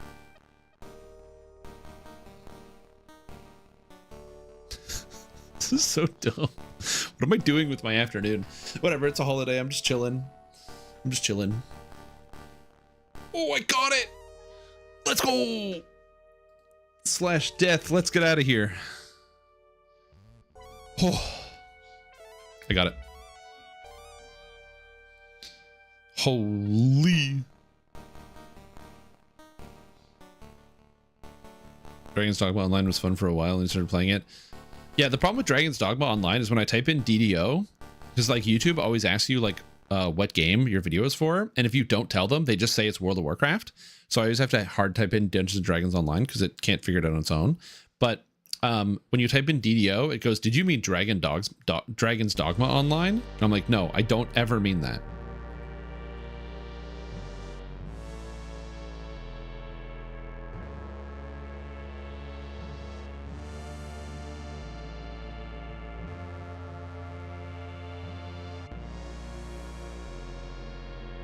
I typed in /death, so I'm gonna wait a while till I actually die.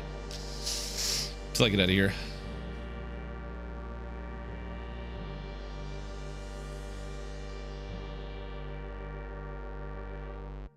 People replied to this one. Oh, thanks for the coupons. Just want to thank you for updating your tutorial content. Share the game with some friends. Looking forward to some all the updates going forward. Yo, that's why we are updating the tutorial content. I also hate all the old tutorial content. Fool's Dates, stream it as a DDO stream. It's not a bad idea, actually. The problem is, Dragon's Dogma, I got like about halfway through the first one. It's really cool. I like the combat system in the sense of how like malleable a lot of the creatures are. Like the fact that climbing on stuff is like an actual part of the game is really cool. It's a really cool feature, and like they actually kind of make the anatomy of a creature or of a monster like really impactful to your experience. The thing that kind of kills it for me, or killed it for me with Dragon's Dogma, and why I didn't keep playing, is the story is unequivocally horrible. It's so unbelievably bad. You literally walk into a town and they're like, hey, are you looking for MacGuffin? Because we heard about MacGuffin, it's nearby. And if you would like to get it, you'll have to do favor for us for MacGuffin. And like, they don't even try any harder than that. That is as hard as they try on the text and the dialogue. So like, the gameplay is good, but that is just a, like when people are like, oh yeah, like I only care about the gameplay, I don't really care about the story. I am not that person, but I can play a game that has a bad story if the gameplay is good enough. But the gameplay wasn't good enough for me. Again, really cool video game, a lot of really cool stuff. Like I'm like not saying that the game is bad at all. It is exclusively that like, man, the story is so brutal. Because the worst part is, like, I think, or the best part is, I think if you stop reading any of the text, the game gets so much better if you just run around. But I kept trying to, like, read it, and it just never gets better.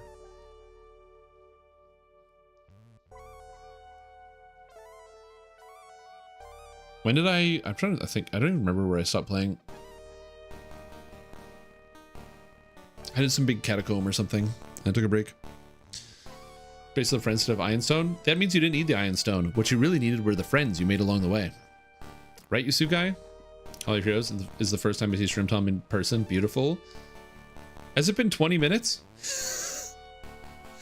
I typed /death trying to get out of here. I don't know how long ago I typed /death. In death, I hope to be free. Yeah, but even the main quest, the characters don't spend that much time with you. Hey man, I did what you suggested. I posted the forum, direct message court event about my situation. We'll see what he says. He's probably busy with the whole PAX thing and other things. Just gonna give him some time. Yeah, 100%. Also, it's a holiday today. Like, please don't forget, it is a holiday today. Bound to Hall of Heroes? Ooh, damn. Yeah, I'm bound to Ataraxia's Haven. I'm being invited?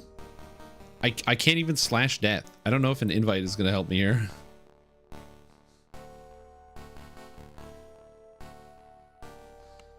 But I will accept. So you have something to compare to? Oh, I see. Like my /death is still processing. So at some point I am going to die. I just don't know when.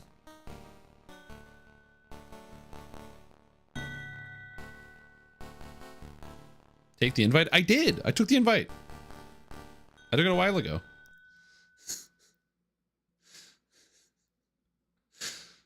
It's lag, dude. I quit and transferred to ES. That's good. That gets you out. But yeah, hopefully he is able to help you with that. But yeah, it's holiday today, so just make sure that you know, if you're like, oh, am I getting a response today? No, it's Labor Day. If people get the day off, people get the day off. Schrodinger's Drow, alive and dead at the same time. Wait, I can move? No, wait, hold, I can move? Wait, hold on, /death.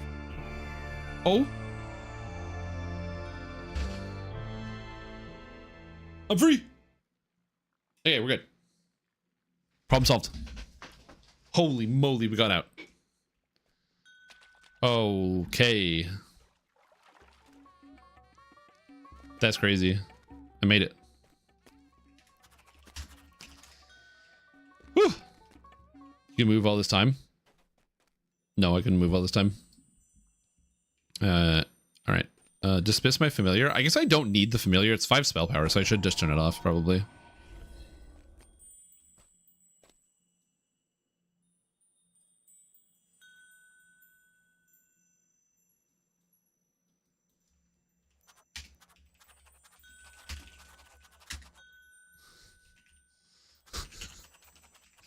Oh, okay. Anyway, I have to get some water and use the bathroom and stuff because it's been 4 hours. Oh my god, I gotta eat some water.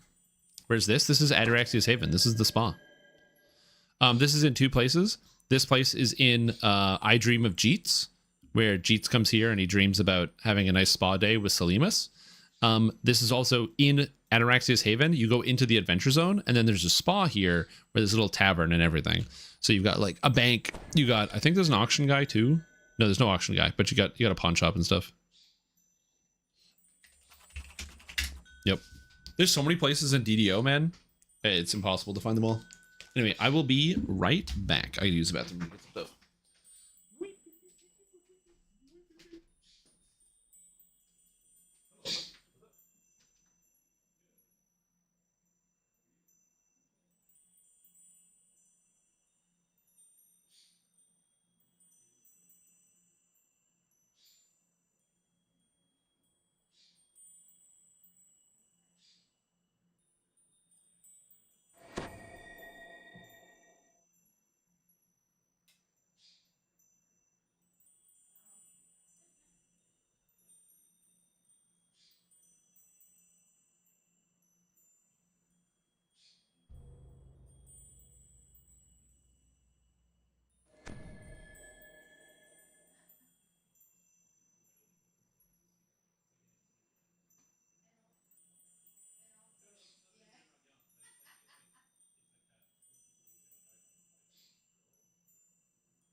Got a snack. Whoop.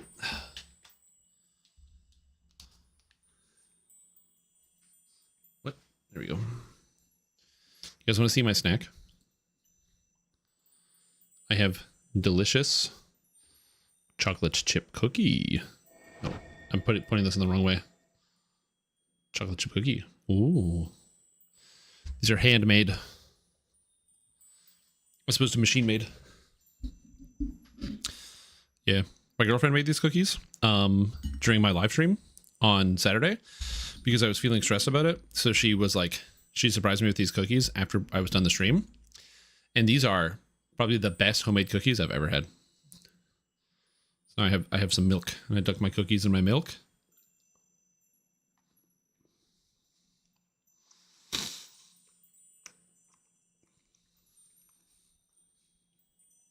Oh yeah, that's the stuff. Mm-hmm. God damn. Oh, that's good.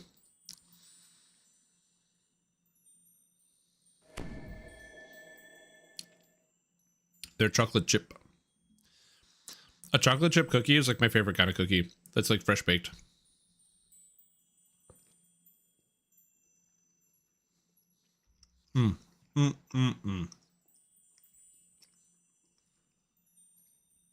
It's like simple, you know, simple ingredients,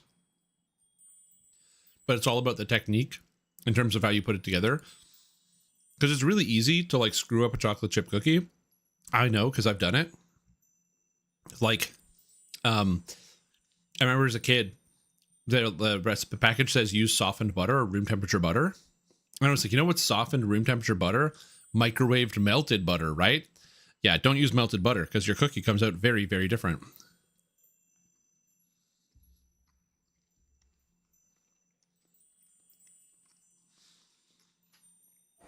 Because your cookies won't have any like body and they just flatten entirely out. Don't use margarine. Also true. Yeah, don't use margarine. I have had molasses cookies. My mom, she loves molasses cookies. I'm not a molasses cookie guy.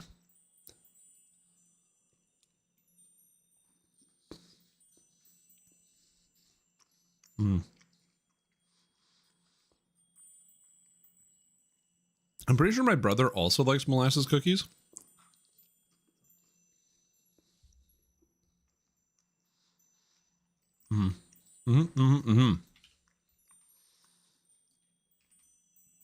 Now I'm just thinking, in terms of points spent, I just want to get to heal, Hands of Healing, so I can heal allies, and then go back into Dragon Disciple. Yeah, same. Like, I don't really eat a lot of cookies for the most part, and so these, like a freshly baked like cookie, a home baked cookie, it just brings back good memories, you know.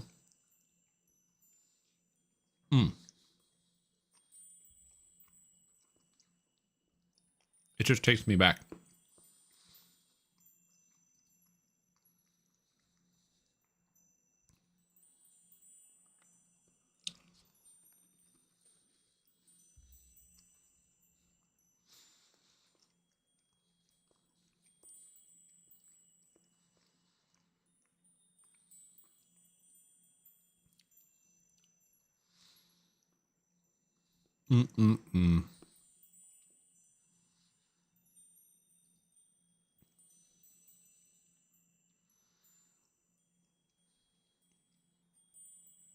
$63 AC. Oh yeah, armor class is broken. You guys want to know one of the best things you can get is for leveling? It's martial feats. Martial epic feats give you free armor class for each one. And I believe there's 12 past lives for an extra 24 armor class at level 1. And 24 armor class makes you basically untouchable. You can do the entire harbor and like pretty much all the way up through like Three Barrel Cove without wearing any items. Thank you, Siri Berry. That was very kind of you. Very kind of you to say. I hope I made the community proud. I tried my best just to make a good representation for the community. And I think it's been well received because a lot of people also were excited about that too. So I feel very lucky that I had this opportunity. And I'm very grateful that, yeah, it was cool. I was nervous and worried about stuff, but it was very heartwarming to see that in the actual live chat of the event, there were people posting and posting and posting and posting, being like, "Yeah, good luck, Stram. You can do it, Stram. Go get him, Stram." And I was like, aw, you guys.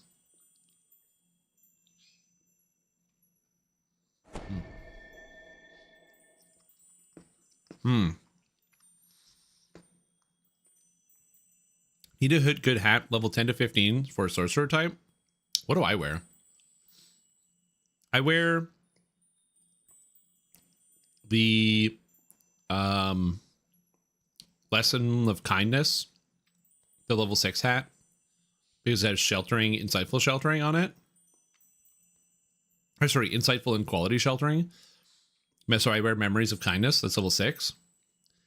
And then I transition usually into a level 15 hat that is like either the Arc Steel Brim from Sharn or something Kane crafted for the most part, I would say.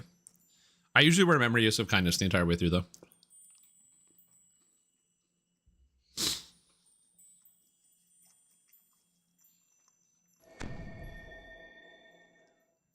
Butterflies on Sorcerer? No. Not on Sorcerer. Spellcaster Sorcerer? No. Butterflies? No. What, for the healing amp? I mean, the healing amp is good.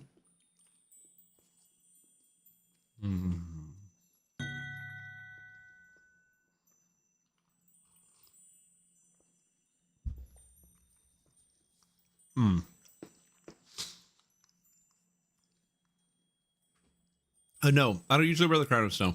Oh,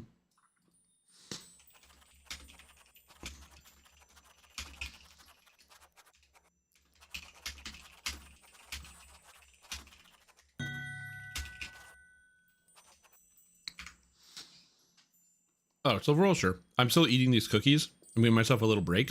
So yeah, I can do that. Gamble?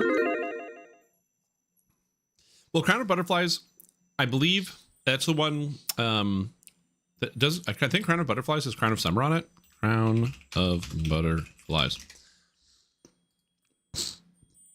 Yeah, it is Crown of Summer, which gives you 15 healing amplification that just stacks with everything. So it's good on any character. And it's got magical sheltering and enchantment focus, so it's not bad. It does have the melee power, yes, but it's just the healing amp is also nice. But no, I don't usually wear Crown of Snow. And the reason I don't use Crown of Snow is because I find I almost always wear either this item more often, the Amber Pendant, because it's got spell focus, insightful spell focus. Or I wear like an evocation item, because starting at like level 10, I have a +3 or like the evocation, insightful evocation usually that I wear. So I do that because that I've crafted on a sorcerer type. Well, yeah, but the freezing is rare. It's like what, I freeze 1 in every 30 spell casts. But if I just have DCs, I just kill them anyway. That, and also on every single sorcerer I will ever play, I also always use Greater Color Spray. So I don't care about the freeze because everything just gets Greater Color Sprayed anyway.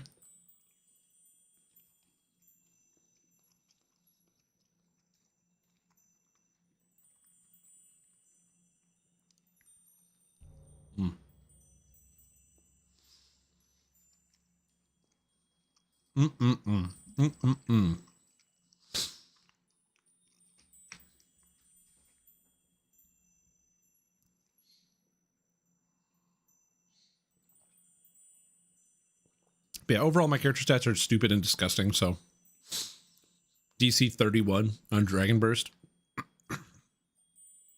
It is, yeah.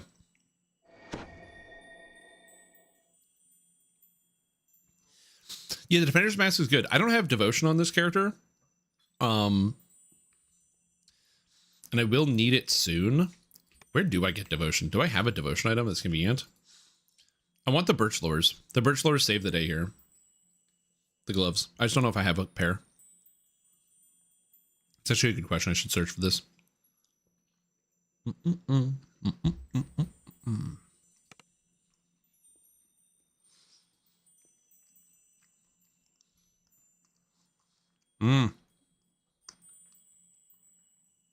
Well, I don't see a birch lore here. I don't have 12 pages of garbage. Ah, there it is. The birch lores.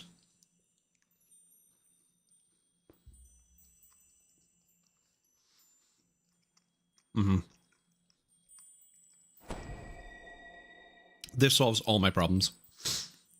It's got wisdom. It's got healing lore. Like, just fantastic. Straight out of Isle of Dread. Can recommend.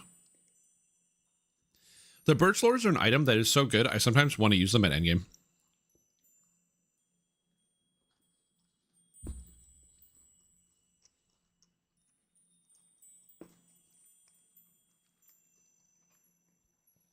Unfortunately, it doesn't pair well with the Defender's Mask, because then you have too much healing.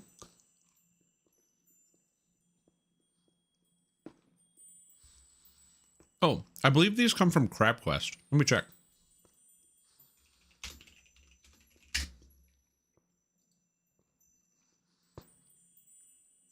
I'm wrong, it's spiders and flies. It's the other gloves that come from Crab Quest. But there's only 4 items from spiders and flies, and it's really fast. So it's honestly not too bad to farm for a heroic version if you want one. I find it's pretty good. I remember I wanted the Captain's Spyglass for a build. Oh, it was a nightmare to farm.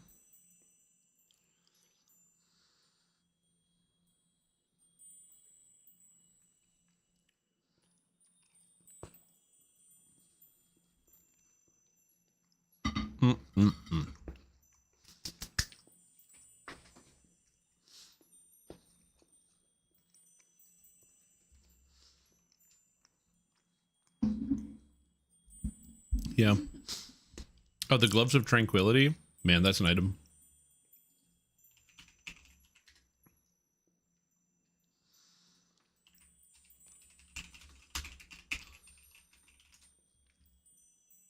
This is an item. Blurry Regeneration, Quelling Strikes, Insightful Magical Sheltering.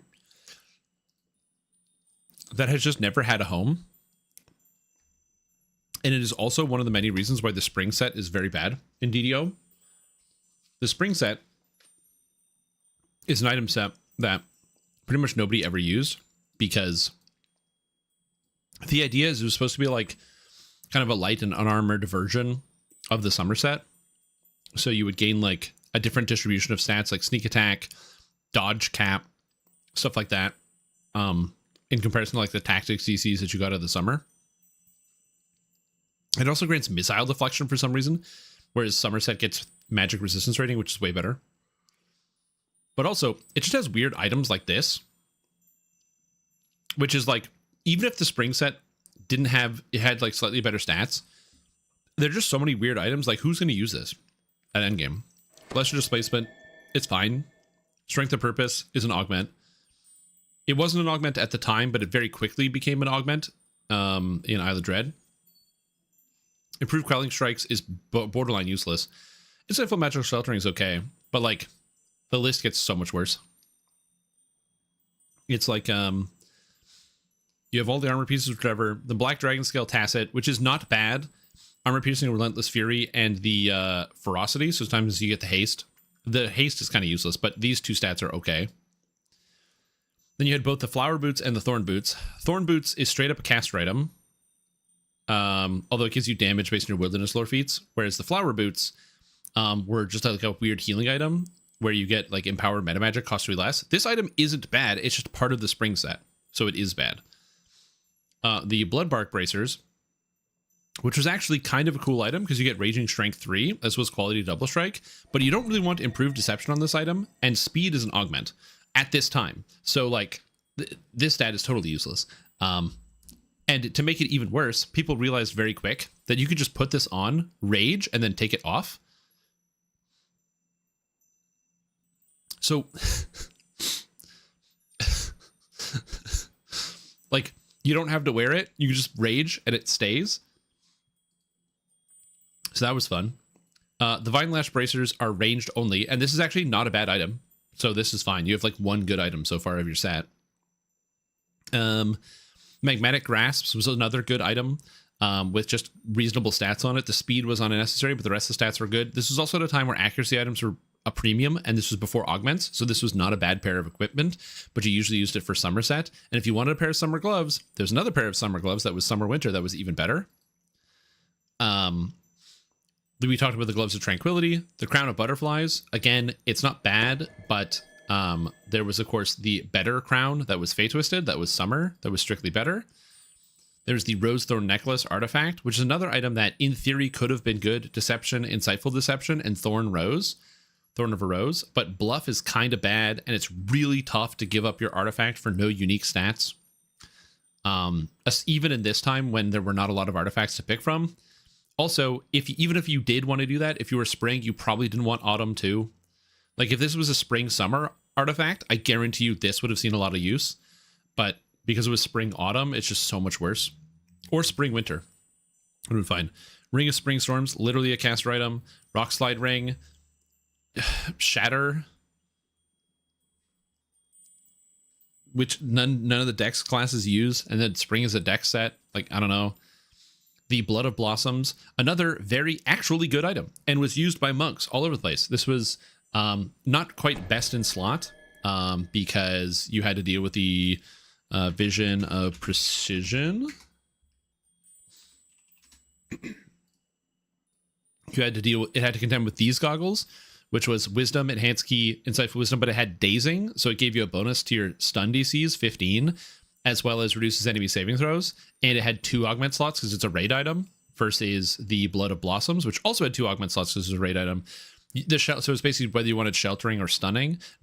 Sheltering was an augment, but Stunning wasn't, and also there were a lot of good trinkets, whereas there were very few good goggles, so the Visions of Precision were basically one of the best goggles in the game for monks. And the other part is, you might be like, but wait a minute.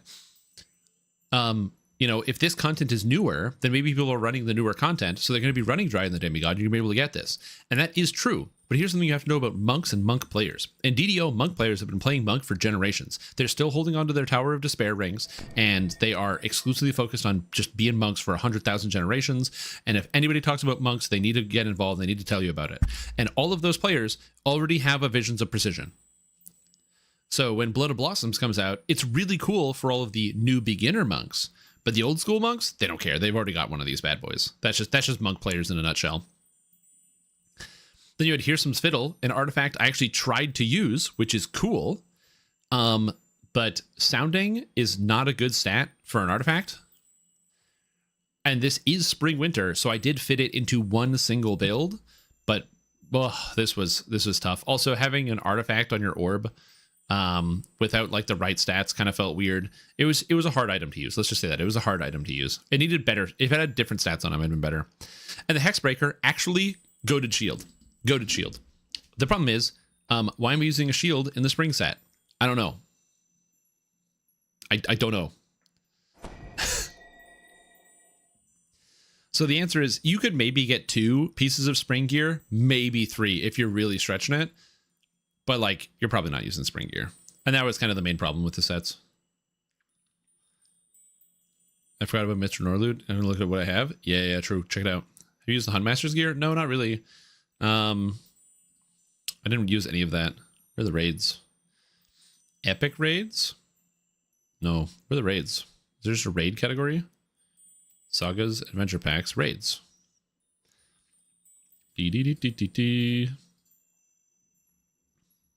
Oh, it just sorts like this. Hunter be hunted. Yeah, there's a lot of stuff in here. Buckler, yeah, the cloak, the Huntmaster's favor set. I think I did use like a 2-piece. I think I used the cloak and the helmet on a few builds. Yeah, because you got the Druidic Stone Shape, the Survival Mastery, you got Eversight, and a couple other things. You got the Cloak of the Hunter, Quality Deception, Quality Seeker. So yeah, so there was some stuff like that. For me, I more used the Inferno Desire, Inferno Demand set for years. These 2 items are very, very good. Having access to Mind Tear and Fire Vulnerability was good. I don't think you would ever use Hide of the Hunter, which was a hard one. I wanted to use Pamora's Impaler on a cold Eldritch Knight really bad, but I never fit it in. This rapier both looks cool and is powerful, but I can never use it. Same thing, Memento of Mori, really cool item, great stats on it, like Sacred Spell Focus with spell power for acid, light, and alignment, and crit and light absorption, and somehow, I don't know if this has made it into any builds.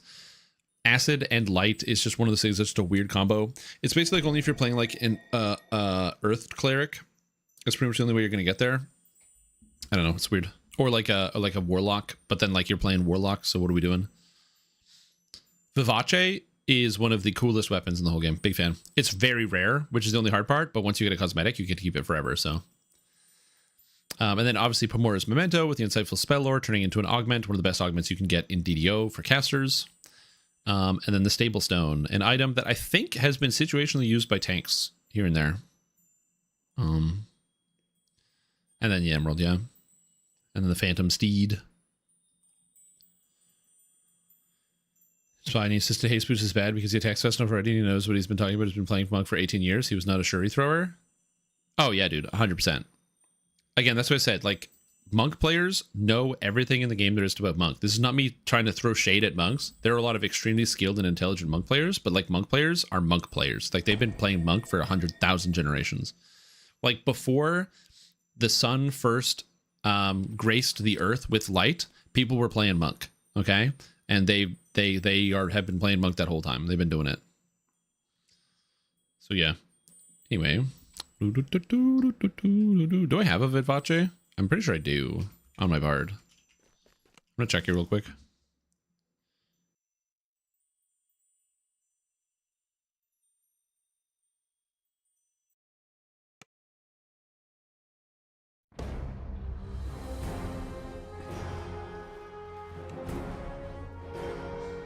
Yeah, I'm supposed to. I don't know where it is.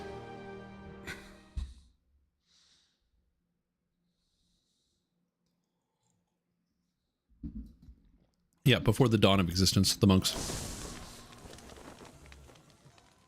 The current pick is dog water. If I send you the picture, can you do it? Oh, shoot. Uh-oh. We gotta get out of here. I cannot protect you in a backpack, hatchling.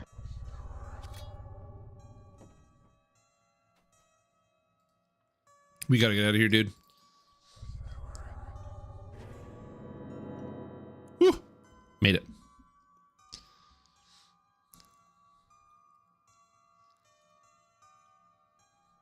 That was my sentient jewel. I will be your fangs and claws. It's the sentient jewel of the lizard folk. It is a extremely rare sentient jewel because when you bought a ultimate edition of Saltmarsh, you got one sentient jewel only.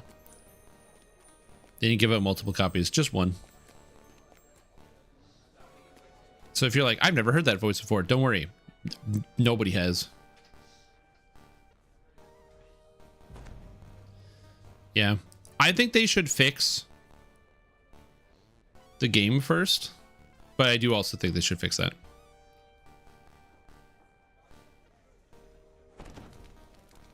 But I do agree.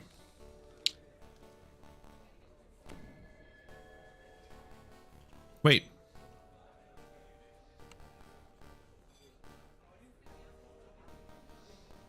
Oh, I don't have a Vivace cosmetic.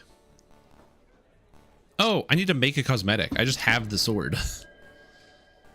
This sword, by the way, with Sound and Silence and Sonic Spell Crit was much, much better. This is a reasonable weapon and still can be used in modern times, in modern DDO. It's hard because you really want to have a way to debuff, but this is a good offhand weapon for a dual-wielding caster bard. Okay, I need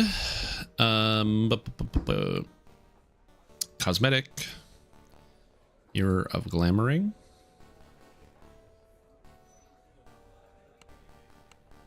It's in here somewhere.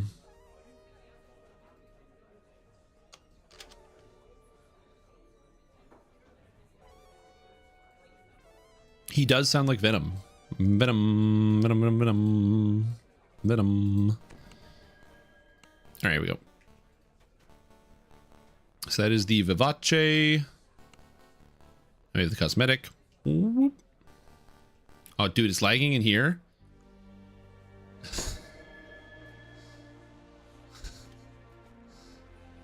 There we go. The lighting in here is like kind of bad.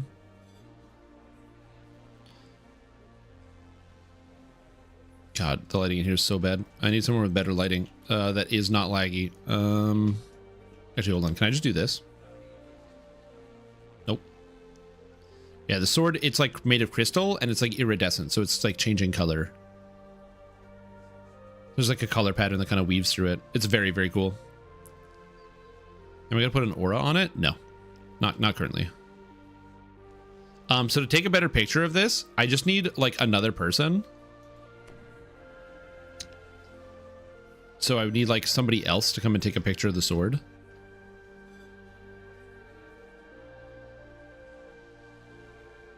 So you can line it up better.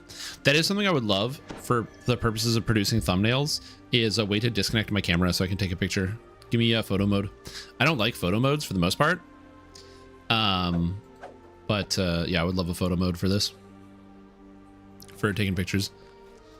This game, but the experience is different. This game is amazing. It's one of the kind. Then you spend 10 minutes load screen, refine the load in, you're stuck in a place for 20 minutes. Oh, dude, 100%. This is one of the reasons why I have literally not been playing the game. Wait and see how the fixes go before committing any money to it. 100%. Yeah. Okay, hold on. How bad is the DDO Wiki pick of Vivace? I gotta see this. DDO Wiki Vivace. Vivace. Oh, my lord. Okay, dude. Okay, somebody get a picture for the DDO Wiki over here. Hold on. Can we get some more? I need some more light. This room doesn't have a lot of light in it. Okay, we need to go somewhere with more light. Hold on. Who are you? Who's this? Okay, you're coming with me. Where we get light? We're heading to the 12. We're going into Mired and Kobolds. It's sunny outside in Mired and Kobolds. Fuck. Not the market. I was trying to avoid the market. That's why I said Mired and Kobolds. Ataraxia? No, it's going to be laggy. People are going out there. I will be your fangs and claws. No. It's sunny in Mired and Kobolds. I promise. No. The guild ship, that's either the worst idea ever. It's this guy, right? Yeah, it's this thing. And all right. We have to get a new picture for the guild airship. Okay, it's like kind of sunny. And now if I do one of these and then like line it up and get like a good angle. The light is hitting it good, so that's good. Is it better on this side or the other side? This side, where's the light source? Oh, light source is over here, I think. Yeah. There we go. Now we got the iridescence on this side. Yeah. It does change color. Yeah, if you're able to snap a pic of that, that would be ideal. Because you've got like the perspective out there.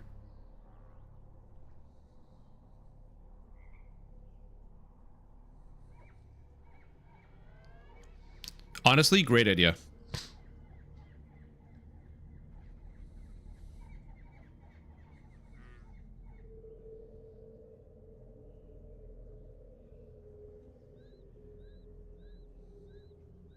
Here, if you want to take a clip of the stream, there you go.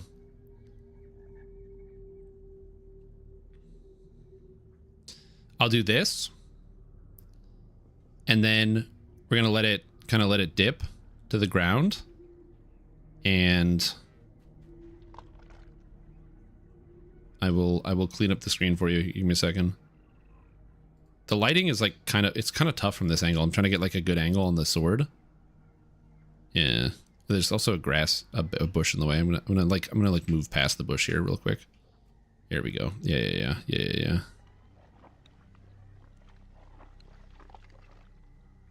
Why does the camera not go below the ground? Ooh, a rock, dude, a rock. Yeah. Let's get a rock going in here. Where's my light? Light. Yeah. All right, here you go. Some iridescent weapon.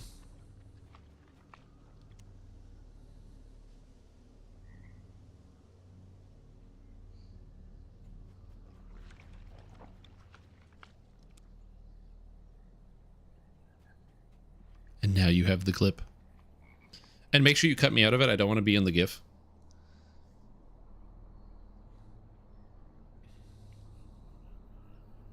Okay, I feel like that's pretty good. Press F1. What is F1 gonna do? Oh, to select myself? I mean, I can highlight the weapon itself. Oh, yo. Now that's the color. That's the tech. Now you can really see the glow. Yeah.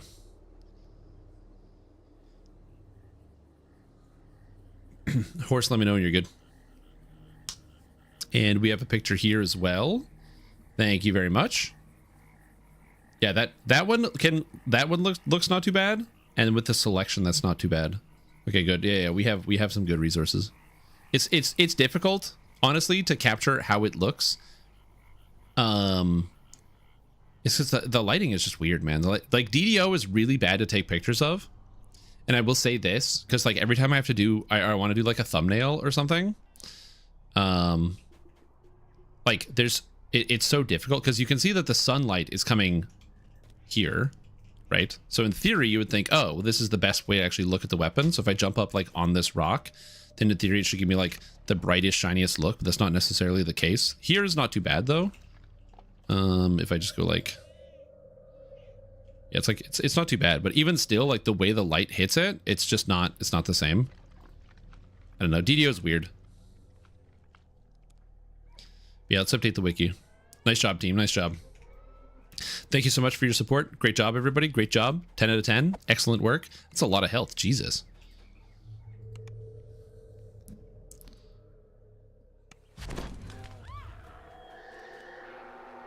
All right.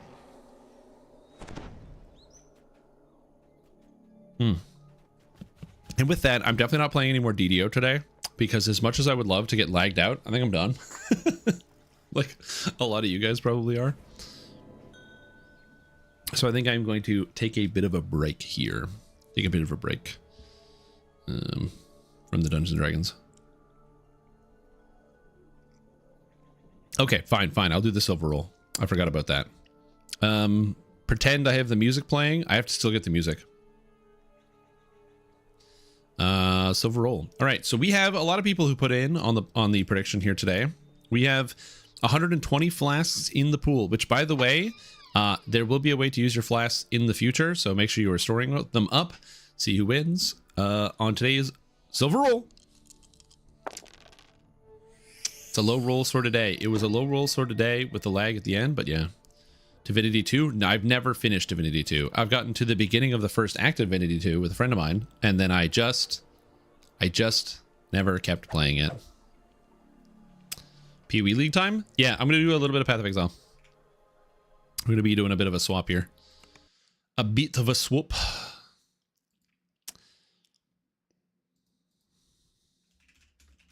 I can show you what's going on with my character.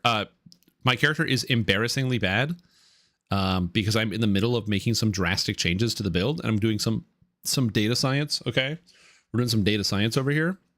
So if you're like, Strim, your character's really horrible, I know it's really horrible, but don't worry, we're figuring it out. As far as I can tell, I'm the only person like playing this build, so it's just me doing what data science we physically can here.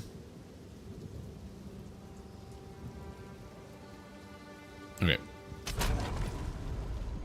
So, my character is 4 color dinosaurs, which is both a reference to the Magic card deck that I played a whole lot of before the last standard rotation, and also the fact that this character is meant to be using tri-elemental. I'm going to be using all 3 elements at the same time. That is the idea here. I'm also really terrifyingly slow.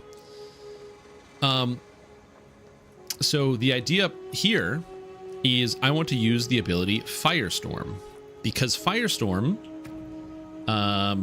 looks good, but it has an effect. If I mouse over it here, It says it rains flaming bolts over an area, but it consumes an infusion, which is basically like an elemental pickup. So like it's like a little bauble. When you pick it up, you get an infusion charge, and then it consumes them to deal extra effects. So it either adds fire and lightning, or lightning and ice bolts, as well as fire infused damage. So as an example, I'm gonna go to like Act 2. I don't even think this is early enough, but let's go to the Vesteria Outskirts, level 16. I don't think this is good enough, but yeah. No, you will be able to use flasks in the future. I'm saying I'm going to have something for you to spend it on as opposed to just stockpiling it. So, if I go out into the wilderness here and find some monsters. Go, go, go, go, sprint. That's the wrong way. That's the wrong way. Oh, God. My character is so slow, it's hilarious. This way? Okay, I'm doing this again. How did I go the wrong way twice? Oh yeah, they will be useful. So the idea is I drop a firestorm. It hits guys in the area, they take damage, and then they die. They drop little infusions as we go, and then I will be able to generate extra effects with my firestorms. Now the way that we do that is I drop like this ice blast on the ground here. When it explodes, it drops an ice infusion so that I can use it. Now I get ice storms in my effect, which is kind of cool. Additionally, I get a spell called Snap. What it does is it takes the status effects off of monsters.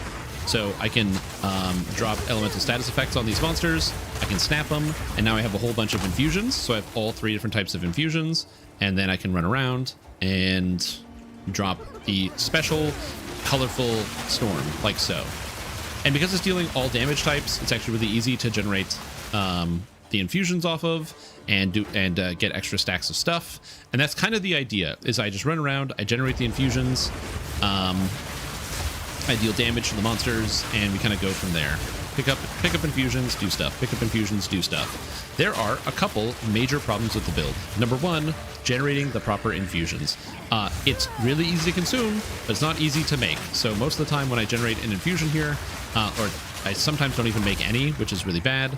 I also need to be able to consistently ignite and chill things, and I don't always do that, which is a bit of a problem, because the only way I can consistently generate infusions is either with my spells Frostbomb and Living Bomb, or with this Siphon Elements effect, which says you have a 5% chance per power to spawn a Cold Remnant, Fire Remnant, or Lightning Remnant on applying a status effect. So the idea is I apply a status effect, and then therefore I can then create remnants, which I can pick up for the infusions and do all the things. The problem is this really doesn't work. So yeah.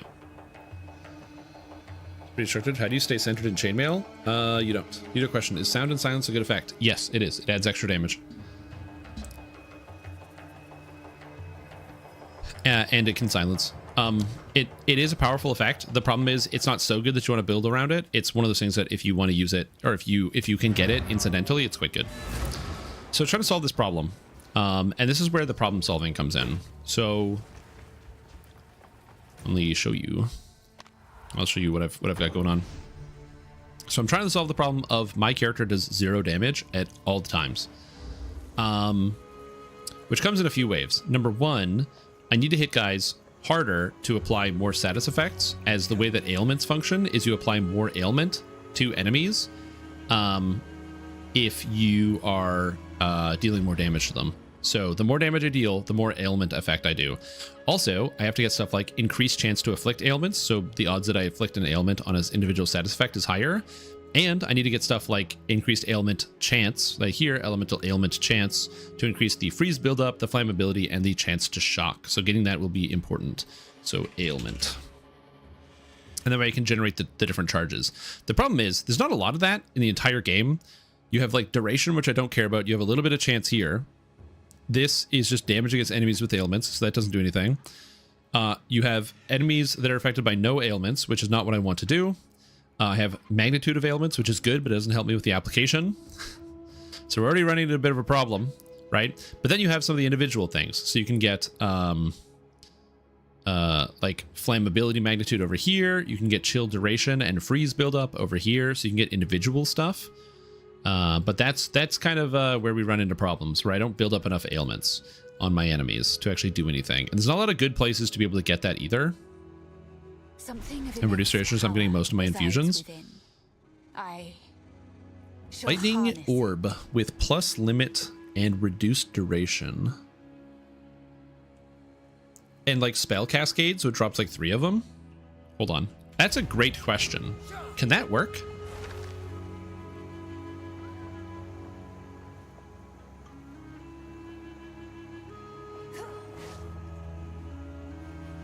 Playing level 4000 to fill the skill tree? Yes, I will be playing for level 4000. Hold on. That's a good idea. That's not bad. Let me see here. Lightning orb. Orb of storms. Orb of storms creates an orb of electricity that really chaining bolts that releases an infusion remnant when it expires. It lasts for 12 seconds. So this thing lasts forever. So how do you make this have a less, like even with that less duration, I feel like that's not enough.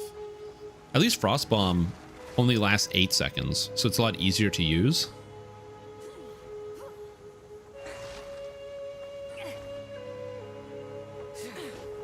Living Bomb is also not too bad, but yeah.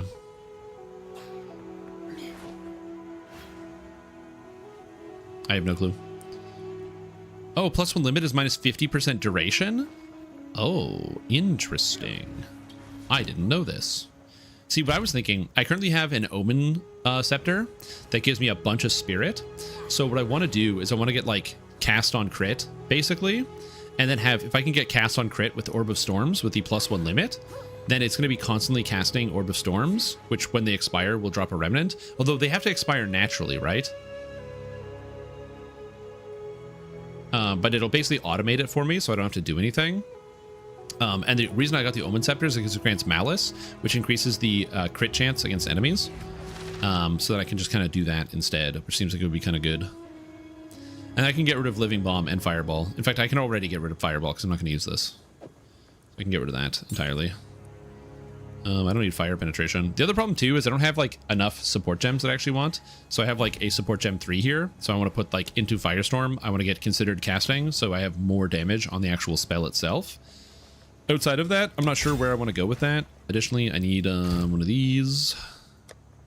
I need a Jeweler's Orb. But yeah, I basically have like a whole bunch of things. I need to get more things for my things. Flasks are recession proof. I don't know about that. And we got some higher level gems, which I can't use. But yeah, I just need to get more support gems for some of this stuff. I guess I can just use rapid casting because I don't have anything better for this. And I don't think I have any better supports right now. I like don't have enough supports. And this has just been a consistent problem through the leveling process. I know I will get more later.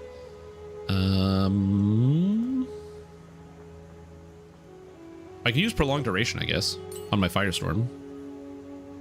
And I might as well just throw in Vitality into one of my gems.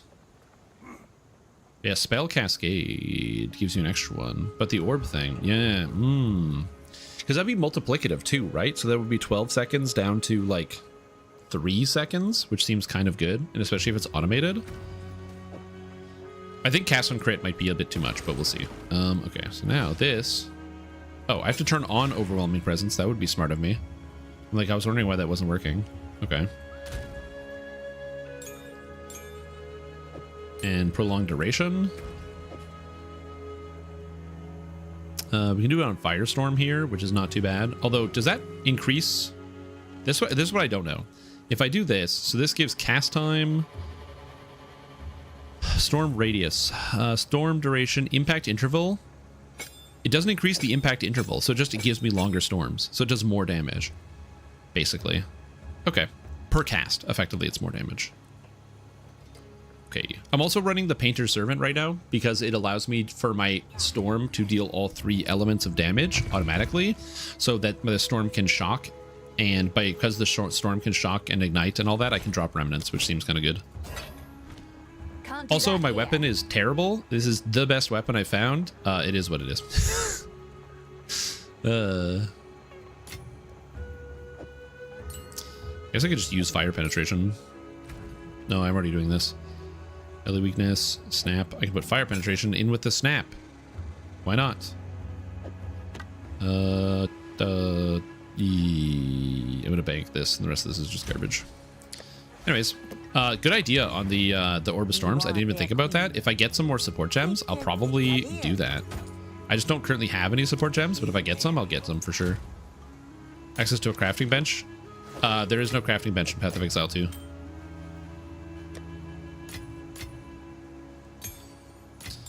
Yeah, sorry, dude. You just got Path of Exile 2'd. Okay, so now... Yeah. I want to test this out. I want to see if it actually does anything. So we're going to go to the Apex of Filth, which is the area that I was before. Now I want to see if I'm actually able to kill any monsters with this. There's a warning, I might not be able to kill any monsters, and this might be really bad.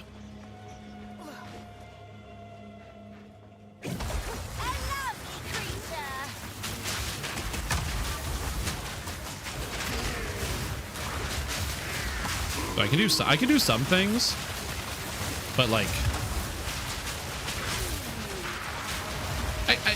I'm able to do some things.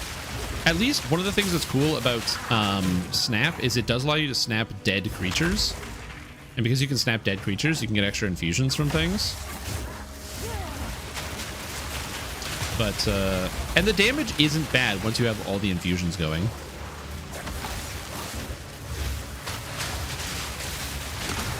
And especially with like the crit chance and stuff, it's like not terrible. Okay, so the damage works. The build kind of functions. At least it's better than I thought it was going to be.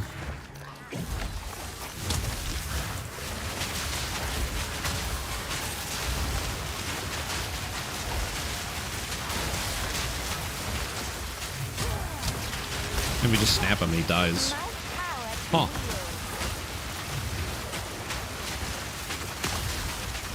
It's like kind of working. What literature did I start on? I know there's a transfer recently. So the server that I play on is Peregrine.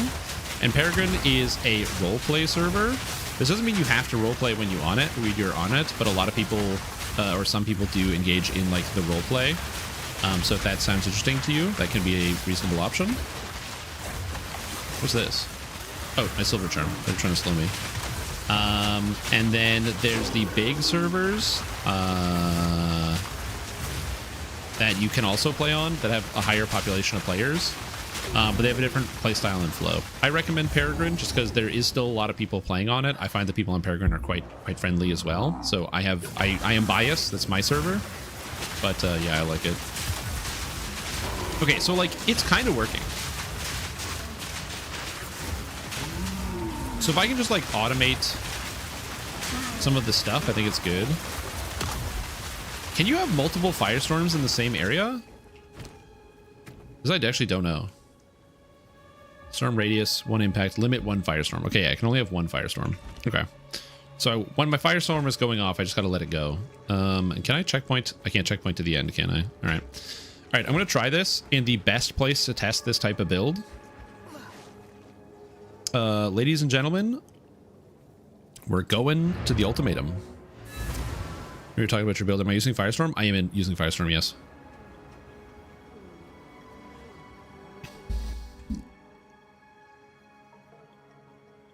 Yeah, if I can get over the limit on a lot of the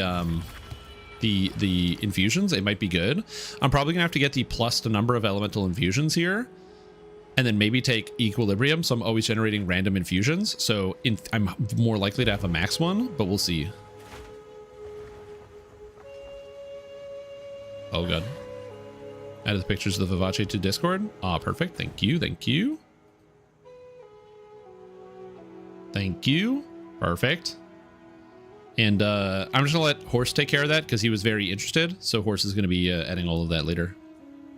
Metriquani's Temple of Chaos. Temple of Chaos. There it is.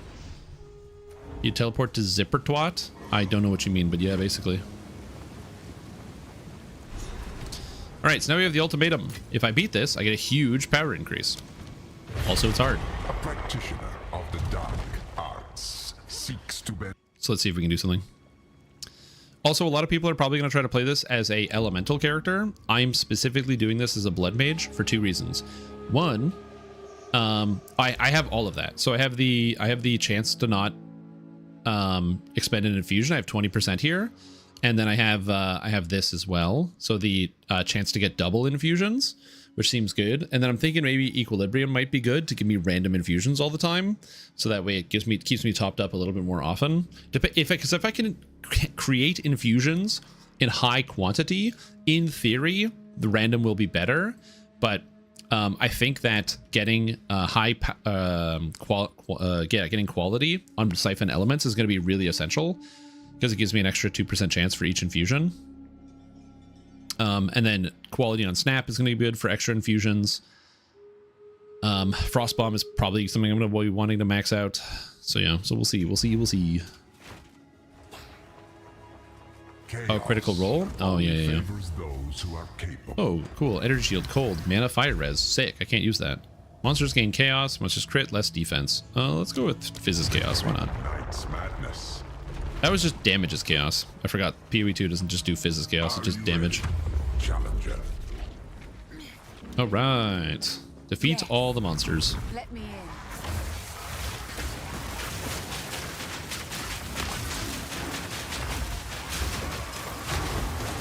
The nice thing is, because of the individual hits, I'm getting a lot of like regen, you know?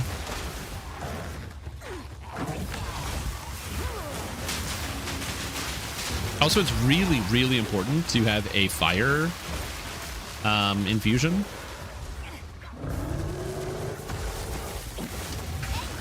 Also, there's like a thunder beast on me. That's kind of cool.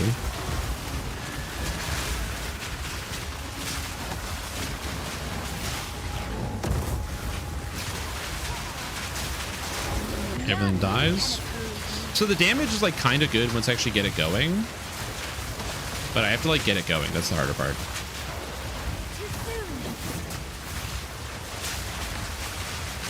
So it's also the positioning is like kind of weird.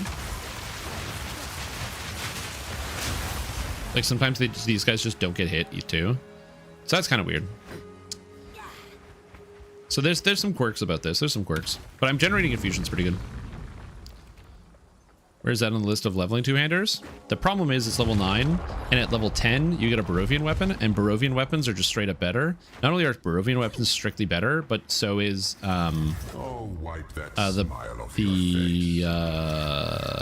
Sword of Shadows. So yeah. Buffs expire faster. No. Less area and proj speed. Oh, let's go with damage taken. I have a lot of health. So I gave enemies 20% damage, and then every second I'm in a room, I get 1% more damage taken. Oh, it's fine, I guess. You took this.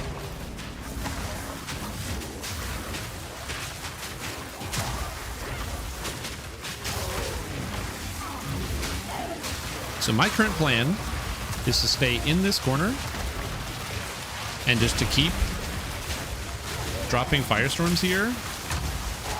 And assuming that everything is going to be just fine.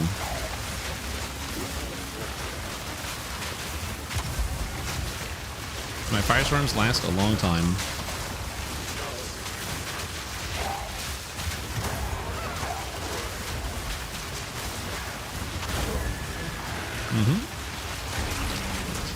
I mean, for a piece of content where I have to like stand still, it's not too bad. And I can just tank it all out.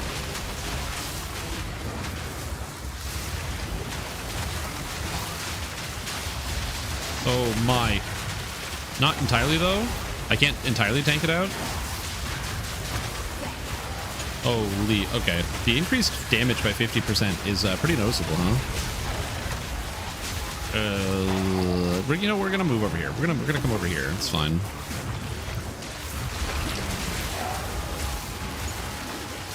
Don't worry about it. Everything is good.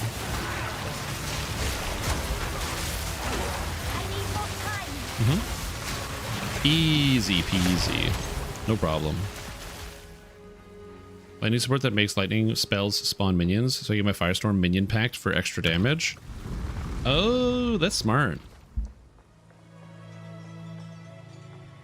Like World of Warcraft trash clearing. Yeah, kind of.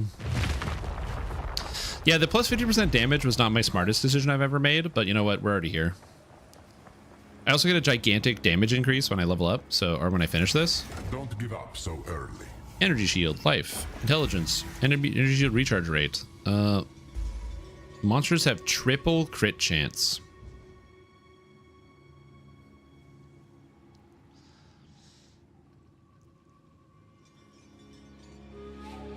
I die. Yeah, whatever. Just don't get hit. Just don't get hit. Just don't get hit. Don't get hit. That's fine. All right. What are we doing here? Escort the statue. Okay. So, there's actually a way to do this properly.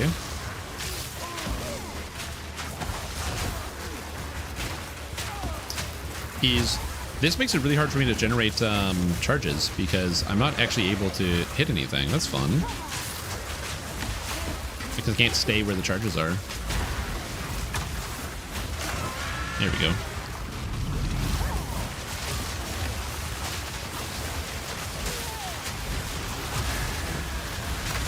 Snap. Just escort. It's already been 50 seconds in this place. Okay. The ice charge. Get the fire charge.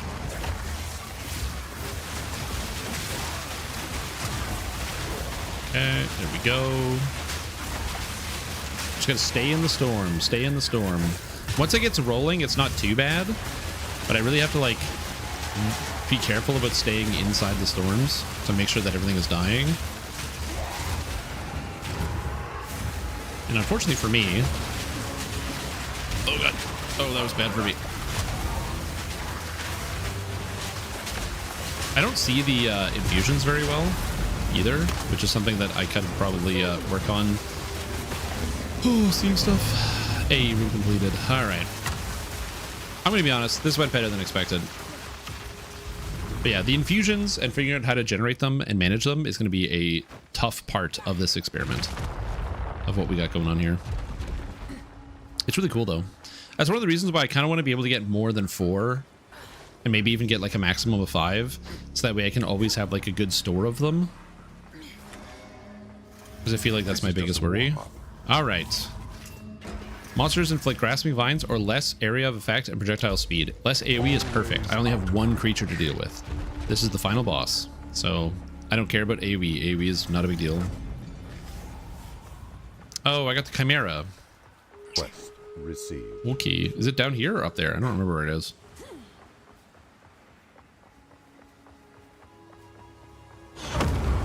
There it is. I shall grant you a death per head. I like how my character's like threatening this guy with death. Oh, right. I forgot he flies and gets immunity to damage. This fight's gonna take a fucking year, by the way. This is like one of the worst bosses ever.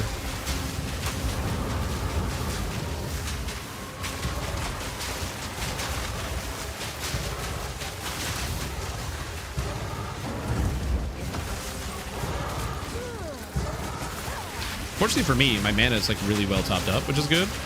Also, it's not going to take forever. Wow. My character actually does way more damage than I did before. Oh, when I froze it? Hold?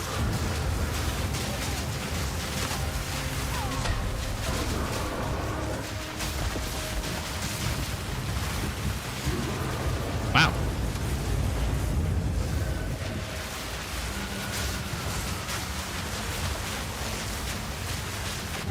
Okay, this character is doing 10 times the damage I was doing before. I'm gonna be honest. Every boss fight so you fight that boss during the campaign version of that boss took me 10 minutes. I am not joking. Ask Fairy, he was there. Because I was like, yeah, my boss fights take 10 minutes. And I don't think he believed me.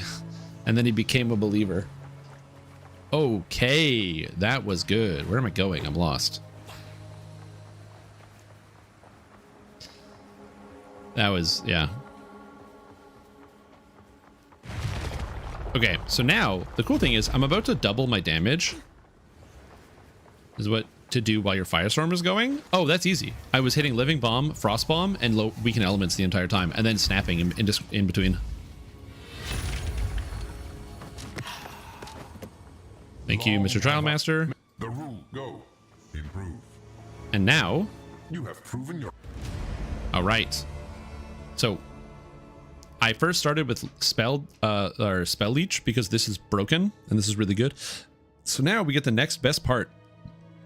Space chance for crit with spells is 15%. Firestorm crit chance is horrible. I believe it is only 7%. Yeah, it's a 7% base crit. So my crit is going to go from 8.4% to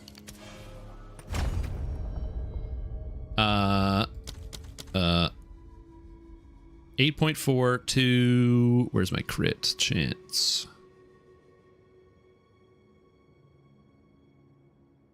Firestorm cannot ignite? Wait, why can't it ignite?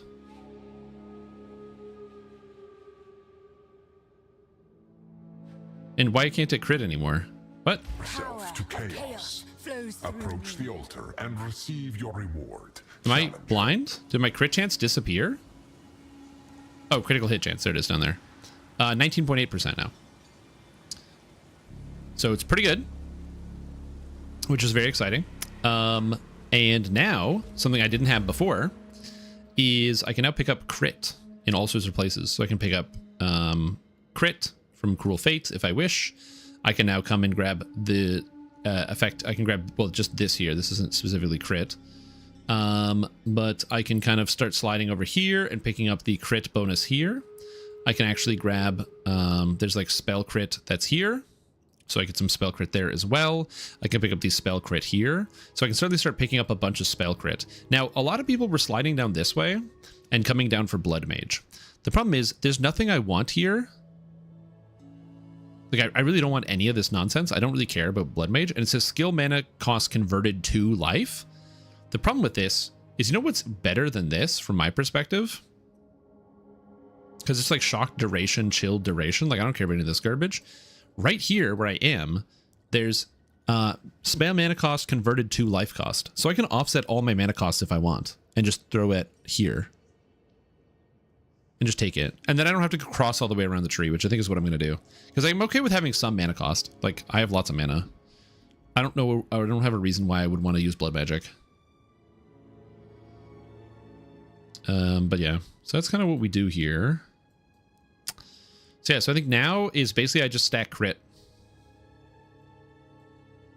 and figure out my infusions and go from there. This crit? No, it's just elemental damage. And this isn't terrible. Not this, but like getting this with the elemental damage is like not terrible if I want it in the future. But I'm going to grab the easy crit first. And then, so I'll grab like crit and then crit. Is this crit good? Crit chance against enemies on full life is like not terrible. Yep. Hey Jimmy, how goes the build? It's good now. I just cooked a boss, dude. That's awesome.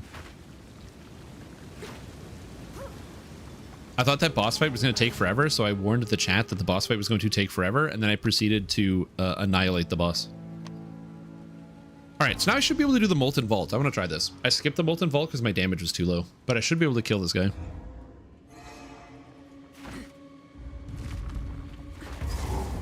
Alright, let's do the Molten Vault.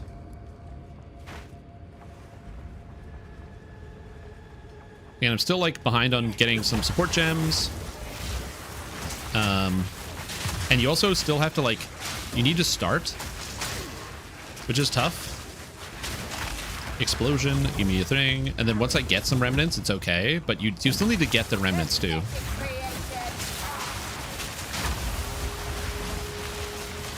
One of the reasons why I like Snap is even if you don't want to remove the status effects from monsters. So let's say you're like, oh yeah, I don't want to remove the shock. I don't want to remove the freeze.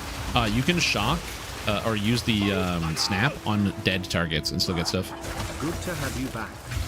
Yo, the Nope Father. Thank you so much for the kind words. It's good to be back, dude. I'm excited to be here. I'm excited to be talking about, well, not making as much DDO stuff, but yeah. Unarmed feels really good. Like the DDO videos are coming, but let's just say I'm not streaming tomorrow. We'll be back Wednesday. But if hopefully the DDO patch has some good news. If the DDO patch doesn't have some good news, you know how it is. I would say the only issue I have is I have to be really careful about how many remnants I'm actually spending, because if I run out, I'm in trouble.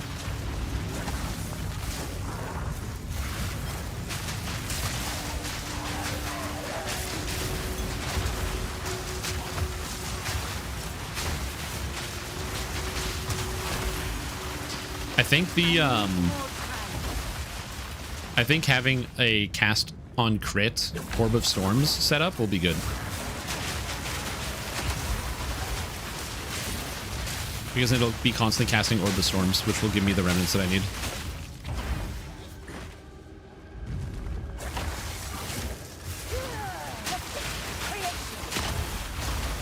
May I automate the infusions for you? Yeah, that could work. Cast on... I don't know if I can put Snap into Cast on Ailment, but we'll see. Right now, it doesn't matter because I don't have any gems. But in the future, I will probably get some. It's really so like defensive though, because I just kind of nothing can make it past the freezes, which is pretty good.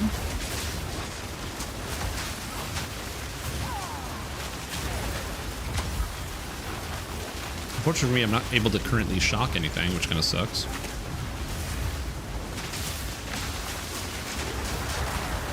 Boom, lightning damage. And because I'm constantly hitting, I'm actually getting like a really large amount of damage. That feels pretty good too.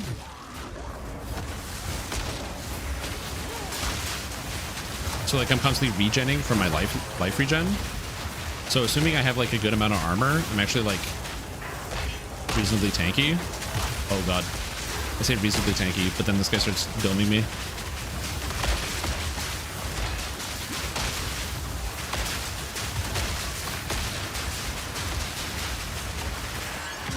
Again, it's not bad.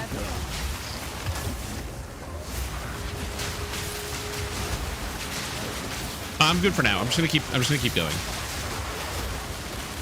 Almost gets two-shot. Yeah, but I stood in front of that monster. A lot of people really struggle with the abyss monsters right now, and so the fact that I can just like stand here is pretty sick. I'm almost tempted. You know, it'd be kind of good. Maybe like rolling a shield instead, and just dropping the firestorm, and then just blocking.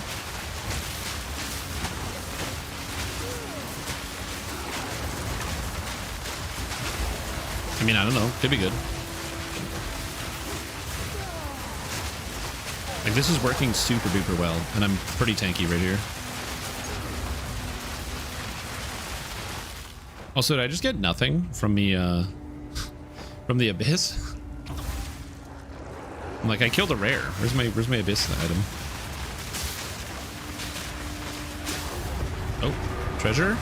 There it is. Oh! Ming's Heart. Reduced life, gain damage as chaos, reduced defenses. Huh. Well, don't need to complain now. Oh, they buffed the cultist bow to have physical damage and chaos damage now. That's kind of cool.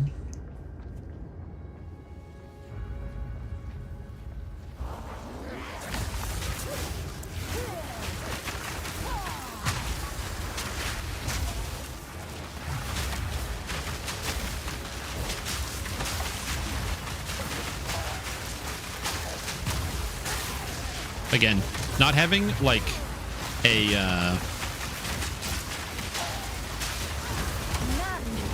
not having a way to generate the infusions quickly. If I had a button that was just like, give me max infusions, that'd be sick. I need to like have a way to do that.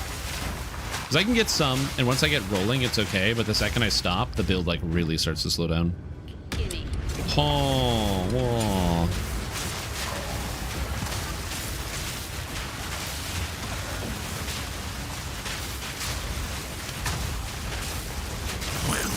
Give me your infusions.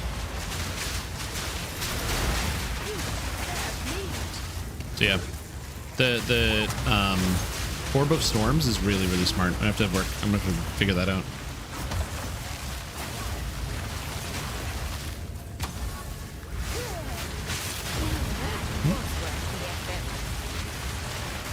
Using Solar Orb staff, +1 orb limit for free, and just drop 2 Solar Orbs, 3 Orb Storms, and Firestorm, then circle around the edge of a mass.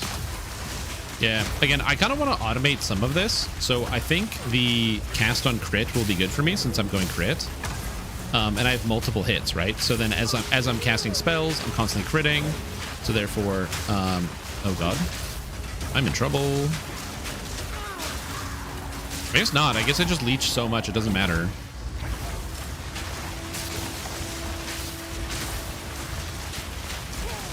I hate how these guys have -68 to the resistances and they're still just standing here. I guess an issue that this build currently has is that there's like a bit of a speed issue because I kind of have to wait for like things to die. Which gets kind of complicated. But again, this is for me, this is like the fun part where I'm like, okay, I have a build. It kind of does a thing. Like I'm clearly able to do a thing. I can fight difficult fights. So how do I make it even better? And that's, for me, that's part of the exciting parts. Cast and crit Orb of Storms. Likely won't, because you'll crit that often. Yeah, it depends on how much energy I'm going to be generating.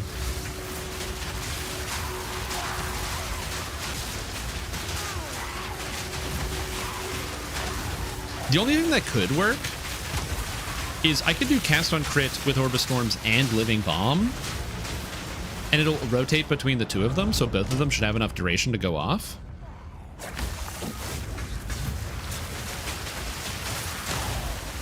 God, I love it when everything just explodes. It's so cool.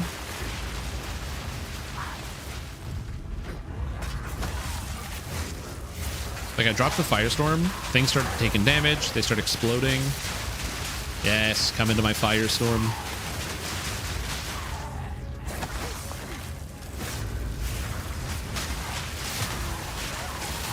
Yeah. Again, cool build. But that's yeah, I need to think about that. I need to get some of the energy gems. The last time I used any like cast on anything was when I used cast on freeze in the original patch, and that was broken. That was like giga broken. Because you could cast spells faster than the game could register. So you could Meteor, which has a really long casting delay, you could just cast it like 30 times in a row. I see you down there. Okay, sluice gate lever. I didn't want to cast that, but whatever. I met Sag. I didn't go Wardbringer this time. Yeah, huge mistake. Big L. Oh, come on. I'm going to run out of my... No, it takes so long. My infusions ran out.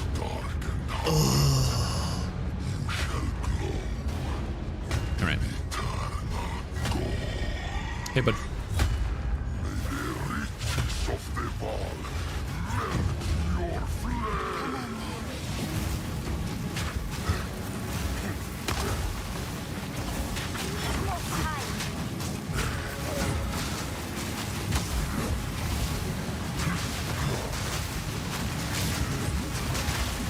Now we get everything.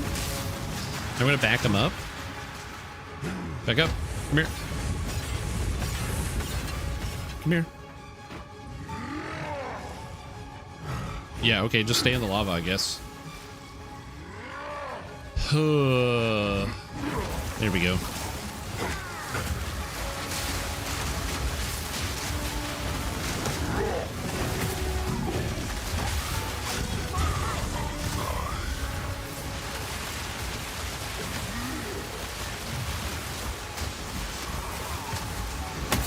So I can't generate or pick up my infusions, but at least I can hit him while he's doing this. And kind of just do something. I can generate infusions here.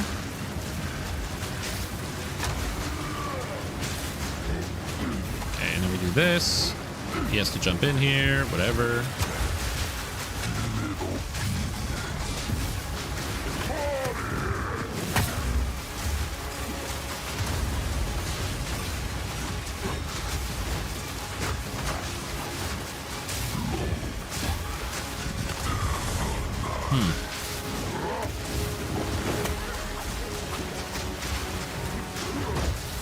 I just don't have a good way to get more infusions against this boss because I have to like constantly back up in this arena. This arena's a little fucky for this boss.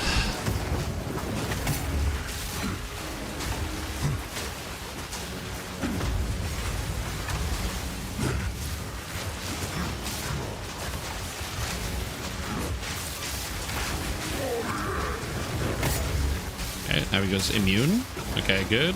Yeah, unlike the last boss, because this guy doesn't stand in one place, I can't get him to stay in the firestorm, which kind of sucks. And it's really hard for me to generate infusions.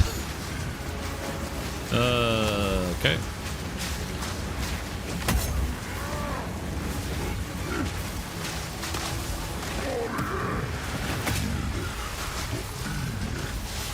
That, and also, I really need to get a fire infusion, and I haven't gotten any fire infusions. Which is a bit of a problem. Oh, never mind. They're just in the lava. Okay, whatever. I'm running out of space, too, which kind of sucks. Get out of the lava! Bro, has anyone ever beat this boss's melee? I'm just asking. I haven't played melee yet in this game. This is, like, so frustrating.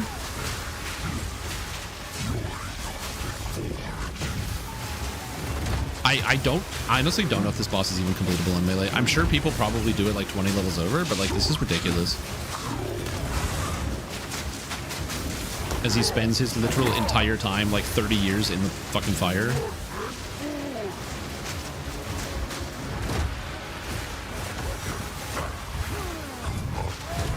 Like I was almost at the end here. I was almost out of time. What a stupid boss. What a stupid boss. That's so dumb. This one got rolled in one, which is honestly pretty good for this build and snapping. Yeah, it might work good for snap. What a stupid boss. I did beat it, but oh my god. I backed him up a long ways, and he'll get tired and fall down. If he gets hit enough, he just stumble around. Yeah. Like if he actually left the lava, maybe. But he's just like, hey, I'm gonna stay in the area that is really bad for you. Back. Keep anything. Oh, got a gem. Level 10. Okay, so I'm not using most of these skills anymore. So now I want element LE weakness. We can rank that up. Now it costs way more mana. Mana. Fire boss fire vulnerability, make the lava kill him. Honestly, that'd be kind of sick. I do. I reduce his resistances, so I make him like very heavily damageable by fire. But that'd be kind of cool. That's a lot of energy shield and mana. It's a lot of damage on a bow. That's a really good chess piece that I can't use. Double res with mana. Mana. The Ming's Heart. Mana, cast speed, double res.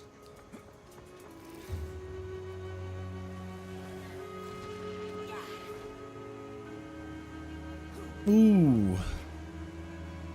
There's a ring in the video game, ladies and gentlemen. Wow. My problem is I don't care about cast speed because I just dropped the firestorm and the cast speed doesn't affect it. Like if cast speed affected how often the bolts came down, that would be kind of cool. But it doesn't. But it is better than my... Well, I lose life for the ring, but it's kind of better than that. I guess I need the cold res though. I don't know. Huh. That is a really crazy item. I'm going to bank this for later. I might be able to make use of that. That's a really crazy item. Then we go in here. He wants some leveling junk. Here's a great quiver. There's a great chest piece I can't use. Do we have anything interesting in here? All attributes? No. Crossbows. Who's even playing crossbows in current year? Alright, cool. Well, the build seems to function, so that's exciting. So now we need to just scale up the damage. So we're gonna get the build up, so we have more freeze, shock, and mag flame ability, so I can snap more often. Seems good. Now you're playing PvE and I feel inferior. Yes. I don't mean to make anyone feel inferior. If you have fun playing Diablo 4, don't let me change that experience. I personally don't have the most fun playing Diablo 4. I have played it. Because Horse bought it for me when I said I didn't want to play it, and he wanted somebody to review it for him, so he got me the game so I could play it. And I did end up giving him a review, which was that it's like, it's fine. The thing about Diablo 4 is just Diablo 3. So if you like Diablo 3, you'll probably like Diablo 4. Because Diablo 4 is just a very pretty Diablo 3. That being said, which is again not necessarily a bad thing. A lot of people really like Diablo 3, myself included. I enjoyed Diablo 3. I just wanted a different game.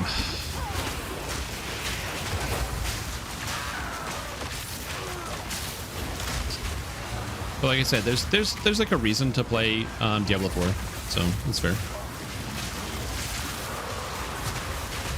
I'm not gonna go over here and shit on the face of anyone's favorite video game. Dads need games too? Yeah, true. Daddy needs a game to play. Get out of the sun.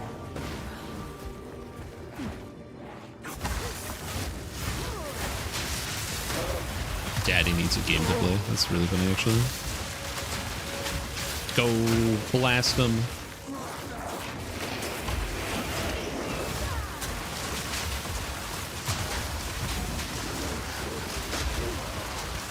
Yeah, it's just a very different game. I bounce off of Diablo 4 really hard. Mostly because a lot of the things I just like, the game just kind of like does itself, just like Diablo 3 kind of did, where it's like, oh, what do you play when you play Diablo 3? Okay, well, you just look at whatever the newest set is, and then you, oh, I'm dead. You just look at whatever the newest set is, and you play that. Or especially where they were like, oh, here in the season pass, which they started doing later, they gave you in the season pass, or like the season's journey, it would be like, oh, you earned this set by doing these challenges. So then what you do is you just very literally use the items from the set that they gave you, and then don't think. After work? Oh yeah, exactly, that's it. Yeah, like, again, I was never the big Diablo 3 fan, but Diablo 3 was nice because I had several friends that I would, like, play Diablo 3 with because, like, they were dads and they had kids and they were like, yeah, Diablo's really cool, right? And I was like, yeah, man. Yeah, Diablo's cool. I like Diablo. Get out of my way. Yeah, it's a perfectly fine game. It's just not, it doesn't have the depth that I want out of my character building things. Oh, that's my first knockdown. Oh, that was my first knockdown of this whole campaign. Let's go. But yeah, as somebody who I play a lot of action RPGs like this and I die a lot. I like the character building element of this. And being able to like build my own character. I actually haven't died twice in an area. This is kind of embarrassing. Anyway, I like the character building element of video games, as you can't tell by the fact that I like Path of Exile and Dungeons and Dragons Online and things like that. And so for me, that's just like what I am actively seeking when I play a game. So.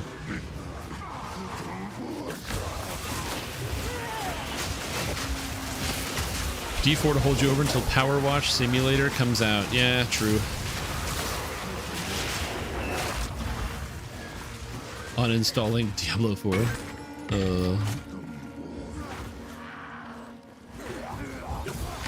Listen, some people got to play Diablo 4 because there was a deal at Popeyes where if you bought a Popeyes chicken sandwich, or it was a KFC, I think it was a KFC chicken sandwich, you got to play Diablo 4 for a weekend. And for some individuals, that was all the Diablo 4 they needed.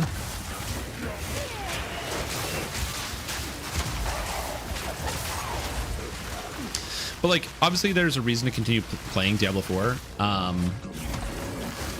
Because like, you have even like the big Diablo 4 streamers. So you have like Woody Joe and Riker. They still enjoy playing the game because there's enough there for them to sink their teeth in every single season. And so they give good updates. So whenever I want to know what's going on with Diablo 4, I always just like, I just look for one of their videos and be like, okay, like what's new? What's up new? What's the thing of the season? What's the new power? And kind of follow up there, because I'm still interested in finding out like how the game development is going to go. Because who knows? Maybe the game might end up getting developed in a direction that I will personally find more interesting in the future, and I might actually be more interested. So that's why I'm like, I don't ever want to give up on the game entirely. Okay, was it right here? The beta was the best state. No, I played the beta, season 1 and season 2. I thought that season 2 was better for sure.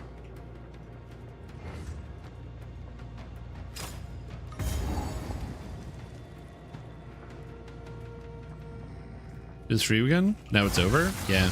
Well, the thing is, Path of Exile 2 is going to be free, Dawn's Early Light, So the thing that's nice about Path of Exile 2 being able to play it in the free weekend, what you learned is that if you liked it, you liked Path of Exile 2, which will then be coming out free later, but in a more complete state, because there will be more features and things finished in the game, because it's still in early access. Oh, my second knockdown. Whoop. Whoop.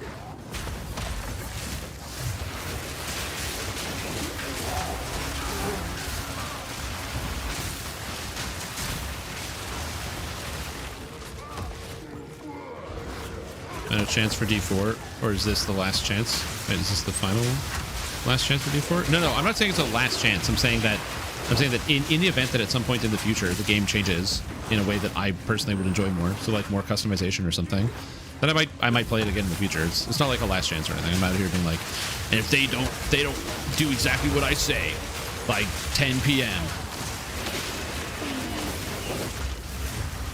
they need the money in the bag. Okay, I'm getting murdered by these ranged guys. These are terrifying.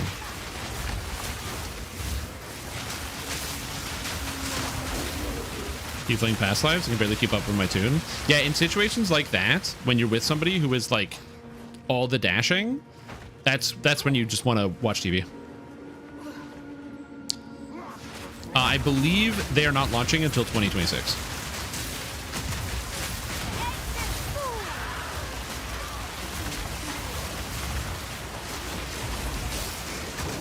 I'm going the wrong way.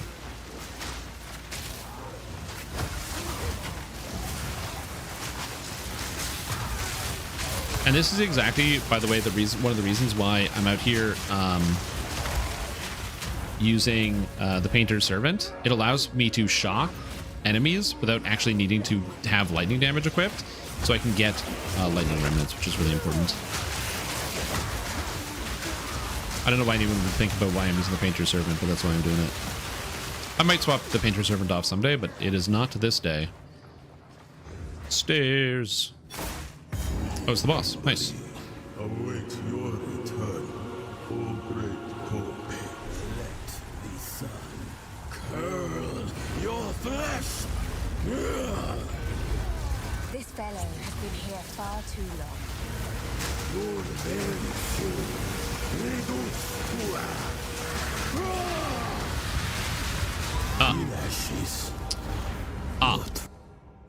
I forgot how that happens. We humbly await your return, O great. I'm gonna play a slow toot again. I don't know. Like I said, I usually when that happens, I'm just like, okay, and I just walk through. I don't even try. If somebody is that focused on like going quick, I literally don't even try. I just ignore them.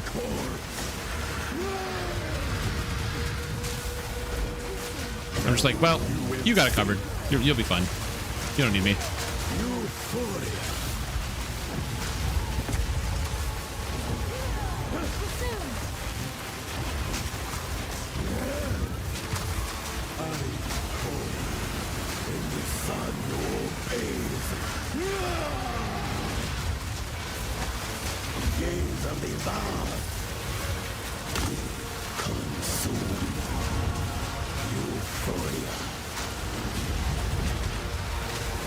He's like dashing around. Just stop dashing, please.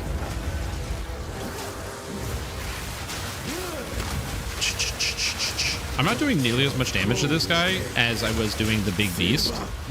I assume that I'm not doing as much damage to this guy because the other ant creature was just a lot larger, I think.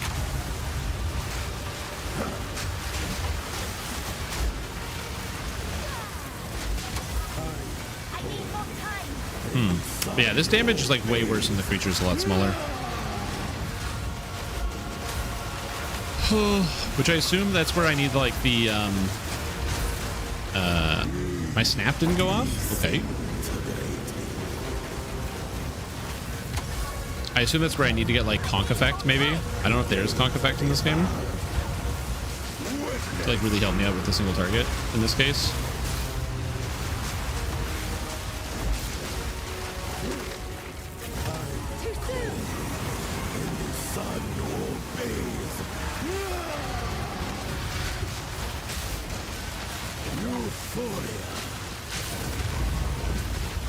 Gonna dash once, twice, third dash, fourth dash. Oh my god, he dashed out of. Oh, good, he dashed back in. 5 dashes, 6 dashes. Okay, well, at least he's getting hit, kind of. Huh. Yeah. Yeah, I haven't tested it, but in the past, playing other types of builds, reducing the area has not always been a good idea, because when you reduce the area, it also reduces the impact area as well. So in theory, fewer things will hit. But yeah, I should probably reduce the impact area. I don't currently have a way to do that, but if I can, I will.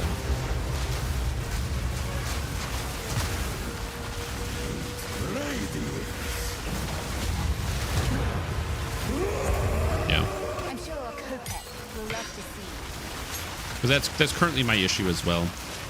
Where do I get area? Area. Increased presence area of effect. It's actually not terrible. Increased presence area and spirit. Increased area. Reduced spell area damage. Spell area damage, reduce spell area of effect. Okay, so that's not bad here. There's also, I think, a gem that will reduce my area of effect. Increased area, presence area, Warcry area. Oh, and then there's this area. Increased area. Okay, so I just need to reduce the area. So I can get a gem, probably, at some point. When I get a... Ingenuity. when I get one of the supports that lets me to do that. That's the hard part. Runes. I can make out symbols for blood and offering. Wait, no. It's not a blood offering. A 99% reduced area firestorm? Yeah. Perhaps if I... But yeah, to reduce the area, I'm going to need a support gem. Oh, are there supports? Okay, yeah. Yeah, I don't have any. I'm out. Just created the gem, especially spirit gems. I need spirit gems. I need support gems. I need everything. I am short, and not just in stature. You said there's support gems in the guild stash. Oh ho ho ho. Oh ho ho ho. Okay, hold on. Do we have an area here? Firestorm. Let's get an area going on here. Area. Magnified area 2. Reduced area of... no, that's increased area. Concentrated area. More damage, less effect. Oh, yeah, baby. Yeah, baby. Okay, that'll help. And then we put that over top of rapid casting. Because I don't care for rapid casting, and I can put rapid casting on LE weakness, I guess. Maybe snap. I don't think you need mana remnants either, so I'll probably end up getting rid of that. And I have an extra gem here.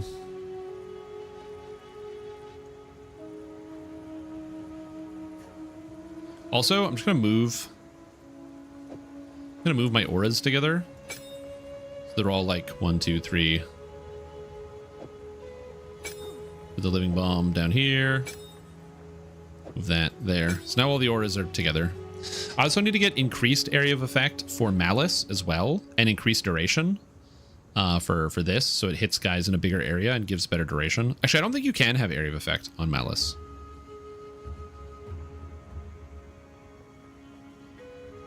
Supports any skill with an area of effect. Oh, does that work?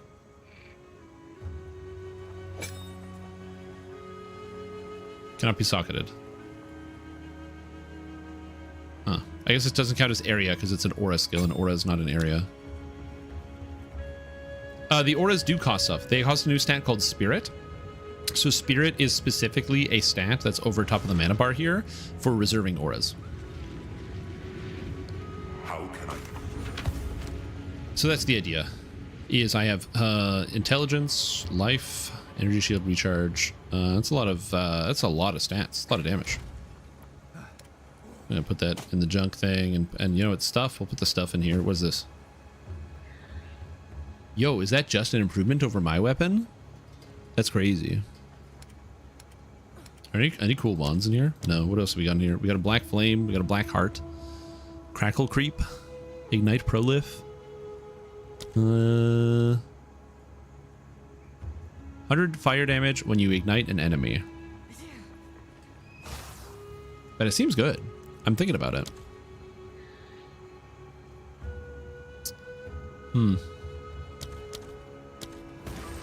Anyway. For aura farming? Yeah. I don't know if we're ever going to be doing that, but we're doing something. We're farming something, okay? Okay, so I don't need Comet or Ball Lightning. So I'm going to need Orb of Storms at some point.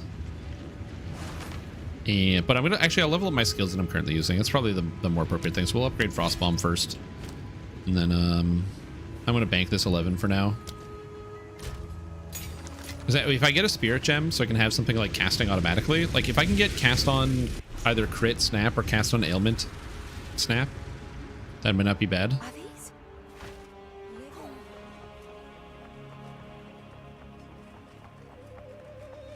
We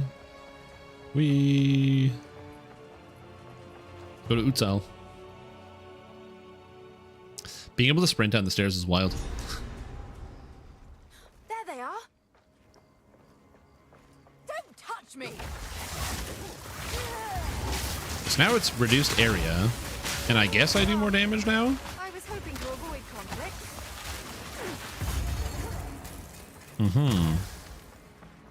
We'll find out.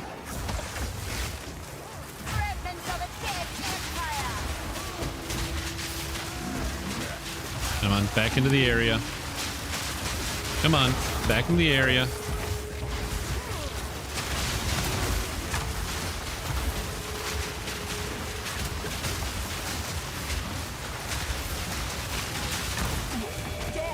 I mean, that's a pretty good amount of damage, and I got a sacrificial... Oh, and an Omen Scepter. I always got to be mindful of the Omen Scepters when I find them, because they're kind of rare, I find.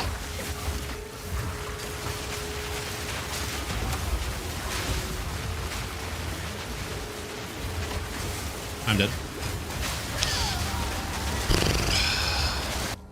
Instant death, dude. It's just the instant death. You get surrounded and just done. Another issue with this build is I don't have a way to stun things currently. So that is a bit of a problem too. I'll have to come up with a solution to the problem. I got surrounded and I was like, well, I'm dead. There's no way out of this.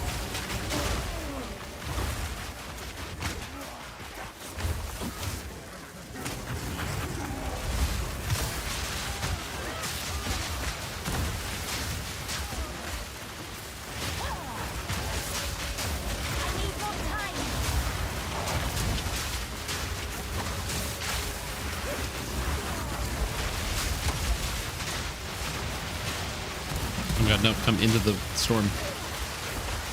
Please. Thank you. How to catch or stun things? Freeze? Yeah, like having a freeze is good. The first character I played was like an ice character, and being able to freeze literally everything all the time was extremely useful. So yeah, freeze is kind of the play there. Oh my god, please. That, or even just like attacking enemies, you know? Like I drop my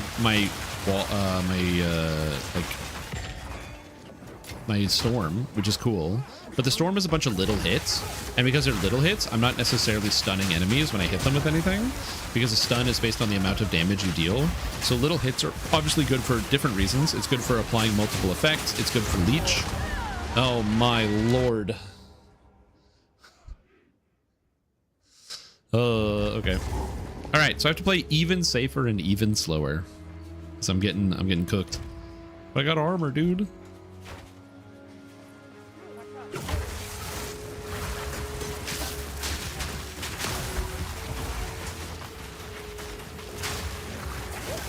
Again, a lot of this will get easier once I get some like more gems and I get some more other things. A lot of times when it comes to Path of Exile, especially Path of Exile 2, I find a little bit more than Path of Exile 1, is there's a bit of like a delay before I would say your build comes like online. Oh shit, support gen. In some cases, which can be like a pretty big deal depending on the character.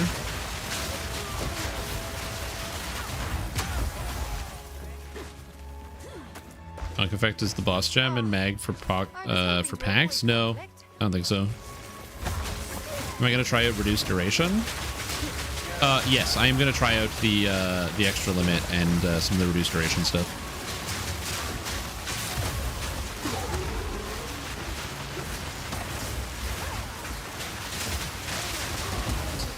And like, the fact that I'm able to do something against these guys feels not too bad.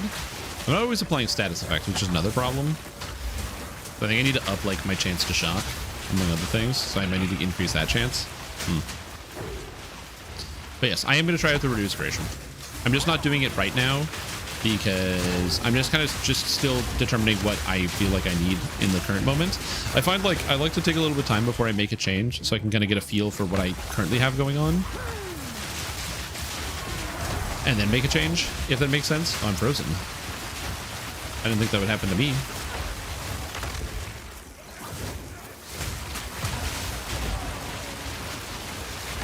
Especially because if I can suddenly start generating more remnants for my skills,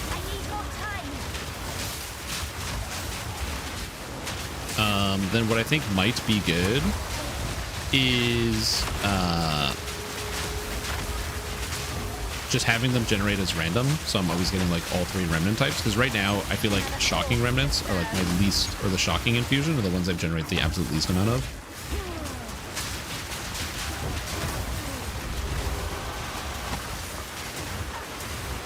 Just sanguine tides. Yeah, could be a good idea. I am frozen. Don't die, don't die, don't die. Don't die. Ah, the level up. Let's go. That's what I needed. Alright. Not bad. Not dead yet. Not dead. Oh, we're still alive somehow. For reasons I cannot explain. And a bit.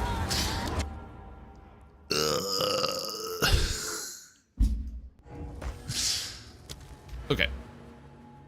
I'm going to try equilibrium and see how it feels. Just gotta make sure this is functioning though. Okay, that's cold.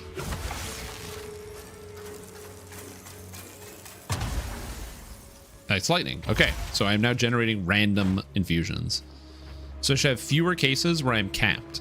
Sure, it's random, but in theory, random should be a little bit more even distribution.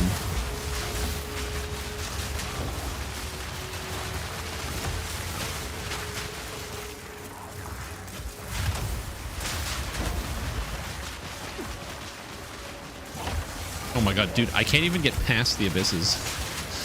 I've died to abysses twice and I can't get to the other side of them. What's killing me? Oh god, there's some ground effect. Oh jeez.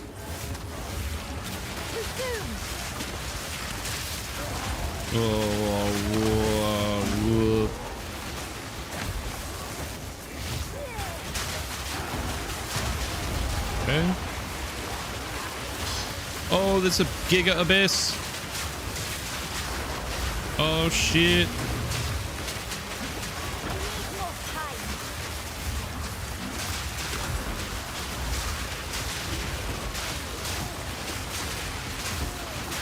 Oh, this is like a super abyss. Why are there so many abysses?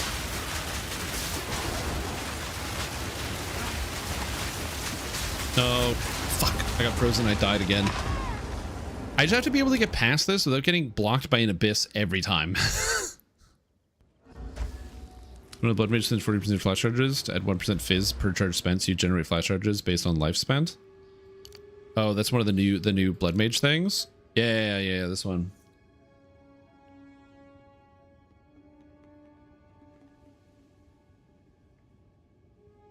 1% of damage as physical. It's kind of cool.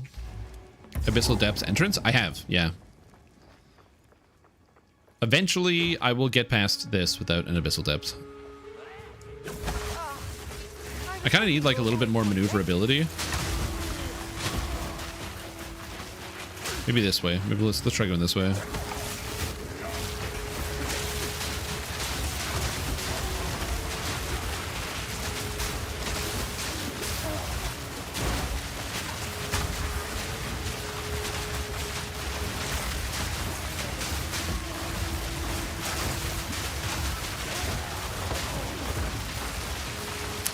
So the issue I have with Snap is right now, it feels like monsters are dying before they even get hit by an elemental ailment that I can snap, which is a bit of a problem.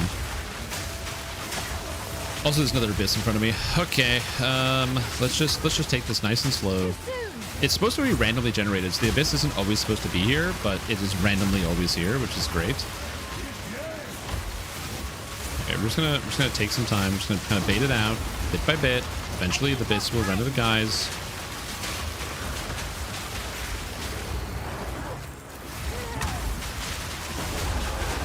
The XP is at least very good.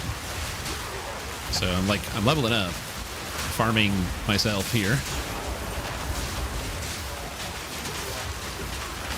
In Profession, which game do you prefer most, Path of Exile or D4? I don't like Diablo 4 because I think that Diablo 4 is too simple.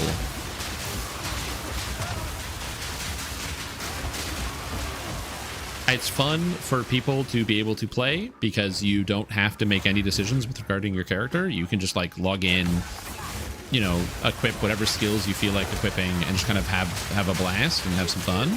And obviously, yes, if you are doing the absolute upper top echelon, super high echelon clearing content, there is decision making in terms of how you go into your build. There's a lot of player skill involved in it. But like, I like a lot of the character building aspect where I'm trying to figure out how to use different mechanics and interact with things. And for my time playing Diablo 4, it was mostly like, oh, do I want to use the left augmentation or the right augmentation? Do I want to play overpowered Necromancer or do I want to play crit Necromancer? The entire time I played, Minion Necromancer was never a viable option because it was just too bad. I played in the beta and then season 2. And I did not play after that. Because after that, at some point, that's when they had the expansion.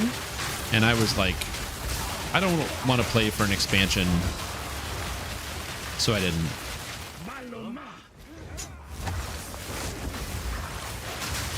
So for me, I just don't really enjoy Diablo 4. Now, this is not being somebody who's a Diablo like hater or anything like that. I am not a Diablo hater. In fact, I'm just an old man.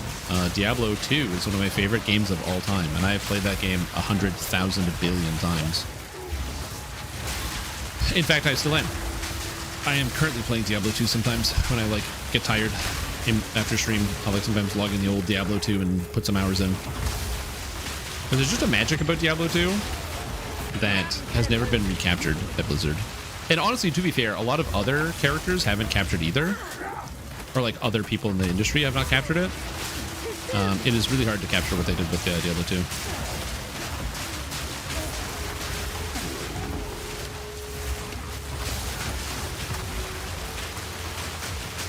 As it turns out, when you make a video game that it basically entirely defines a genre, it is hard for people in the genre to keep up.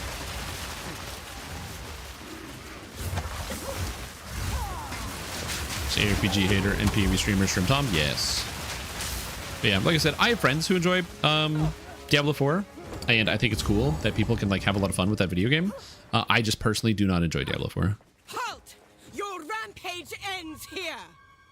Again, I don't like play this video game because it has a skill tree.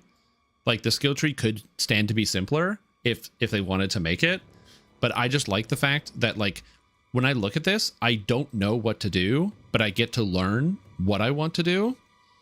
Whereas in Diablo, pretty much every skill tree or skill looks like this, just this here, where you have a skill and then it's like, do you want this version of the skill or this version of the skill?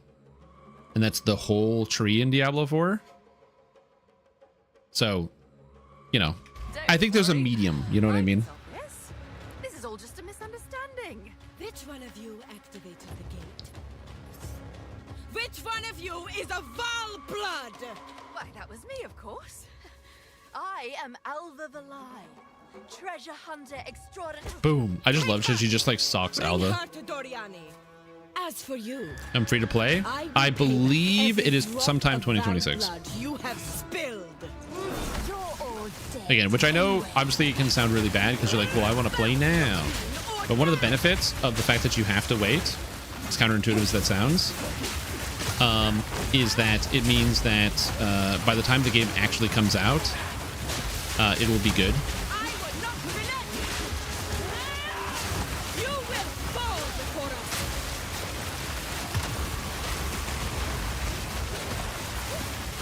she phased, but I don't know if I can damage her still. Oh yeah, I can. Okay. Can I still damage her during this phase? No, she's immune, right? This is immunity phase. I'm testing. I don't know for science purposes. Oh, I can still do damage to her. Oh, this is different. This isn't the soldiers. I was like, what? Yeah, now she's immune. Dodge. Ow. Ow. I died to poison. I'm so fucking bad at this game. Ignore me. Ignore me. That was not actually me playing.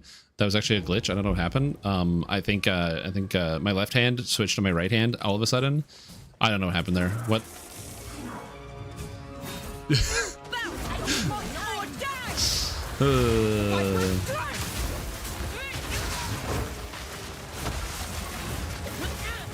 Maybe you guys are right when you say I'm washed up, you know? I don't like to think that you guys might be right, but... Oh my god, please stand somewhere where I can actually hit you with my magic.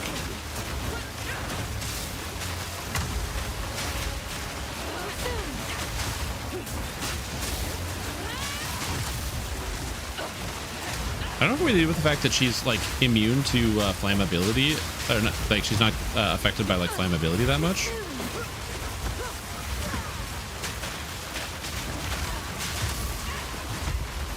Come on, stay here. You will fall before us.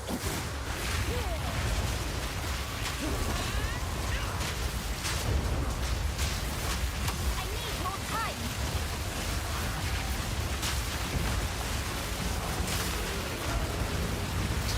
The remnants, thank you. Oh, I died going for remnants. Okay, I gotta stay focused on my health bar. The fact that I have no chaos res. Me? No, I'm not gonna be here a while. I'm like focusing on the mechanics of the character as opposed to like actually in the fight. Like if I actually just dodge her, I'm gonna be fine. But I keep like looking at my remnants, trying to like maintain them. I think it's gonna be one of the harder elements of this character. Is just making sure I'm actually picking up the remnants as I'm playing. Because she is not just her, but like a lot of bosses are going to be moving around, so I can actually hit them. They don't just stand in one place, which is very unfortunate. If they did do that, that'd be nice. I need to get my brain exercised for the D4 brain massage. Yeah.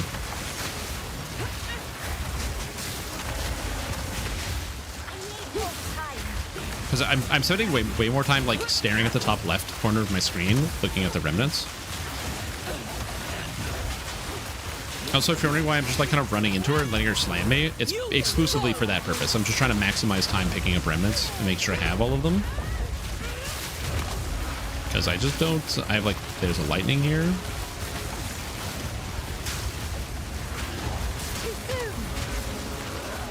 Chaos. There's a cold over here that I want to get.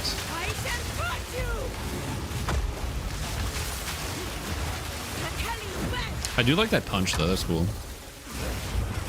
Oh, she's invincible? Nope.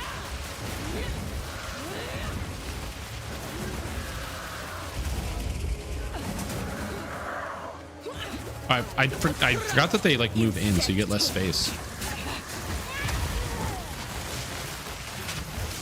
It's also funny that the first time I did this, like my first fight here, was when I did the most damage to her.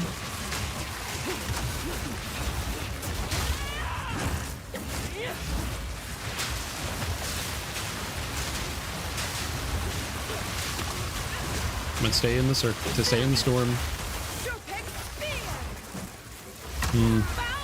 Yeah, I'm running into this problem where like because they have to stay in the storm and like I have to be like basically in melee with them because my damage isn't as high as I would like. It's just she's not able to stay in. That, and also, this is like probably the first time I've actually had all 3 remnants right now. Just because I haven't been able to generate that many. Like, just generate remnants.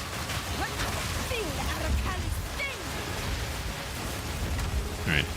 Stab guy. Here. Here. Here. Here.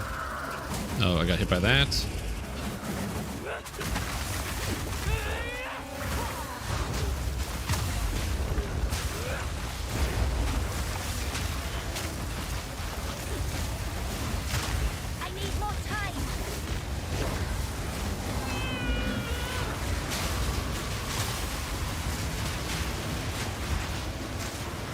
I have to go all the way over here because there's like literally nowhere to stand. I will crush you, insect. All right, do it. I will crush you. Then do it.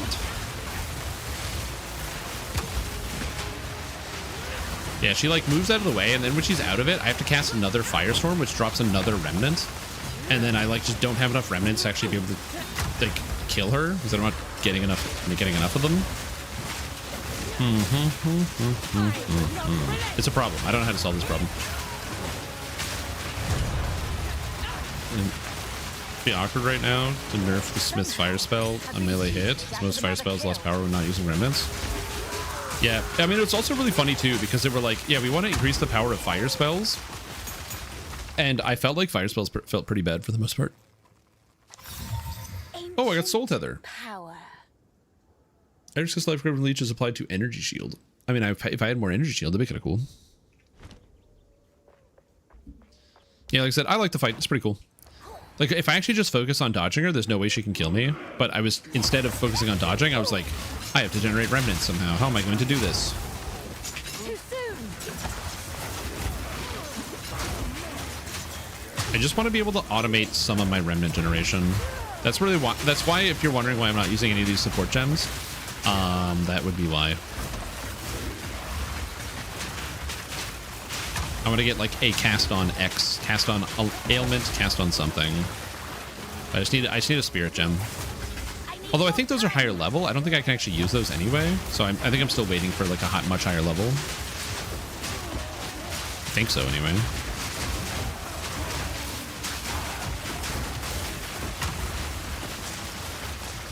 Ooh, fire. Yeah, if I can generate way more remnants, that'll be okay. I know I'm saying stuff like remnants. I promise it makes sense. You know, I can probably generate more remnants using this area sucks. Stop attacking me, please.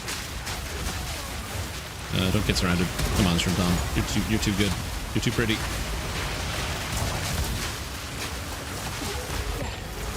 I can probably make better use out of the storm than living bomb. So I'm gonna try that. Orb storms than living bomb. Because that'll just give me a bunch of remnants real quick. So you said it was Orb of Storms. And we're going to put this over Living Bomb. So I can go there. And I don't need Executor Fire Pen. We want Support Gem 1 for Orb of Storms. And I want to have reduced duration. So we'll go with duration. Compressed duration, so less skill effect duration. And the other one is overabundance. So it's 50% less and 35% less. Okay, it's kind of cool.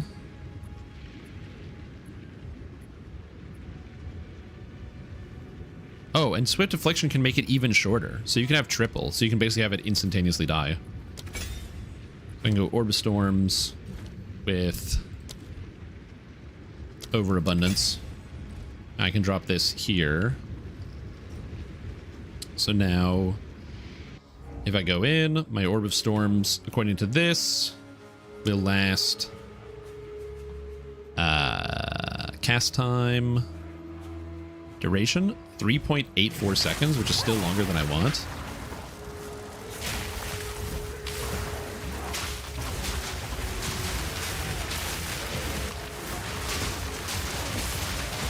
But it is technically doing something, and they don't consume orbs, or they don't consume things.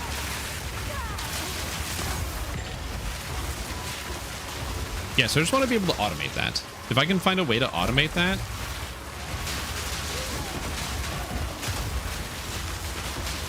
it'd be ideal. But that's working a lot better, actually. If I can get, and if I can get like an, or maybe I get the auto snap as opposed to the Orb of Storms. I don't know. I'm thinking. There's like pieces here.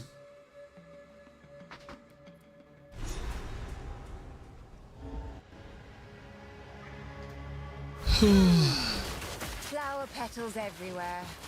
Boring.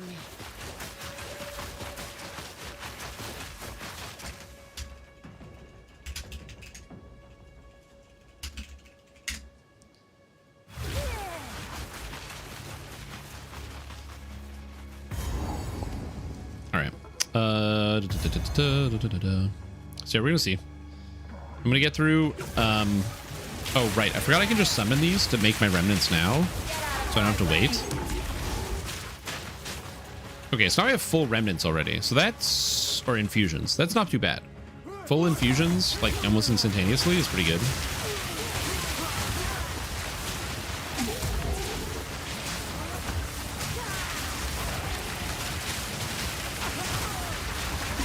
As long as I'm just chain casting the orbs, I'm just getting more. And they are technically doing something. They also don't reduce damage. The Orb of Storms are still doing something. I don't think I'm casting a lightning spell in the area, so I don't think that actually counts. Let me get infusion. There's a bit of waiting around on them if I'm not like actively fighting in an area. Solar Black Flame Solar Orbs make Eye of Winter do chaos damage. Yeah. Yeah, it's the same thing. Like, I want to do this triggers, but I can't do a trigger because I don't have the gem for it, because I need to be higher level.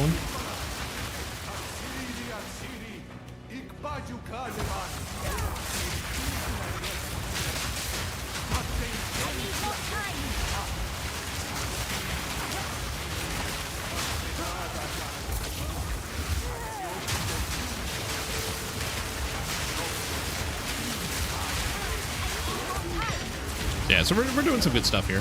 This works a little bit better.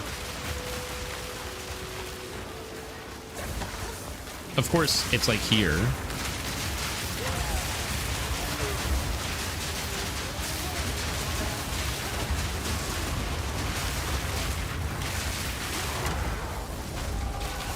Like right in the middle here, where there's like the big presentation.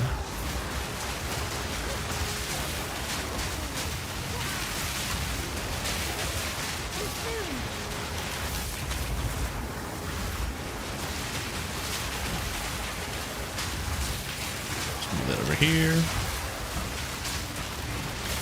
Okay, this is working a lot better for giving me extra charges, so that's good. The hard casting is kind of weird though. Again, I still feel like I can automate at least some of this. And getting random charges also seems like it's better, but I do think I want to get an extra stack so I can maintain the charges a little bit better.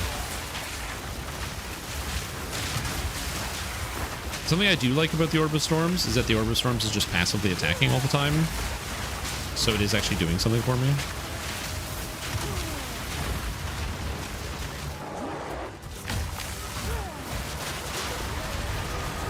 Elite Great Helm, 168 base armor. Hell yeah, dude.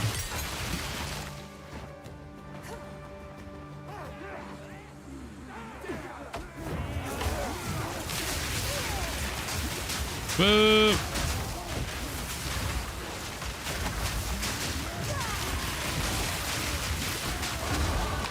At least I leveled up. I'm not bad. No, don't freeze.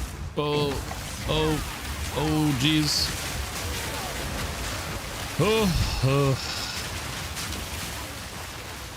To be honest, I don't know how I'm gonna get more armor on this build.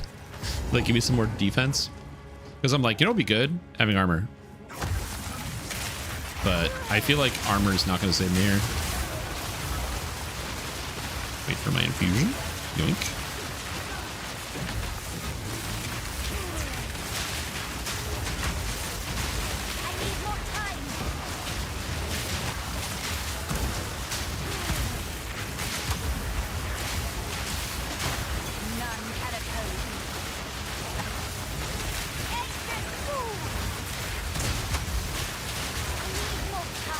Yeah, I get like a lot of crit chance against these things.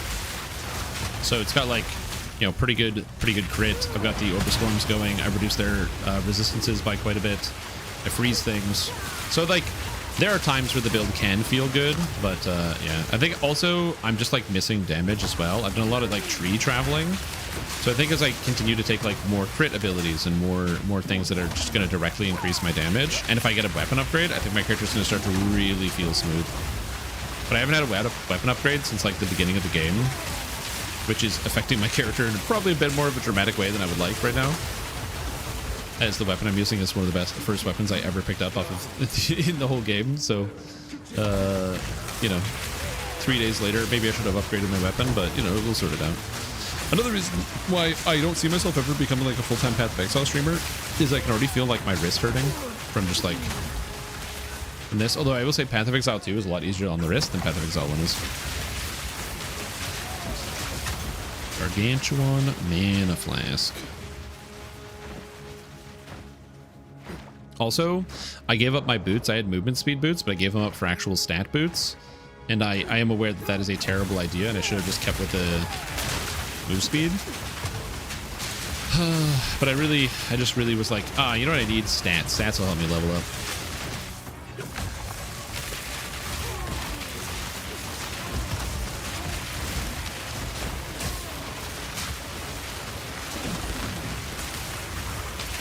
I will say I am happy with how my stats are sustaining. So my mana stays pretty high, which I like.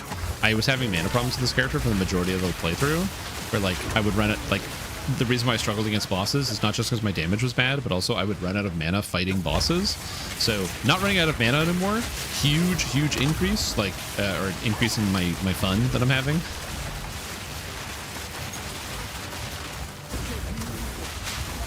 Did that guy just turn into a wolf?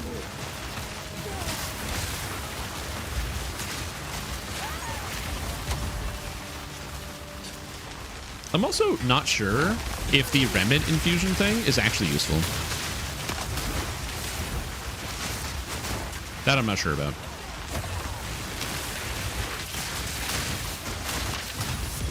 Oh, what? I have found like so many uniques today.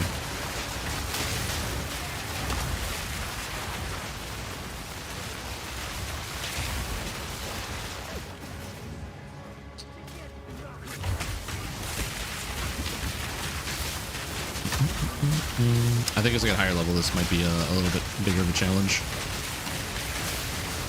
Yeah, like I said, getting an item that'll increase my level. One of the things that's big about this game is that they added like the importance of like having spell levels, which is something that Diablo 2 had in droves, where it's like increasing your spell levels was like kind of one of the biggest ways of increasing your damage.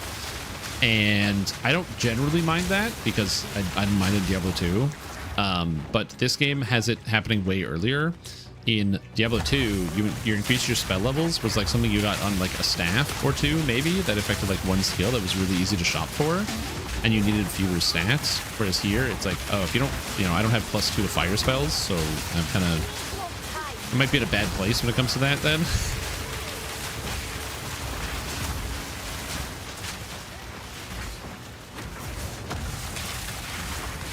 So where am I?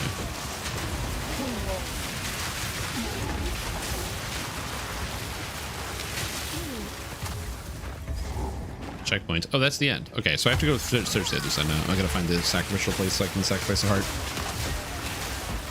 I got to sacrifice the heart. I'm thinking there's an amulet that makes it so when I ignite stuff, I can get, I take damage, but I have +2 level of my fire skills. I might put that on because, like, I like the life that I have here, but I, like, don't use my amulet right now, and I don't ignite stuff ever because they changed ignite so that to be able to ignite a creature it has to be like flammable, and I don't apply like any flammability with my attack anymore because flammability is only applied from like predominantly fire-based abilities. So I think that actually the amulet might just be like a free +2. Ah, fuck. A free +2, he says, as he's getting beaten to death by the ball.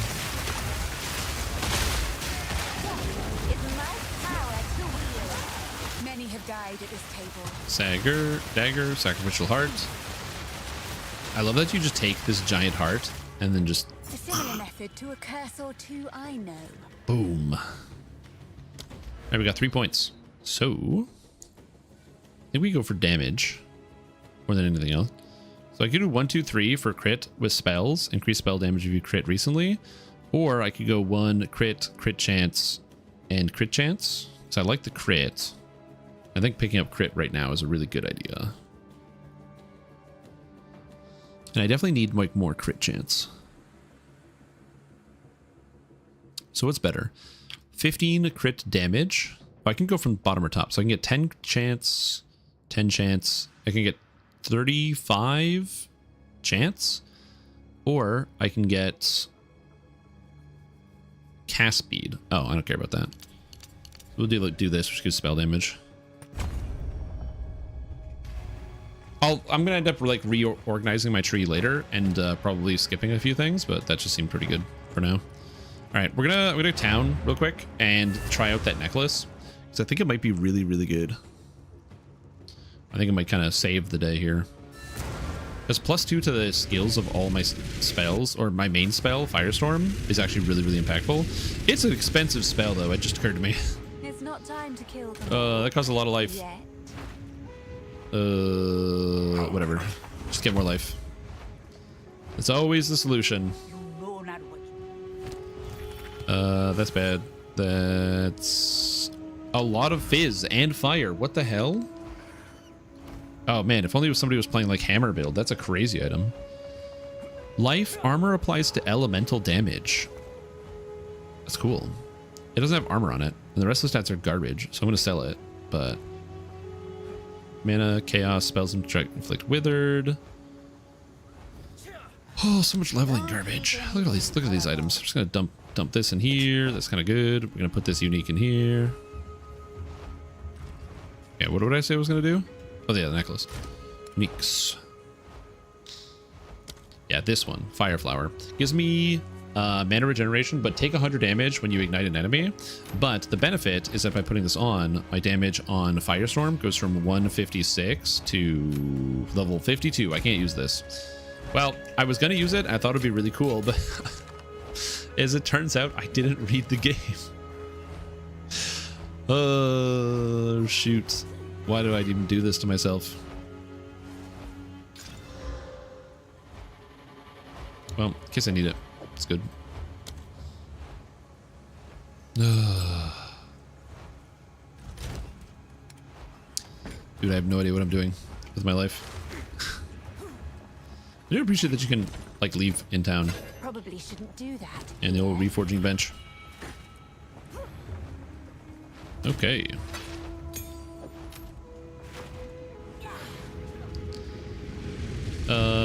Right. Take the gateway.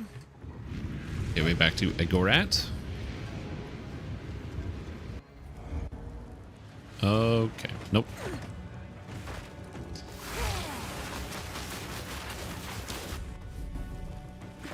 Alright, let's kill the final boss of Act 3. Let's go kill Doriani.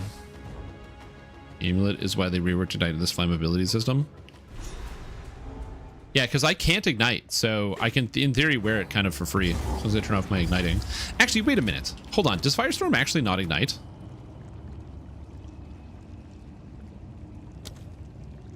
Because Firestorm says cannot ignite.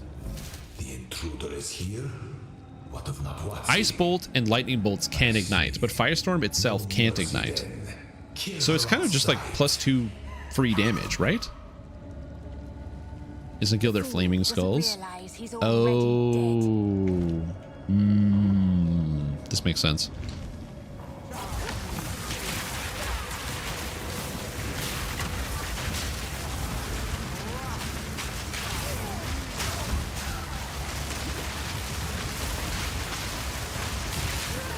Okay, let's not kill me, please.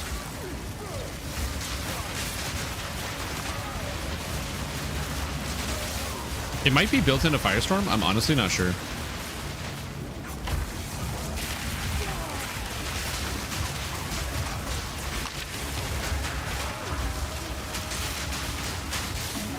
I don't know if I'm going to stick on Firestorm, just for the record, but I'm going to keep trying until I like figure out the secrets as to how to make this like work and feel good.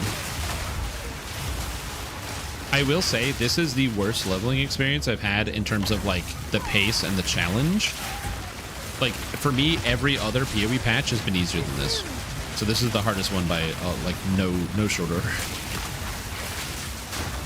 But I don't know if that's a universal experience or if that's just a me experience.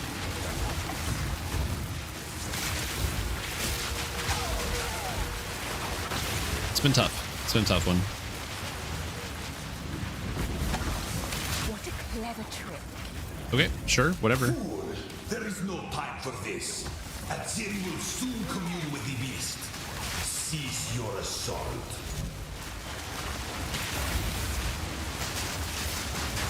Things were awful for me until I got a decently leveled staff. Yeah.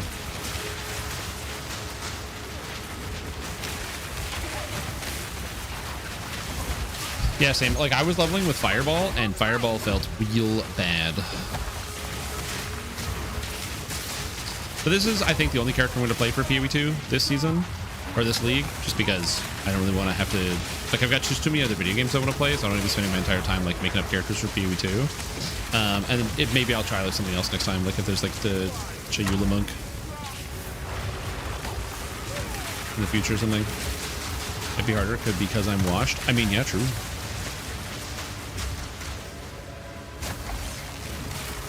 Damn.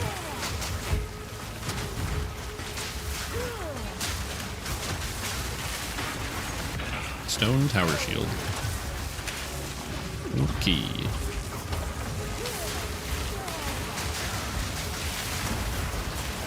Yeah, it just might be a lot of things. It was the same thing for me. Actually, the first time I played PoE 2, I felt a similar experience where it was like just like difficult to level and scale through a lot of things. But then I got Ice Wall or Frost Wall, and that skill is amazing. Frost Wall is like one of the best skills ever that they've ever added to Path of Exile 2. I don't know if it's still good now. I think they nerfed it, but it was really, really good at one point.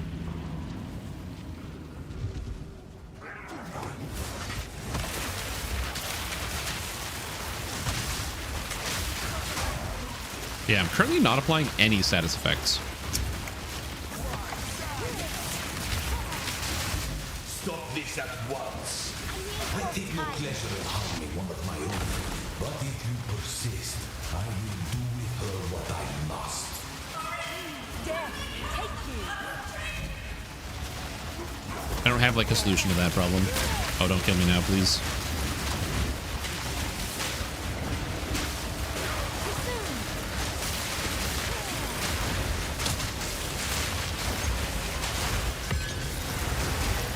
An Artificer's Orb? Hell yeah. Give me the gold. Power Scale Gloves. Nope, I'm good. I also think that, for the most part, I think my damage against bosses will be probably better than, like, my damage against general ads here.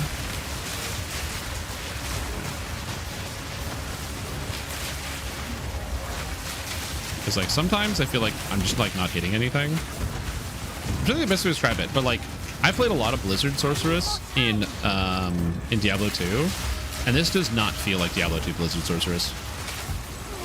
Maybe it's because of the more angles of attack where monsters can go different directions. But like Blizzard just feels really good when you get it, and Firestorm does not. Shrim's on PoE 2? Yeah, dude. We're going towards Doriani. We're gonna beat him up. And by going towards, I mean, I think I got him. Nice. Hey, bub. So, at the eve of the end, the demon of Hatsuatl has finally come for me. I like how he just doesn't have a, Can you go into the Firestorm, please? Nothing can stand against us. Yeah, I can. If you can stay in the Firestorm, that'd be super. You are blind to the greater good. Dude, I can't even get him with my curses because he moves out of the curses.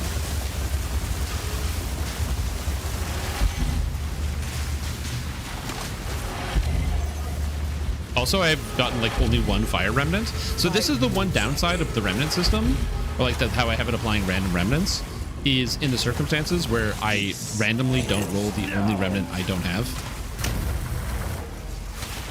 The ends justify the means.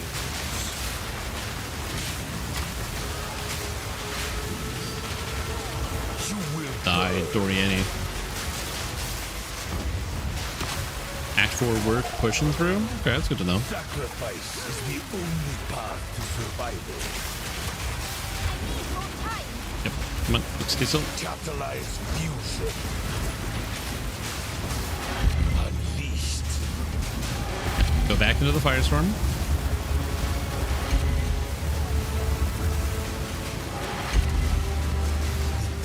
Just need you to go into the firestorm.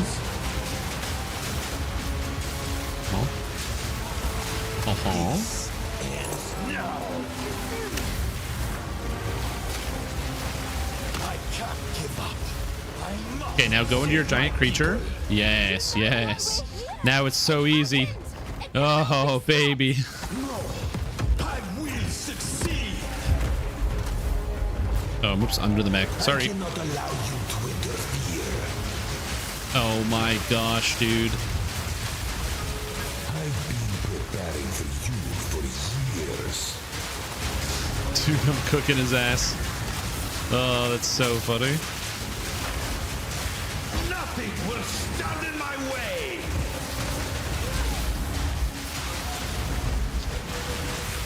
You leave no choice. Oh, now he's immune, I think. There we go. Yeah, yep. Whoop, whoop. Ow, whatever. Face the might of the fire. Hey, he's slamming. He's slamming. You think you can stop? Yeah, being in the mech so he's so much bigger is so much easier. Oh my lord. Okay, I don't know how. I still don't know how to solve that problem. Ugh. I sacrificed. Your people cannot be saved. History is already written. You can stay here and die, or come with I do us love the idea and that we're just help like, yeah, save the fuck it. We just take future. Doriani to the future. And he's like, yeah, whatever. The one you're fighting the G stash if it's an upgrade. Oh, this one? Let's just start talking now. Yeah, huge friend upgrade. here is an Higher executive level, peacemaking but type. huge upgrade. A rare ruby? I have a socket. If only there is an ancient So weapon. will you help us? Yeah. I suppose I must. But the fact I will come to It's you. settled then. All right, so I don't know how what this happens because in the other ending, the planet exploded. Stun buildup. Attack supply decision. Stun buildup with maces. All right. So let's see what happens here. Now then, it is time we departed. Activate the portal. We will see about it. Oh, the cataclysm's happening. It begins. Okay. Okay, so the cataclysm still happens, but then we make it back to the future? Oh, nice. I'm awake. Oi, you're awake. Okay, cool. Utsal. My people. They're all long dead. It's one thing to hear it, but another to see it. This city is nothing but a grave. That's right, buddy. I can't change their fate. But the Val are not entirely gone. Alva and her Val ancestry is proof of that. I will do what I must to protect. I also like the fact that he's like, yeah, the Vol had crazy super machines, but whatever. For that to happen, we need the weapon. We must travel to the archipelago the Karui called Namakanui. If the pieces still exist, Namakanui. that is where they will be found. How does he know of Namakanui? Have the Karui been around that long? Do they just survive the cataclysm? I gathered the greatest minds of our era in one place. We embarked on journeys of discovery that mankind could never before conceive. No ethical bounds, no moral limits. We sought immortality, both in flesh and in machinery. We sought understanding of corruption. We even sought to master time itself.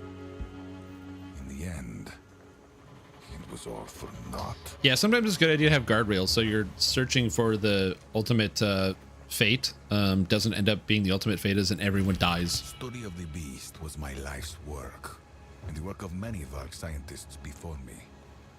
Despite its danger, I still consider it a thing of beauty, a work of genius. It is capable of changing something fundamental about the nature of I am curious if any of this game is going to tie into PV1, because so far, other than the Beast and Sin, nothing really ties in. Experiments with life, with death, with machinery, and Alva, I guess. They were all inspired by it. We can surpass the impossible if only we are willing to sacrifice enough. Yeah, you're done sacrificing for the day, buddy. Sorry. Cower at the prospect of death.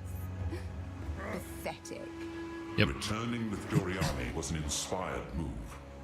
As the foremost expert on the beast, Gonna say how long this is set after PV1. Exactly the man we need. Oh, they do? Nice. I doubt we can trust him in a broader sense, but for the moment, our goals are aligned. He wishes to contain the beast, and so do we. If he thinks we should travel south to Namakanui, then so we shall. This weapon of the precursors, it may just be our best hope. Yeah, I am curious, because I really like the PV1 story. I'm very invested in it, so I'm very curious as to where all of this is actually going to go. Good. You're alive. Well, that was quite the adventure, wasn't it? Have you learned the location of the weapon? Oh, conversation. Oh. I have, but it's been split into pieces. Blood mage. The Royal Thaumaturge has one, and claims the others are scattered around a Karui archipelago. Namakanui. Namakanui. Interesting. We must make haste.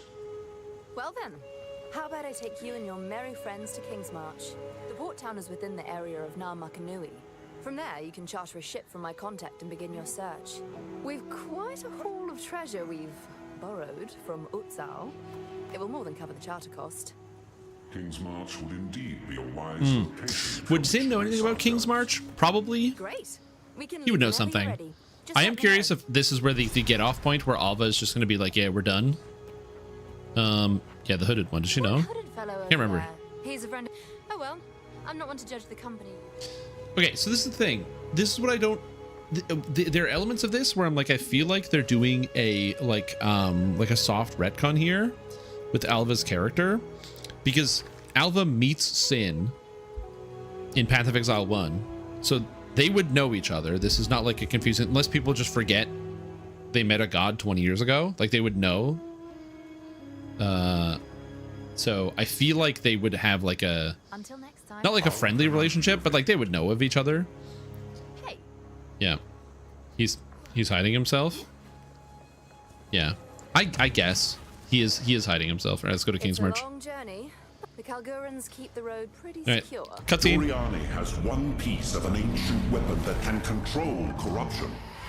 The other three pieces lie somewhere in the countless islands of the Karui archipelago. But their Linus, current watch. leader is distrustful of outsiders. He would never give us passage. Our only path forward lies through Kingsmarch. Perhaps there we shall find a ship and crew brave enough to take us where we need to go. This is a new cutscene for me, so I'm excited. Perhaps we'll find one new. Act 4. Seal's many secrets. Those who seek must take care of what they find. Pity it had to end. Oh, got cattle.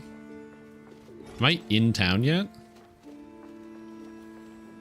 I was hoping I would go from town to town. Oh, I'm in town during any. Is it? This is Kingsmarch? Science and civilization must have never recovered. Bro, they got brick. Your time was different, yes. But don't discount the Kalgurans just yet. They have potential. We shall see. Yeah, because the Kalgurans were using all the runes. Annoying optimist. She has gone ahead to meet her local contact. Where's the annoying optimist? We need a vessel to navigate the archipelago. We must begin our search to locate the pieces of the weapon. Again, Kill each other while I'm gone? Or do?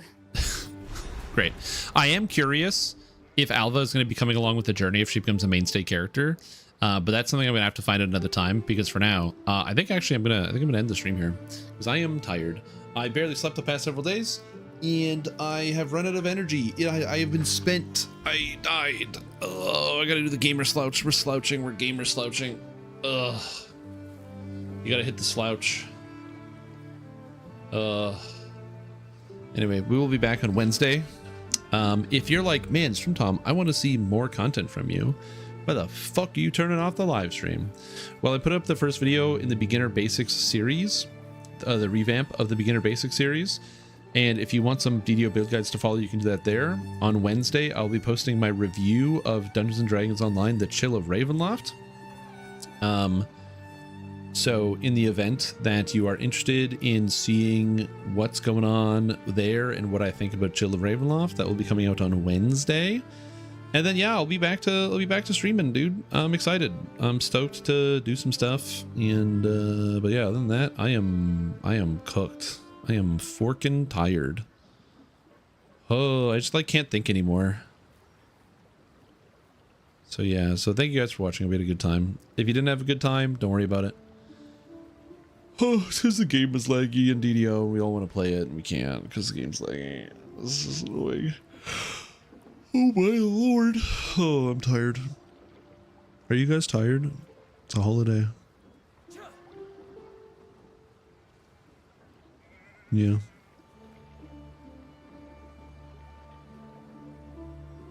Play DDO all day? Bro, I can't even I can barely log in. Anyway. That's going to be it for me. So again, thank you guys for watching. Hope you enjoyed yourself. Oh, I'm so mentally drained. Like, I can't even talk anymore. I was like, beat Doriani, finish this up. I am having fun playing the game. I'm just like, not really sleeping after 3 days. I am wiped out. I'm not somebody who suffers from insomnia. It was just being stressed.